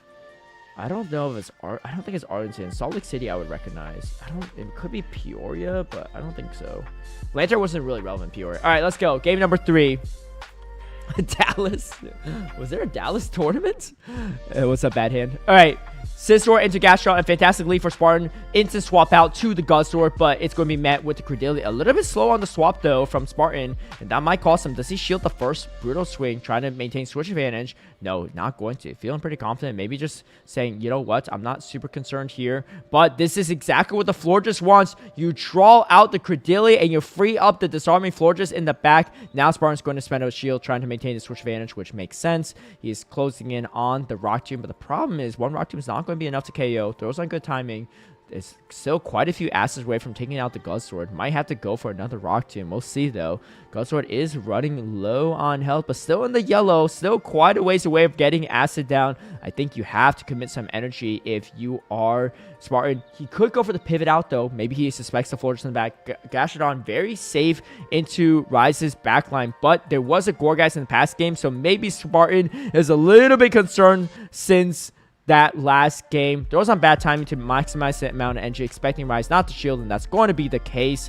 Only a few moves away from it. Does he pivot out? No, he gives up the energy to the Scizor.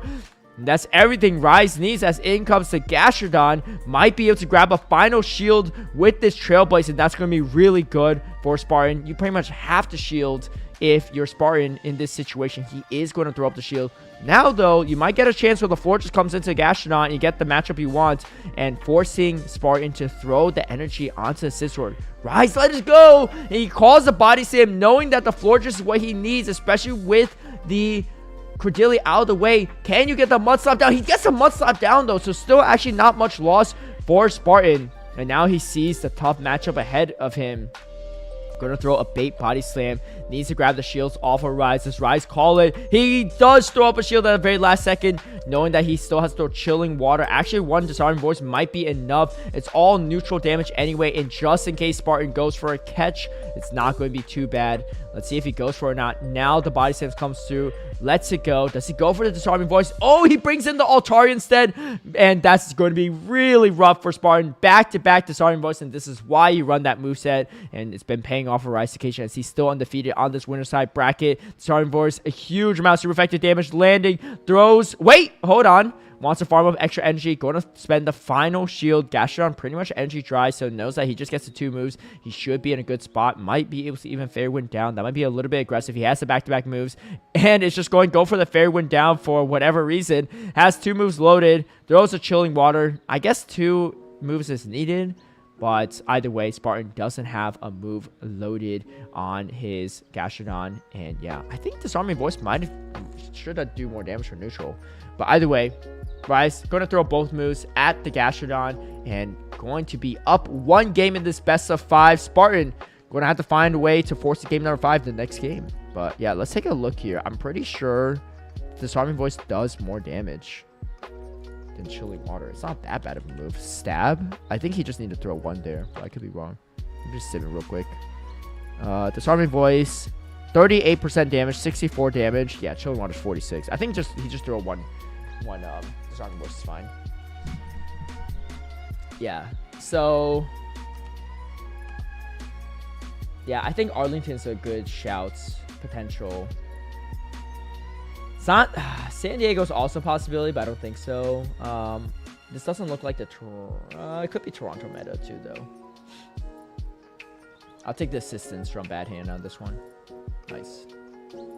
Which one? I don't even know which one is the one from Dallas, but yeah. Ninja in a can. We saw this guy earlier. Wait, hold on. Was he running the Pachirisu or is it a different team? Okay, this is also a COVID match. Vigoroth. Runarigus. This team is all over the place. Okay. 2023 for sure. Could be Baltimore. Could be Peoria. I think it's Peoria. Because Trent did pretty well in Peoria, right? If I'm not mistaken. Salt Lake City, I would remember the Pachirisu. So, Toronto, probably not. Could also be Arlington, but I don't think so. I'm going to go with Peoria. Nice. Okay. Yo, what's this guessing game? Hey, what's up, Aaron? All right, so this is a game that Elam created. So I'll paste it in my chats for anyone that wants to play along. It's a GeoGuessr for the regionals. So GeoGuessr, and it pulls all the NA regionals over. It's actually really up to date, up to even 2026 actually. So pretty nice.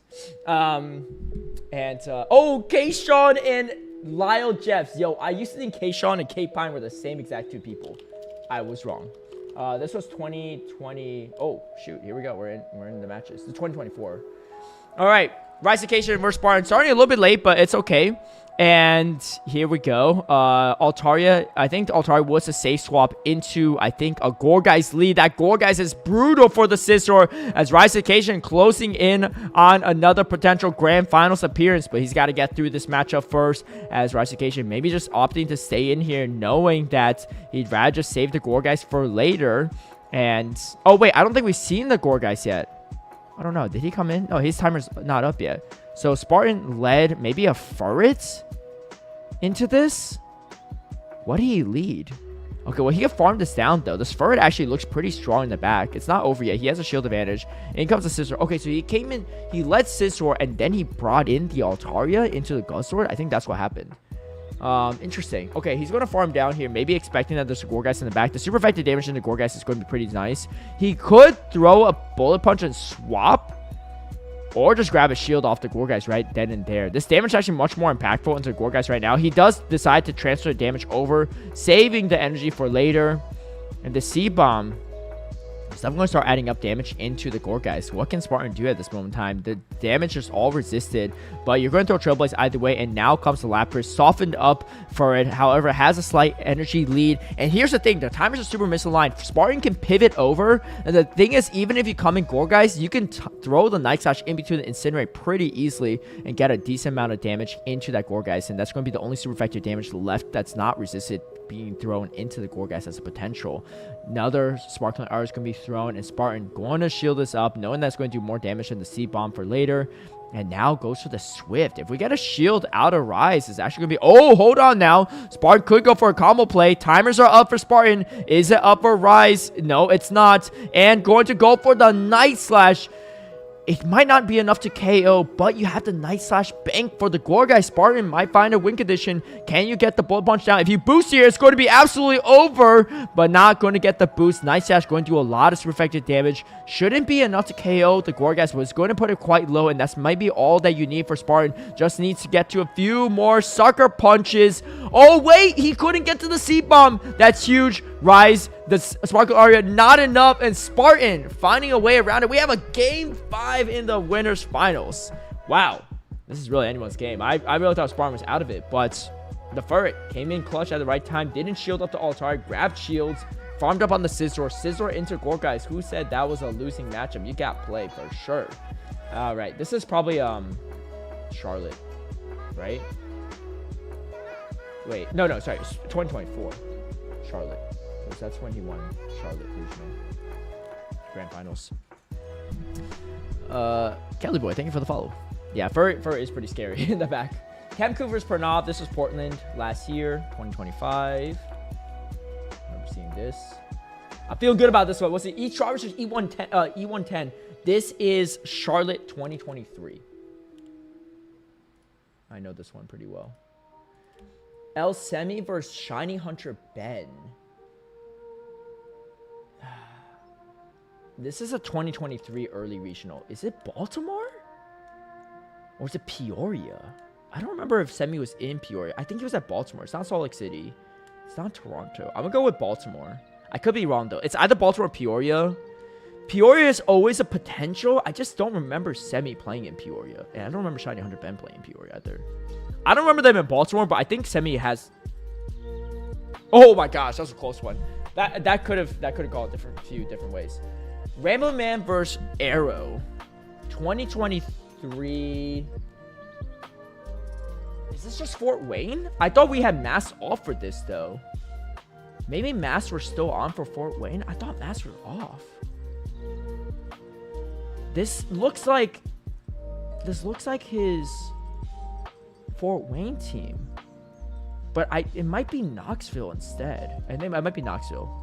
So I think Arrow ran the same team a couple times. He was like dead set on making like Abomasnow and Frostlass and Shadow K9 work. I think it's actually Knoxville, because I know Red was there. Okay. Final game. Game number 5. Shadow Scizor. Yeah, no, don't tell me, CEO. I'll try to figure it out. But Shadow Scizor into the Altaria. An okay matchup on both ends. Altair going to be able to tank up the Night Slash, I think. Even the Shadow, I don't think changes up that matchup too much, but it does make the Altair quite frail. Going to potentially let this next move go. Man, this actually does kind of change up the matchup a bit, because if you shield this, there's another Night Slash waiting, but I don't think you make it to the Sky Attack now.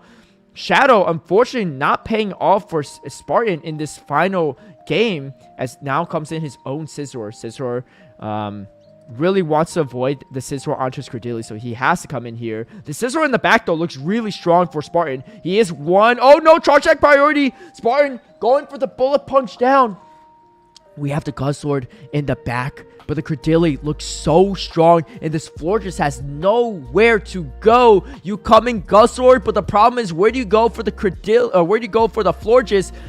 Spartan just gonna throw the Trailblaze for some damage. Might even opt to stay in here at this moment in time, because if you're boosting, why not just stay in, throw a boosted Night Slash afterward.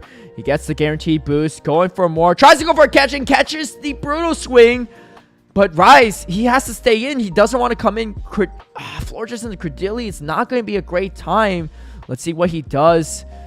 He does actually decide to bring in the Florges. Has to use it somewhere, right? Because the Bullet Punch is going to do way too much damage. Goes for the Rock Tomb at Charge Attack Party, but the Chilling Water comes out first. Needs to go for the debuff to hang in this matchup a little bit longer and reduce the damage from the super effective Acid and the neutral Rock Tombs being thrown. Rock Tomb, though, is going to be launched. And do we see a shield for Rise or not? I think he's going to save the shield for later.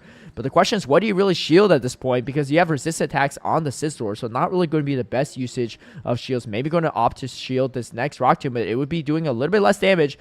Going to throw the Disarming Voice, going to do more damage than the Chilling Water, as we talked about earlier.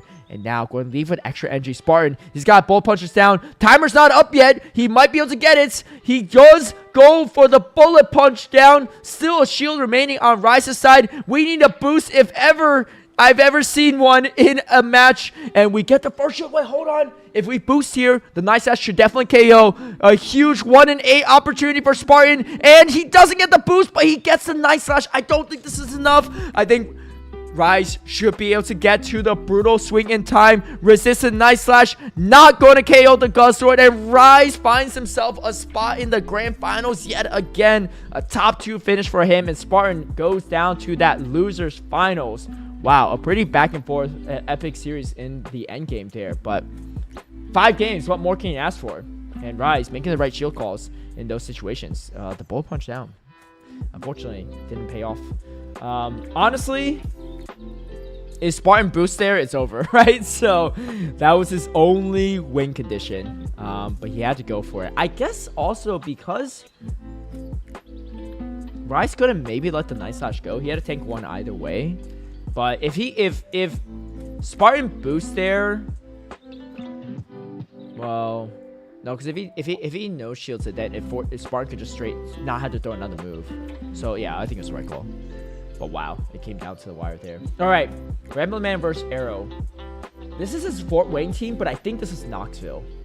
I think he also ran it in. Oh, it could be Charlotte too.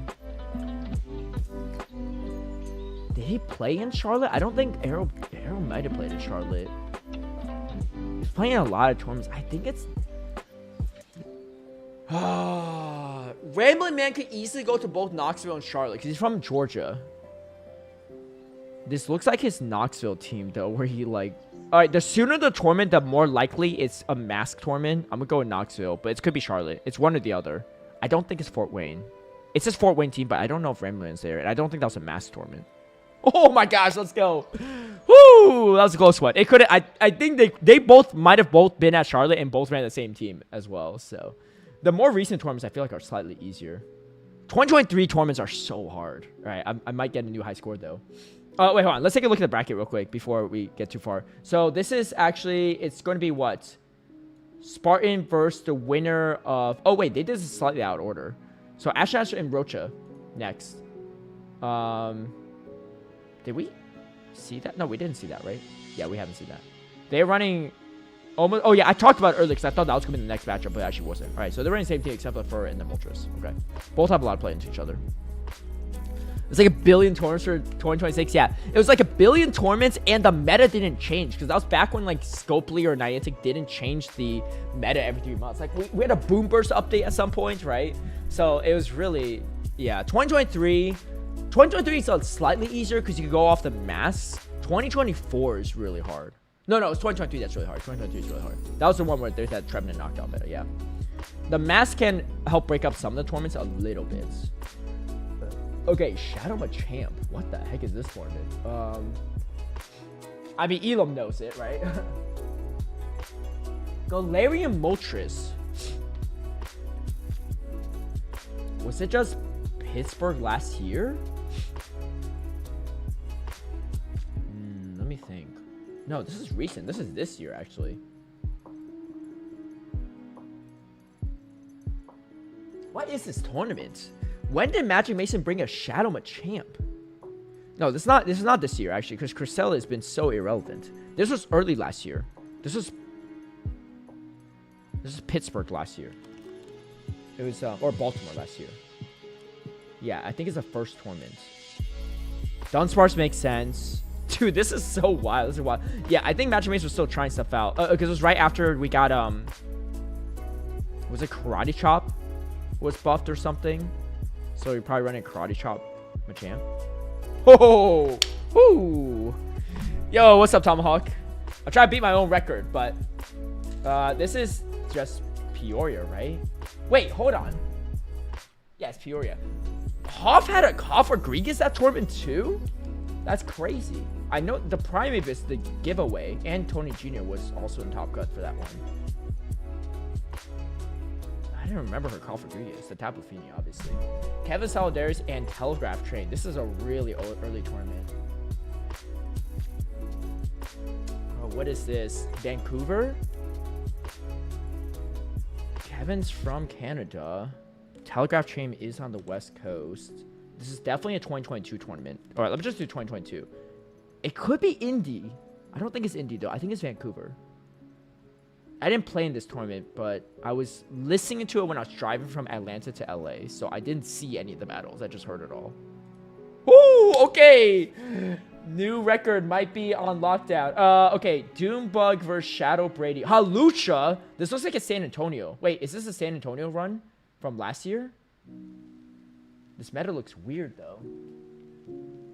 This might be, Arlington doesn't make sense because that's too early.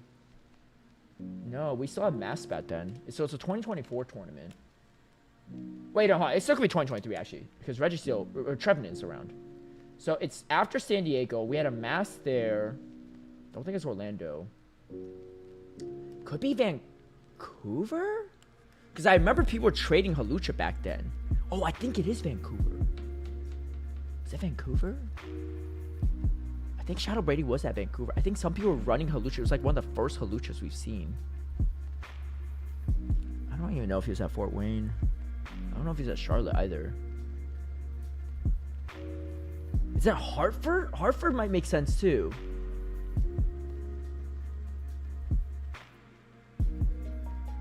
Hartford is very possible. That's a big tournament too. I'm trying to see if there's any giveaways. I can't. Okay, so Dune already won a regional, so it's after. Well, we already knew it was after Arlington that year. It's a 2023 tournament for sure. I don't think it's Milwaukee. It's not Fresno. I think it's Hartford. Let me think. Dune got hard RPS by Pocket in Hartford. Oh, because he had a Noctowl. So this is not Hartford, because Doombug had a Noctowl for that one. It's not Fort Wayne. Is there a chance it's 2024? No, no one was running Trevenant in 2024. That last time we saw that was 2023. So, okay, so process elimination. It's probably that's the Zerburglar tournament. Knoxville was Rise and Dijon. They had Mass on for that. Vancouver was Dilap. Charlotte's was Auburn. I don't think Doombug was even at that one. Auburn and Richie. Fort Wayne was Kimmy Sui and Arrow. Portland was Axon and Shady Equation and Rubik's Master. I don't think Is this in Milwaukee? I guess it's Milwaukee then, right? That's the only thing that makes sense. But Milwaukee was like... it's either Milwaukee or it's a tournament that, like... but I don't think... Doombuck didn't do that well in Milwaukee either. It's not Hartford, though. It's definitely not Hartford. Maybe it was Milwaukee. Because people are starting to lean more into Alone Ninetales. Also, the timing of it makes sense, right? Wait, let me look at it real quick. Because Orlando was like the first tournament Alone Ninetales, so like Shadow Alone Ninetales was out. Probably wasn't that. Knoxville was... Could have been Knoxville. No, Knoxville... No, I remember Knoxville wasn't as stacked. The West Coast, not the West Coast one. It could be Charlotte. No, I don't think so. I don't think seeing Dubuck. I don't remember seeing Dubuck there. Okay, I'm going to lock in Milwaukee. Milwaukee or Fort Wayne? I'm going Milwaukee. Oh gosh, I'm on like 12 streak. Oh dang it, it was Charlotte's? I don't remember either of them playing at Charlotte. That was a hard one. Yeah. Because the thing is, Doombug and Shadow Brady, neither of them did that well in either Milwaukee or Charlotte. I'm glad that I didn't go Hartford, because Hartford was the one that would have tripped me up.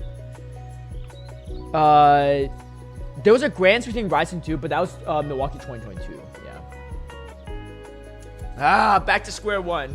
Dude, this 14 high score is actually a lot higher than I thought it was going to be. I thought I was going to be chilling after this. Okay, this is a 2022 one. Bubble Wrapper, I think, is... This might be the first tournament ever, actually. I really have nothing else to go off of. I'm just going to assume it's Indianapolis. Okay. Okay, this is the one that Bird Power won. It's Salt Lake City. Very Uzuku. Some Midwest showdown. Oh, wait, hold on. Claydol. Claydol Tinkaton. That gives a lot away.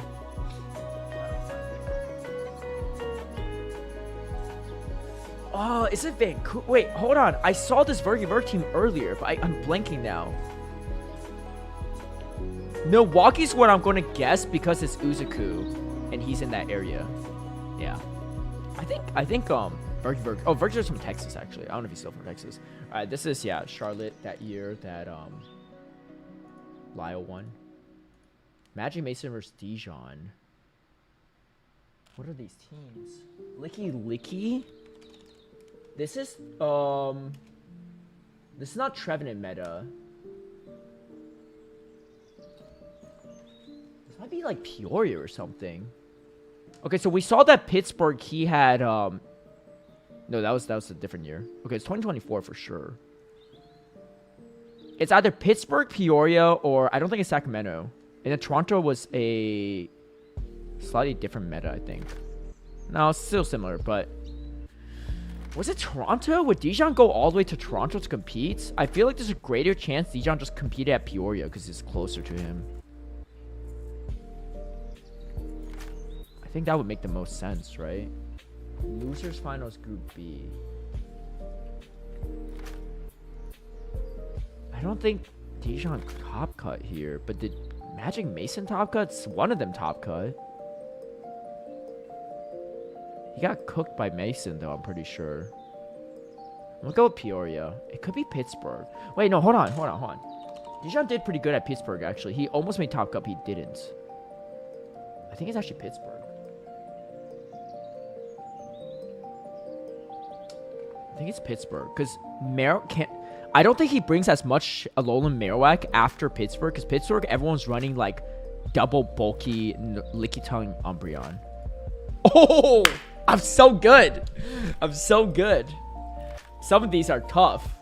I almost locked in Peoria because I know Dijon could drive to that one, but I don't remember him playing in Peoria. And yeah. Okay. Keenbart versus Abhinav. This is a Midwest tournament, I think. In 20... This is 2022, right? It's Walrein. So it's got to be Milwaukee. Alright.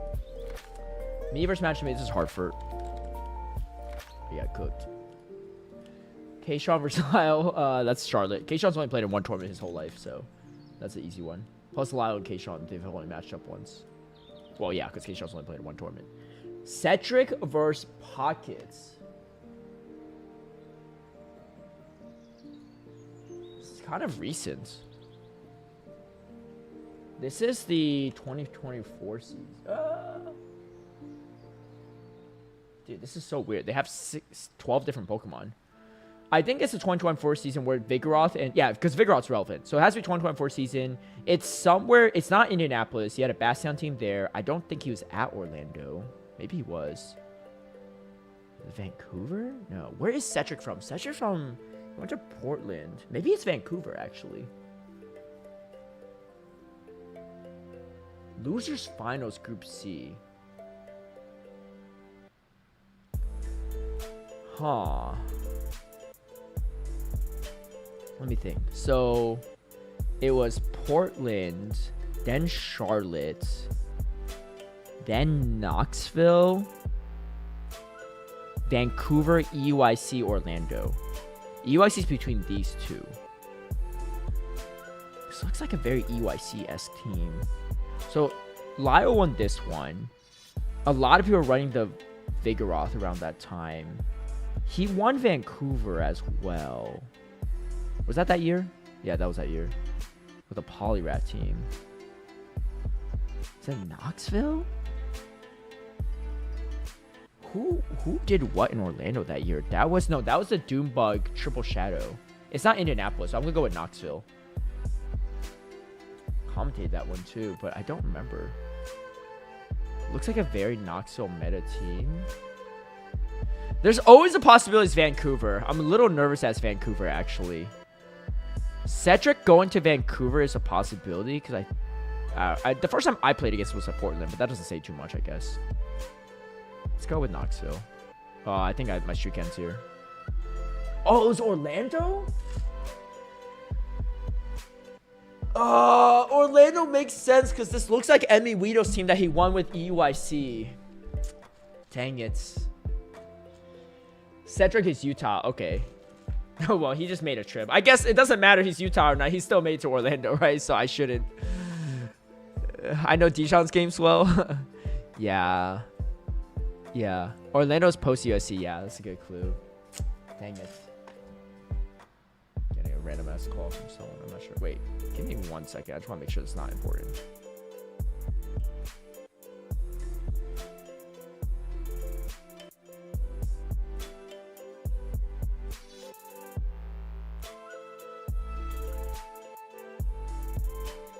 All right, we're back. It was just a spam call, I think.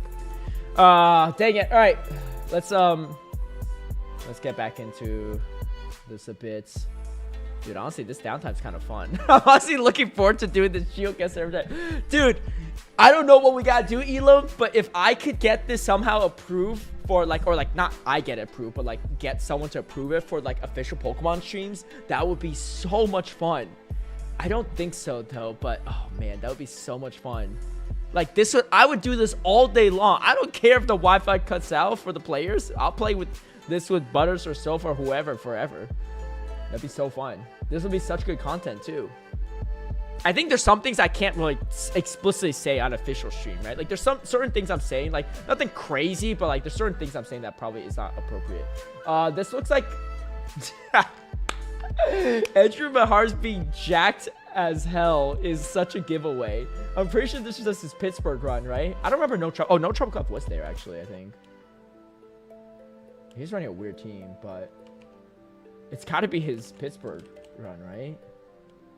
He came straight out of the gym for this regional. All right, this is Portland, 2024. Me and Beach. Natty Cat and CS4444. Who are these people? Okay, so this is somewhere like in the Gligar meta. It's after Annihilate was released. So it's not Portland. Charlotte? Did someone? I feel like Annihilate didn't catch on as much though, but a lot of people were running it. It could be Charlotte, Knoxville, maybe Vancouver, but I don't think it's Vancouver. Matty Cat kind of sounds familiar. Maybe I commentated one of these. Maybe it was Knoxville then. I don't think it was Orlando. Could be Indy. Indianapolis makes a lot of sense too. This was double Scald meta, as you can see from the... Wait, when did double Scald meta end? So that started... Okay, they nerfed Scald come March. But these tournaments are all after March though, I think. I mean, it wasn't that bad, it just wasn't as good, right? She had a Metacham too? What? I'm gonna go with Noxio, but this one's really tough. Wait, I'm trying... Yeah, based on release day of all these Pokemon, like, it makes sense, but... Oh my gosh, that one's so hard. That one's so hard. Wow. Okay, I can't believe we got that one. Dijon versus Arrow. This is Fort Wayne. Yeah, this is Fort Wayne. Pocket versus Puffle guy. This is recent. This is really recent. Wait, was this season? No way, right? Where would this have even taken place? Oh, maybe Milwaukee. Oh yeah, I think this is probably his Milwaukee team, right? It's gotta be this season. Yeah, Shadow Altari. Yeah, that's a giveaway. It's gotta be... I think it's Milwaukee, because I think I even commentated this one. Oh, it's Vegas? I mean, I watched it from the stands. Oh, right, it's Vegas because he's running Annihilate Wigglytuff. I should have known. Dude, how did I get the last one but not this one? This one's kind of a giveaway. That one's so obvious. I should have, yeah. Round 2 of day 1, yeah. But I should have known. Because I knew that was the meta read for that meta. And he has Shadow Altari too. Yeah, I should have known. I don't know if the average spectator would be able to get many. It's more fun when a watcher of many like Caleb comes through. Yeah, I don't watch enough apparently. All right. Schroeder BX versus the real D Long. This is 2023. Early 2023 actually because they have masks on. I don't know. I don't think it's Salt Lake City. I would remember them. Toronto was like... I mean, it could have been Toronto meta, but I don't think so. Let's go with Peoria. I don't know. Baltimore has a higher chance because there's more people at Baltimore. This also could be Arlington, right? Dude, I'm trying to look at the weather. I'm trying to think, like, was it cloudy those days? Arlington, it was pretty dark out, but it was just winter time. That's why. Loser Group D Finals. What? That's got to be Peoria then, right? Peoria wasn't as stacked, so maybe there's a greater chance lesser named players would have made it. Oh, it's Knoxville. What? Okay, well, nothing really lost there. Knoxville 2023? But they were still wearing masks in Knoxville, I guess. I think right after Knoxville was when they stopped. Onion Frank. Hey, CEO, you still here? The Cofagrigus. But you brought Cofagrigus in a lot of tournaments. This is a 2023 tournament for sure. It was Noctowl Trevenant era, but neither had Trevenant actually. Say, Onion Frank opted to go. Okay, so this is later in 2023, I think, because Onion Frank's not running the Victory Bell line. So only a really meta team actually. He was still running the Victory Bell stuff in Arlington, not San Diego. Is it Orlando? Is it Knoxville? It's probably Knoxville, right? I think it was Knoxville. Vancouver, I don't think so. Could be Charlotte too. It's either Charlotte or Knoxville. I commentated Charlotte. Wait, no, sorry. Knoxville was a tournament that... Oh yeah, Onion Frank did well in that one. He got third. It's probably Knoxville. Because he's on the winner side still. Oh, let's go. Alright. Dude, it's just a deductive reasoning test at this point. Okay. This is pretty recent. It's last season? It's not... H. Shira had a...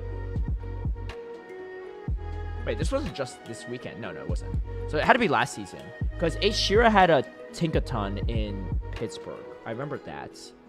Some of us played in like a million tournaments last year, though. This could be Atlanta, maybe? Maybe it's Atlanta. Let me think. Are these all Atlanta Pokemon? Kind of, yeah. Why is there so much Superior right now, though? That's kind of weird, no? Galarian Moltres. I mean, that was kind of meta relevant for a while. Dunsparce is around, though. The Dunsparce is throwing me off. Because it was nerfed, right? If it was nerfed, then this has to be only, like... There's only so many options for Dunsparce. It could be Baltimore. Seems unlikely, but it could be, I guess. Winter semifinals. Could be Louisville. I don't think I saw H-Shira back then, though. I don't know. Sacramento. I don't think H-Shira went to that one. Is it Toronto? It might be Toronto. What was in the meta? So Elam had Corsola, but it wasn't like... Not a lot of people had it back then. Why is Superior on both these teams? That's what I don't understand. Superior was really good, actually, for a time period, actually. Yeah. So this was, It's probably Sacramento or Louisville, actually, now I think about it. Is it Louisville? I worked Louisville. I feel like I would have known this. But Baltimore seems...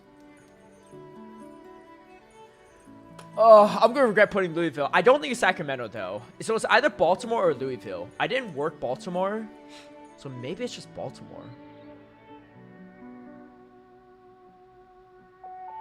Oh, wait, hold on. No. This is a giveaway. Shadow Marowak. That was super rare. That was super rare back then. That's why Lyle went so far with it.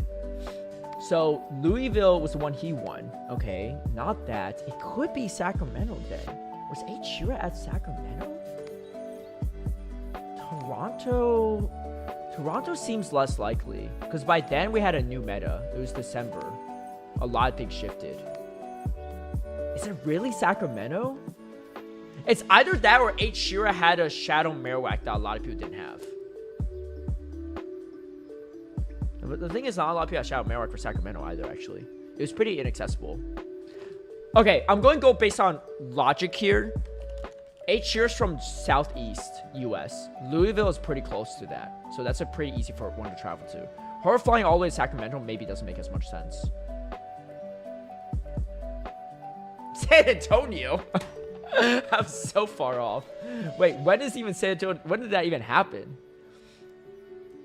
What even happened at San Antonio that year? Dude, I was so far off. So far off. You put in all the data? Sheesh. Yeah. Wait, hold on. I need to fact check this one. I'm pretty sure, like, I don't know. I don't remember what happened in San Antonio in 2025. What was that? Oh, that was the Elite and Rise one, right? I don't think I watched most of that tournament. But I didn't know that I didn't even know H-Shira was played in that one. Yeah, okay, she did. Yeah, that's the one. San Antonio, then Atlanta. Wait, but San Antonio was after Corsola. I'm surprised at the Superior. Why was Superior meta in that meta? I feel like that's a weird one, no? It's a really weird one, I think. San Antonio. Am I misremembering? No, yeah, there was Galarian Corsola. San Antonio meta was weird. Yeah, loser finals. No, we have a loser semis, I think. Then loser finals. Yeah. I'm trying to make sure. Oh, what the heck is happening? What? We're not live anymore. Wait. Did we do this one already? Was my stream just paused? Wait, we hadn't seen this, right? Okay, we haven't seen this yet. All right, here we go. We're really behind battles, bro. I guess we'll catch up really quickly. All right, Marowak into Empoleon. Fantastic lead for Ash and Ash. Let's see how he plays around this. Going to be the safe swap Marowak. I think Ash and Ash might just go for the Bone Club, then bring in the Zero, just like last time. And let's see what happens. First shield is going to be thrown up from Racha Babyface, but it's not going to be great because in comes the Zero. You could tank easily a couple Bone Clubs at this range, and Ash and Ash might go for aggressive Bubble Down. I don't know if he could do all that, though. Might have to throw an Ice Beam, but at least grab the shield and maintain switch advantage for later, as has the avoids the Credility matchup into the Zero, which is quite good. Throws on Charge Attack priority, but just wants to get rid of this Marowak. I think he just doesn't want to be in a situation where you get Metal Sound down, and I don't think Racha Babyface is going to shield up this Ice Beam. No, going to go for a very aggressive farm down. The farm on the Empoleon is going to be clutch for Rocha Babyface. Let's see if he could get a lot of farm. How much farm can he get is the real question. Still 2 shields on the side of Ashen Ash, so he's likely going to spend them if he can. Really wants to avoid Empoleon into the matchup of the Credilli. Doesn't throw, tries to go on good timing, but forces Rocha to throw a Hydro Cannon. So Rocha only going to leave with 1 Hydro Cannon. That's actually going to be pretty good for Ashen Ash. Now has to spend 1 shield, but gets a Mud Slap through, which is always going to be handy. There's still Credilli in the back, but Credilli into Credilli, even on even energy, not going to be the worst. Let's see if they both swap at the same time. No. Ashen Ash, patient, stays in, maybe throws a move. Let's see what he does. Tries to go for a catch, but there was nothing to catch there. Maybe just wants to charge up as much energy as possible. Left with a rock slide worth of energy. And the Mud Slap damage actually did a good chunk into his Credilli. But he is quite behind on energy. Is going to get to this next Rock Tomb before the second Rock Tomb is reached from Rocha. And throws right before Charge Attack Party, so we don't know who wins Charge Attack Party at this moment in time. Going to do a good, decent amount of damage for neutral. Main thing is he wants to keep the Marowak around as long as possible and save the shield for the potential Empoleon coming in. Timers are slightly misaligned, though. I think Rocha Babyface is going to try to swap over whenever he can. Only a few seconds away. You can see he's reaching for it. He gets there. Grass Knot is thrown. Just trying to whittle on timer. I like this Grass Knot a lot. It's debuffed, but it puts you even closer to Mud Slap range as Ashen Ash is going to swap over to the Marowak. Has the potential shield. Oh, has the Bone Club already banked. Throws out Charge Attack Party. I think Rocha has the shield to do something here. There's just no way to take out this Marowak with the acid damage. Throws up his final shield, but this allows Ashen Ash to get even more energy now against the Empoleon. 1 more Mud Slap away, and he should be able to take out the Empoleon. And then 1 more for the Bone Club. I think he has it. Is there a move on the Credilli? No, far from it. Goes for the Bone Club on proper timing. And even if it doesn't KO, will be 1 Mud Slap away from being taken out as Ashen Ash going to grab up this first game. 1 more Mud Slap will do it. All right, my apologies. I think we're a little bit slightly behind on the games, but that means we don't have to wait too much as the players are queuing up. So we go straight into the next game pretty quickly.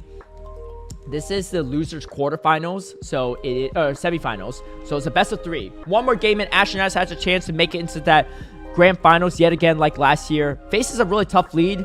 Or not a tough lead, but not a great lead, as all this entry is going to be resisted from Rocha. He finds Azumarill exactly where he wants it to be, avoiding the Marowak matchup. Ashen Ash can always bank this energy and leave with it, and that energy is going to pay dividends in the back-end matchups. Let's see if he does it. He does do exactly that. Swaps right over, leaves with an Ice Beam, and in comes the Marowak. He had to see this coming, and the Mud Slap are just going to start slapping all the way down, as the first shield is going to be expended from Rocha. Only 2 more Metal Sounds away from the next one. Rocha should be able to throw a Bone Club, though, before it's reached to avoid having to spend a second shield. That's exactly what he does. Does Ashen Ash opt to shield? If he does, he could grab a second shield and then land that hard-hitting Ice Beam. Decides to let it go instead. Wants to keep his shield advantage. His Marowak in the back actually looks really strong into the back line of Rocha, especially with that shield advantage. Rocha probably not going to shield up this Marowak. Oh, actually shields it. Okay, wants to save it for later. Let's see if it's going to pay off or not, as Rocha has 2 solid answers to this Azumarill. Going to throw a move, maybe to switch up the switch timer a little bit, as Ashen Ash trying to put everything on the Marowak, but at this point, it's just going to be a health game, I think, as in comes the Credilli. And Ashen Ash going to throw this Ice Beam. Not a great timing, but I think he just wants to give the Credilli as little energy as possible and then hard pivot over to that Marowak after doing a good sizable amount of super effective damage. Like exactly going to be the case. Does he ever call potential bait? Here's the question, as Rock Tomb is going to be thrown. I think he needs to save the amount of health he has, so it might not be the worst shield either way, but there's a high chances of bait, and it is going to be shielded up. 1 more Mud Slap to the Bone Club. He might go for the Rock Slide, though. Farm of extra energy. Actually, I like this play a lot more. Now, definitely in KO range from the Bone Club, but on top of it, you clear your debuff. You have more energy for the Marowak as well, and the Empoleon has nowhere to go. What does Empoleon do? He brings in the Marowak, trying to swap over to clear the debuff, but not going to be the case, and now Bone Club is going to come through from Ashen Ash. It looks like Ashen Ash is going to win Charge Attack Party. That's important information for later matchups if Ashen Ash doesn't win this second game outright. Rocha going to throw up Bone Club here, and Ashen Ash just has to let it go. Is this going to be enough? Is the question. In comes Rocha's Empoleon, and now I like this play. Ashen Ash saved the shield for this impending Hydro Cannon, and now one mud slap away. Can he get there? He does. Oh no! The Metal Sound takes him out before. And Rocha is able to force a game number 3 against Ash and Ash. Just a sliver of health left. If he survives with just 1 HP, he gets that Bone Club off, which would almost for sure KO the Empoleon. And then he could just bubble down the Marowak in the end. Rocha, the double shield on Marowak, paid off for him as we are about to head right to a game number 3. Let me know who you're rooting for in this one. I think both players have not won a tournament yet, to my knowledge. So, both looking for their first win. Both looking for that spot in the losers finals against Spartan. And potentially a grand finals against Raification. Moltres, Galarian Moltres mirror matchup. Okay, let's look at the CP here. Both of them are pretty close at 1500, so I think unless these players are scrimming with each other, it could be a real coin toss on who wins what. And Ash going to be the first one to throw the move, throws the fly. Sometimes you can tell who might win Charging Parade based on the health bars alone, and it looks like Ash's health bar is a little bit lower than Rocha's. And because of that, I think he might win Charging Party. Rocha goes for the Brave Bird, though. Full send in this final game 3, and it doesn't get shielded from Ash. Absolutely huge Brave Bird for Rocha Babyface. Has a lot of health remaining and could potentially pivot out. He has 2 okay matchups in the back. Opts to go for the fly instead. Could potentially force the energy from Ash a little bit sooner. Grabs a shield from this Empoleon. Ash, does he commit to the farm down or not is the question. This backline matchups look really tricky for Ash. Oh, and he gets the full Metal Sound down. Things change because of it. And in comes the Charge Bug. 2 Hydro Cannons should be enough to KO. First one is not going to be shielded up. Rocha might shield the next one. Marowak in the back. This could come down to a bait game between the Grass Knot versus the Rock Tomb. Game on the line. Tournament life on the line. Who goes for the bait? Who shields a potential bait or lets a hard-hitting move go through is a real question. Ash going to throw the first Bone Club.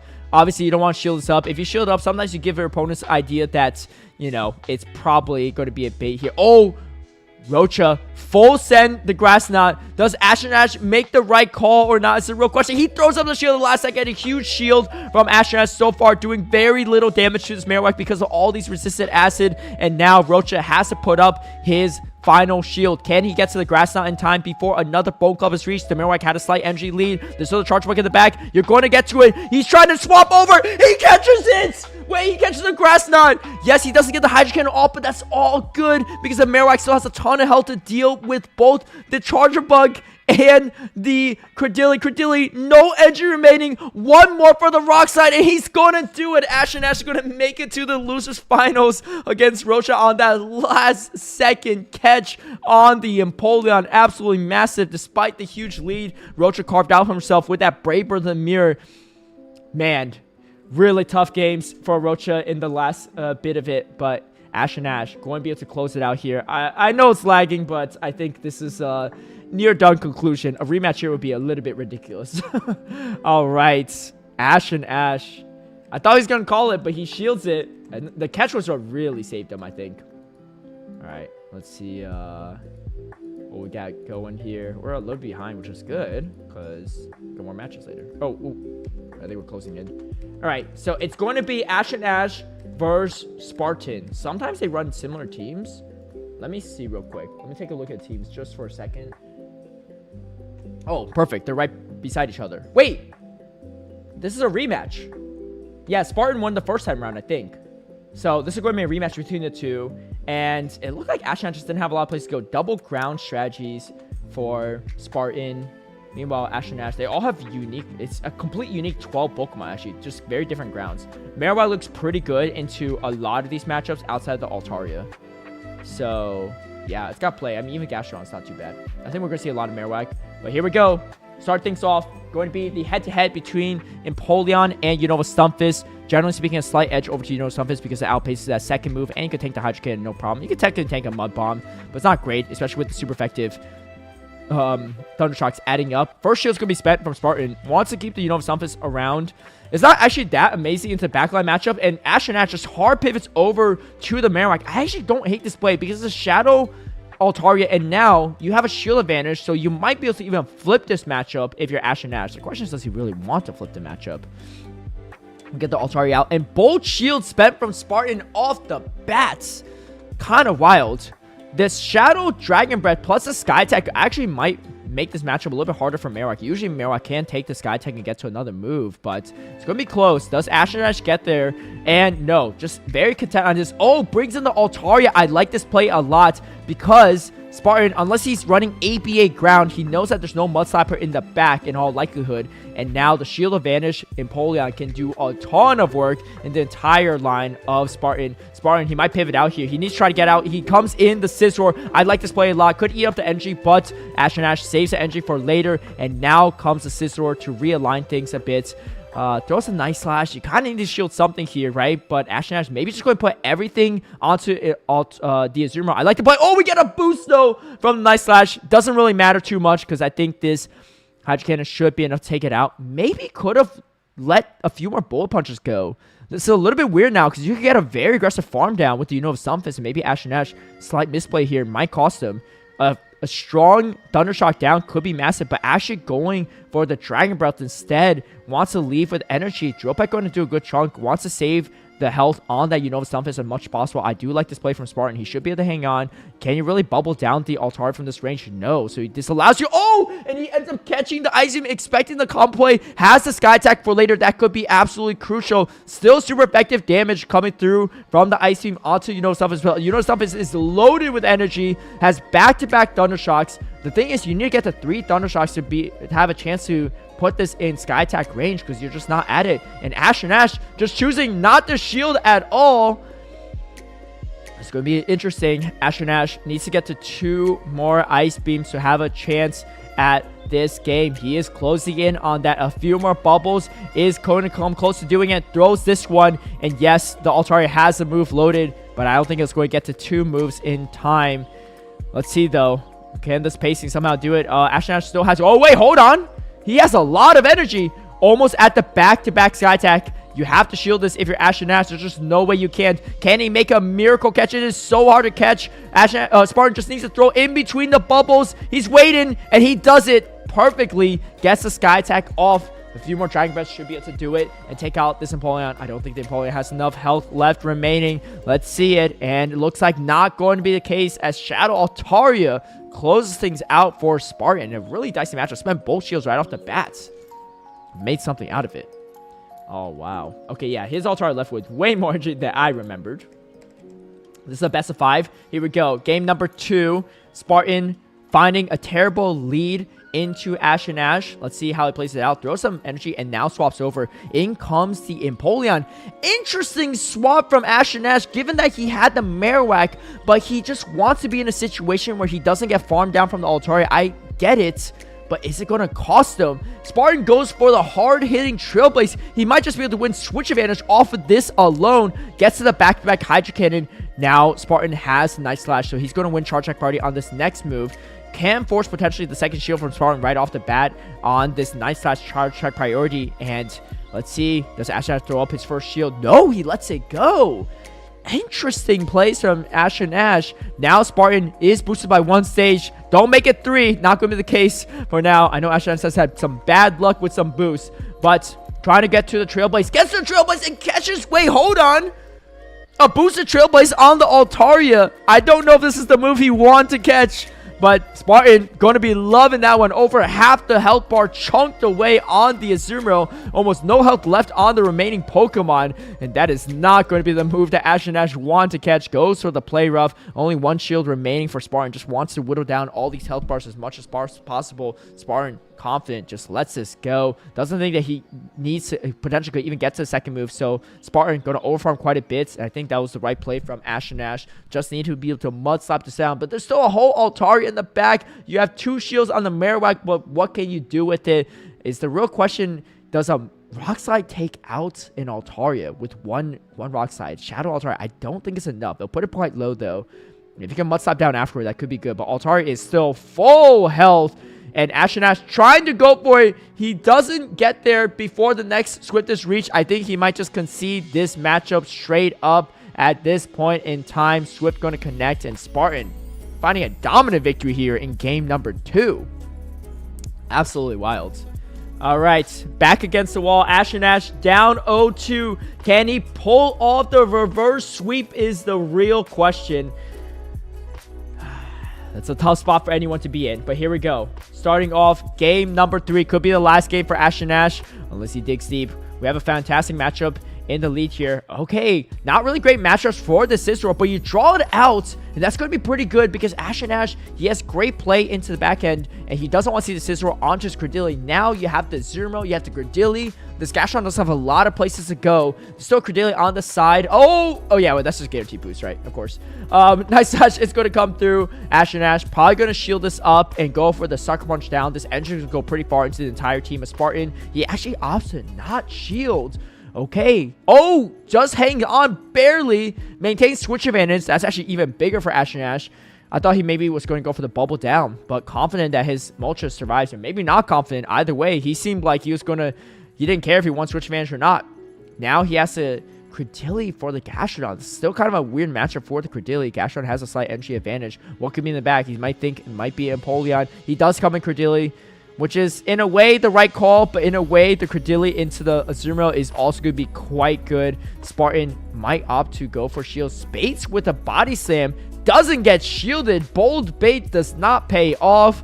Ash and Ash building up to Grass Knot. Goes for another body slam bait. Is there any world where Ash and Ash doesn't shield this? No, he's finally going to pull up the first shield, but he's had a lot of energy at this moment in time. Spartan's Credilli, though, is primed for a potential sweep. Throws the resisted Rock Tomb. Spartan knows that if he's stuck with just Credilli in the back, he's permanently debuffed. Oh, he calls it! He calls the Rock Tomb. That is massive. And now, up 2 games, he might be closing in on the victory. Wow, that's a huge no shield. Ash and Ash needs to do everything he can to start closing out this matchup, evening things up. But this Credilli still has 2 shields, a lot of energy as well. Throws back-to-back Rot Tombs. The Azumarill has energy loaded. Can you grab the final shield off of Spartan? I think it's going to be close, but I think you can. The Azumarill coming in, actually just opting to just stay in. But the problem is, what do? You can't really bubble anything down. Spartan going for the Grass Knot just in case the catch was going to be had, but not going to be the case. Ash and Ash, he's in a tough position. He doesn't have a lot of health. Goes for the bubble down. I think he might have even just given up at this moment in time. I don't know. Does he shield? He shields another Rock Tomb. Really unfortunate for him, as it's going to debuff him permanently for the rest of this game, but still going to do more damage than that body slam. Is there any world where he could get to 3 moves? He might actually get there. He's almost at full energy. You have to throw at least 3 body slams to take out the Azumarill plus all the Mud Slap damage. Spartan building up to double, still closing in on the triple. I think he might have it. A few more bubbles for Ash and Ash to get there, but every time he's throwing body slam, it's going to just allow another bubble to come through. The Mud Slap damage might be enough. Almost at... Oh, he goes for the water pulse. I like this play a lot. It's going to maybe just a little bit more damage to close out this match against the Sumo. I think there's still a shield on the side of Spartan, and that no shield on the Gastrodon proved to be too useful, and he knows there can't be back-to-back Ice Beam, and Spartan 3-0 over Ash and Nash. No easy feat, as he's going to get his rematch against Rise Occasion in this grand finals. Wow. Really well played from Spartan. And Ash and Nash, some tough ones I'm sure he wished he could get back, but we're headed to grand finals. One final series. Yo, NA versus Latam. A whole record on the line. Historical record of winning at least 1 regional tournament every season since the inception of the championship series, and that is Rise Occasion.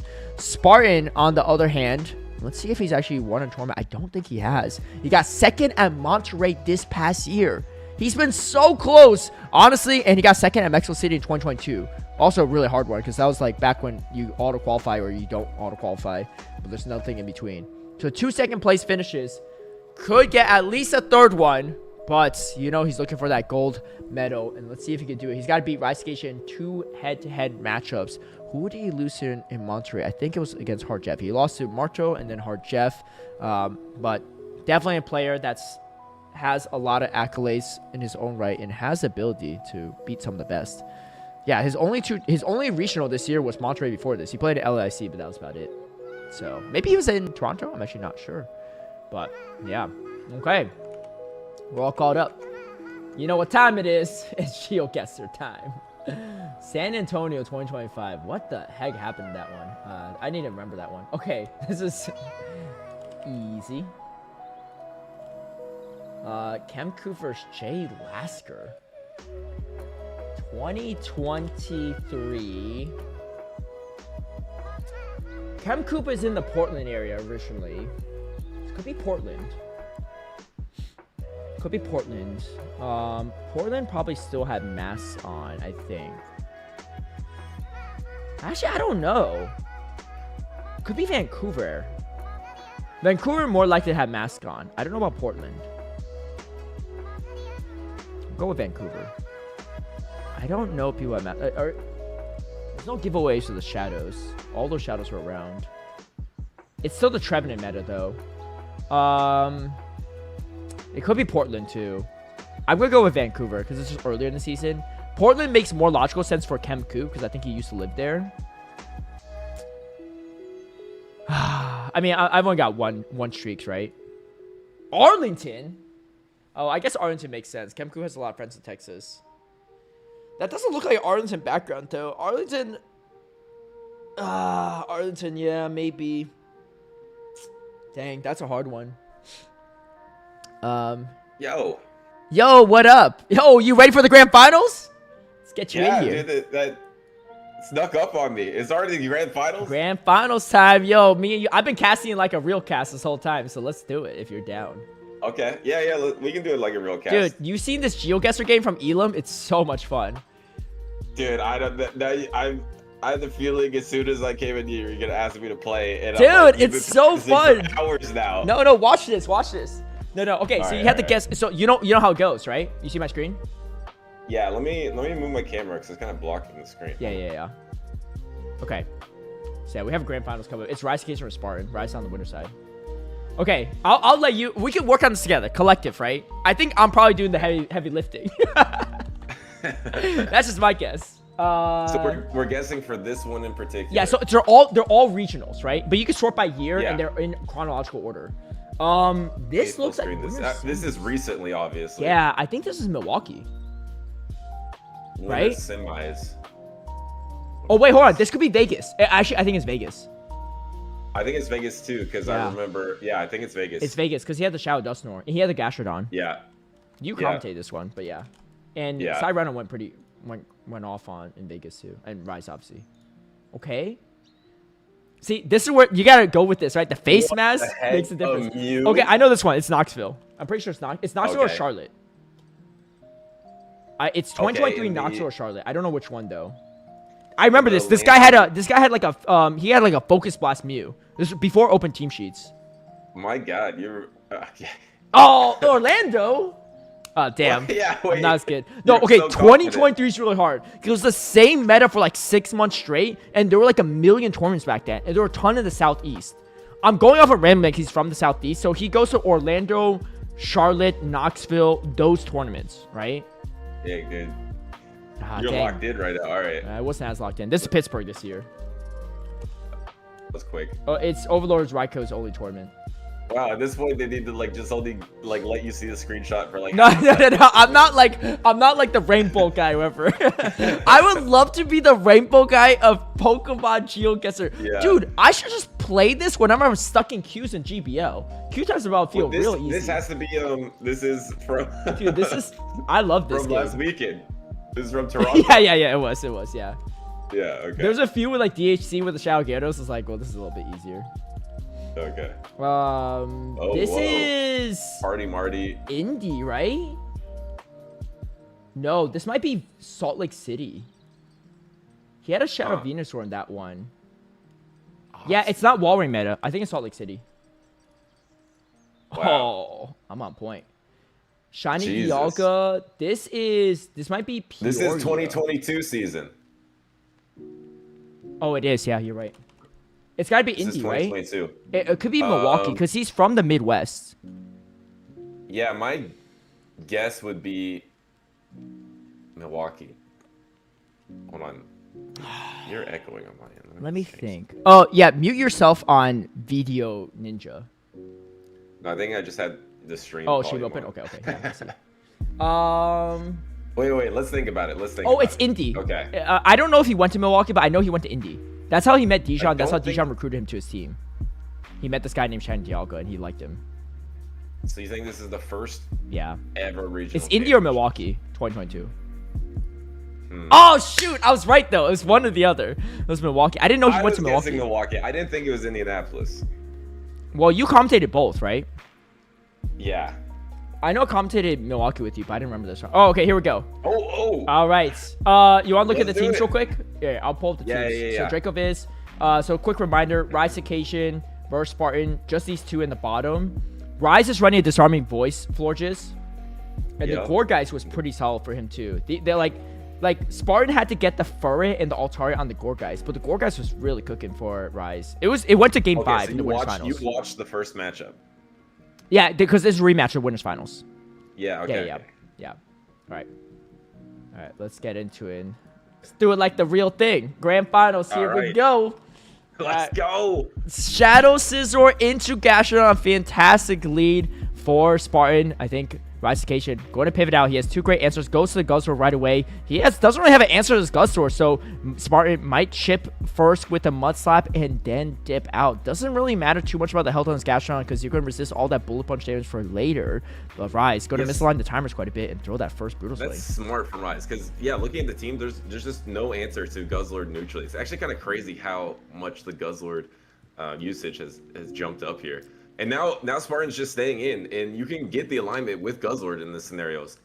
So is he going to try to shield through it? Is he going to try to play out this matchup and just lose alignment? Yeah, this is an interesting play from Spartan because he doesn't really have answers to this Scizor in the back once you take this out. I mean, you have neutral answers, and now he feels comfortable going for the Dragon Breath down, but this clears the way for the Gore guys. I think he expected Gore guys in the back, and that's why he has the Altari and the Fur. So Gore guys, not a lot of place to go. Only a low health Gastrodon to potentially do something here. Going to put in a lot of work with the Shadow Scizor as Spartan reaching for that first Sky Attack. Going to be thrown before that Night Slash is thrown. I think Rise might just go for the Bullet Punch down. You probably just go for the farm down here, right? You just shield and you just go for the full farm down. Try to get shields back, and then try to get shields down for the backline. But I feel like you're going to struggle so much against that Fur in the backline with the Gorgas. Yeah, the problem is I don't know if you even get there as you have a lot of energy banked for Rise. He goes to the Trailblazer. It's going to be shielded up from Spartan.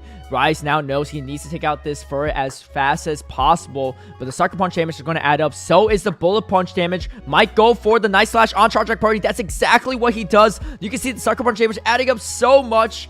Yeah, and do we get a boost? The thing is, like, also the Fur energy goes nowhere in the Gore guys. So this is actually so good because you go for the full farm down here. There is still a protection. Go for a catch. Oh, doesn't go for the catch. No, he doesn't go for it. He's locked in now. He has to take all this super effective Sucker Punch damage. Trailblaze is going to be thrown. Rise has one final shield. He can save it for another boosted move later on. The Sucker Punch is going to add up quite quickly, but there's just so much health on the Gord guys. And now Spartan goes for the double resisted Swift, grabbing the final shield from Rise. Can he possibly get to the Trailblaze? Because there's just not enough health or energy. You can even potentially damage transfer. He goes for the damage transfer. Oh wait, it's resistant incinerate. He goes for the water pulse. Oh, it's not going to be enough though. But if it's Charge Attack priority, Spartan might be able to fast attack down. Can you do it? Oh wait, he's at the back-to-back C-bomb. Not going to be the case as Rise, I think, might be closing out this first game. C-bomb is loaded. No move ready for the Furrets. And Rise, a back-to-back C-bomb. The Gore guys coming in clutch yet again in this game for Rise. Just no respect for the Guzzlord, and Spartan put in a tough position because he just had no way to take out that Scizor once the Gastrodon was out. What a crazy core, the Guzzlord and Gore guys together. But the thing is, like, the fact that you just resist literally everything from the Gastrodon and the Furret in terms of charge attacks, even though it's like the matchup seemed kind of clunky, it's so valuable. Dude, that's actually such a good meta call from Rise. I'm crazy. Telling you, Gore guys I was surprised more people didn't run it in Toronto because I've been messing around with it in my locals and it's actually been quite fun. All right. I was trying to put that on the Rise, and you shot that down, Caleb. What, the Gore guys? Yeah. What do you mean? Yeah. Well, no, that's correct though, because it wasn't on the Rise in Toronto. No one was running it.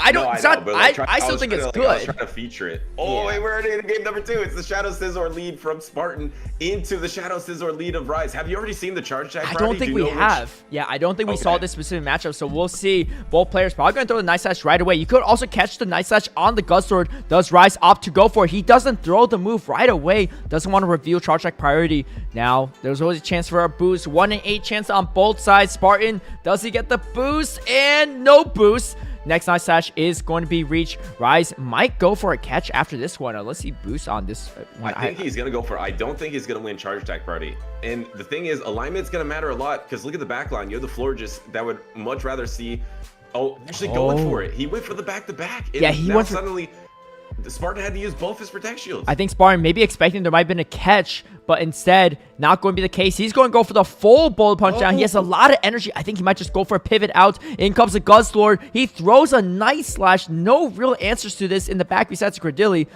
Only neutral matchups, but now he's down a shield. Can he get the second Night Slash off is the real question. It's going to do a lot of damage. No, now he comes into Credilli, but there's the Fortress in the back.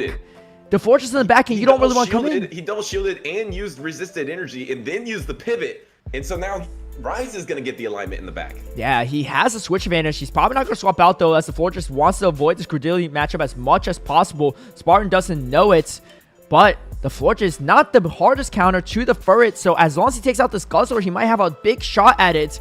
Rise, I don't think he wants to reveal that he's really weak to the Credillian back. Going to throw this first Brutal Swing, maybe going to come in with the Fortress next. I think Fortress might be able to get to the move just before the Credilli reaches the next Rock Tomb. I think it's going to be same pacing. Fortress going to win that charge tag priority. At the same time, Disarming Voice going to do more damage. I think it's going to be enough to KO the Credilli, and that's going to put Spartan really behind, because now Rise still has a shield and still has a full health Florges. That was super smart. He didn't go for good timing on the Dragon Tail. He just went instantly on the Brutal Swing, so he would be on the exact same pacing of the Credilli as well. That was super precise from Rise, and now he's going to get to the Chilling Water first. But the thing is, I don't know about this play. Double attacks from the first. Yeah, right? you could also clear your debuffs really quickly. Oh, he opts not to. Goes for the Swift first. I mean, this is the thing, right? If you're Rise, if you don't shield this, you might get threatened from a KO just from the bullet punches alone. There's still the Guzzler in the back. You could go for a catch. He comes in in between the Fairy Wind and doesn't take any bullet punch damage for it either. Now going for the harder hitting Disarming Voice. This should be enough. There's still a shield on the side of Rise, and he's about to take an early 2-0 victory. It's not enough, but it's not enough. It is going to be enough. Yeah. Wow. Rise 2-0 in this grand finals on the winner's side. He's one game away from winning the whole thing. Absolutely wild stuff. Can he do it? That's insane. That was so weird, because Spartan also, he really wanted to get the alignment in that lead matchup. Both the trainers, I feel like both of them thought they weren't going to win charge sack priority. Spartan went for the alignment, also went for the resisted Night Slash, but then pivoted last second. I feel like if he didn't pivot, he did have a chance in that battle, just having the full-on alignment. But he would also have had to call the backline of the Florges as well. Yeah, it's tough too, because he spent all that resisted damage on the Guzzlord, and Rise just playing with the Florges really well. That Disarming Voice Florges, who knows? Is that going to be the meta after this? Because it is a much better answer into Altaria, which is why it's scaring Spartan from bringing that Shadow Altaria into the matchups there. I mean, also, this is a heavy water meta. You would think that you would want Trailblaze in a heavy water meta, but Rise just declining the grass coverage and just going for the Disarming Voice. Definitely. All right. Well, looks like Rise is locked in. History about to repeat itself, as we might get another Rise regional champion. He's one game away. Spartan got to pull off the reverse sweep, and he's got to start off here with the Furret into the Scizor. Kind of a oh my god, look at this backline of Gore guys. Look at the Restoration backline with the Gore guys. It's going to be so good.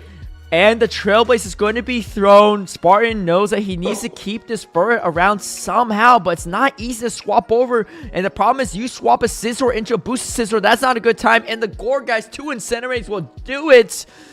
And Rise pulls out this Gore guys in this final game. Unova Stunfisk is going to be coming in here. Do you grab the final shield? He's going to throw, and he catches the resistant butt bomb on the Gore guys. Nowhere to go against the Gore guys. All resistant damage. You're going to be able to get so much energy. Even the Furret's going to struggle with the Gore guys with this much energy lead. Oh my god, that does nothing. That mud bomb does absolutely nothing. You can over farm here too and just use one seed bomb and just incinerate down. Then you can probably pivot out of the matchup again when you meet the Furret, and then you have the backline gore guys for the Sizzler as well. Oh. I don't know how Spartan's gonna be able to get out of this matchup. I don't know either. Back-to-back C-bomb loaded. This one's not going to KO the Stunfisk, but it should be able to give Rise even more farm to work with. As you can see, he's going to hard pivot over to the Furrets, and then now comes another C-bomb. Timers are going to be aligned quickly soon. Rise might be able to swap out this matchup if he wants to. And then he still has... Oh, does he go for it? He just goes for another Incinerate, leaves with the C-bomb, and in comes another resisted charge attack. He's feeling pretty confident, knows that the Guzzler is pretty safe into pretty much everything in the back of Spartan's side, and he is going to go for the Dragon Tail down. This is so tough for Spartan. He has a Scizor though. Spartan, if he needs a boost, now is the time. He's got to fish for it to have any type of chance. He actually goes for the Trailblaze. He didn't throw it yet. Might make a have a chance to change his decision. He completely avoids the Scizor into Gourgeist matchup, but now comes Rise with the Scizor, and he has so much energy. You have to shield this if you're Spartan. There's just not enough HP left. A few more Bolt Punches should do it. He throws up his final shields. No boost on the side of Rise, but Rise, he just needs to shield this up, and he's in a good spot. I think Spartan, he's conceding. He knows the undercharge Night Slash, and he... Oh, actually, he comes in. Wait, you know what? Stunfisk. Hold on. Is this game over? I don't... double mud bomb here. Yeah, but he has a Brutal Swing. Yeah, so Rise gets to the Brutal Swing, and I think this game is still indeed over. Going to shield up this next Mud Bomb to close it out is... at the Brutal Swing. Spartan's locked in. He can't go for any sneaky combo play. I don't think there's a Night Slash even loaded. One or two away and he could even throw the Sludge Bomb for some extra giggles if he'd like. Night Slash not there. Rise Occasion 3-0 over Spartan after exciting 5-game series in the winners finals. And Rise Occasion, history repeats itself as he is now another champion under his belt, another regional title, and that this time for the 2026 season. Wow. What a series. Dominant. What a series. Occasion. The first trainer to ever win a regional at the only trainer. Yeah. The first and only. And the thing is, he has the advantage of winning that first season when not many people got to win that first season. So he'll probably stay that way for a long time. Not many people got to win multiple seasons either. I'm still looking for my first, and he's looking for his first of the year, and maybe looking for his second. That's crazy.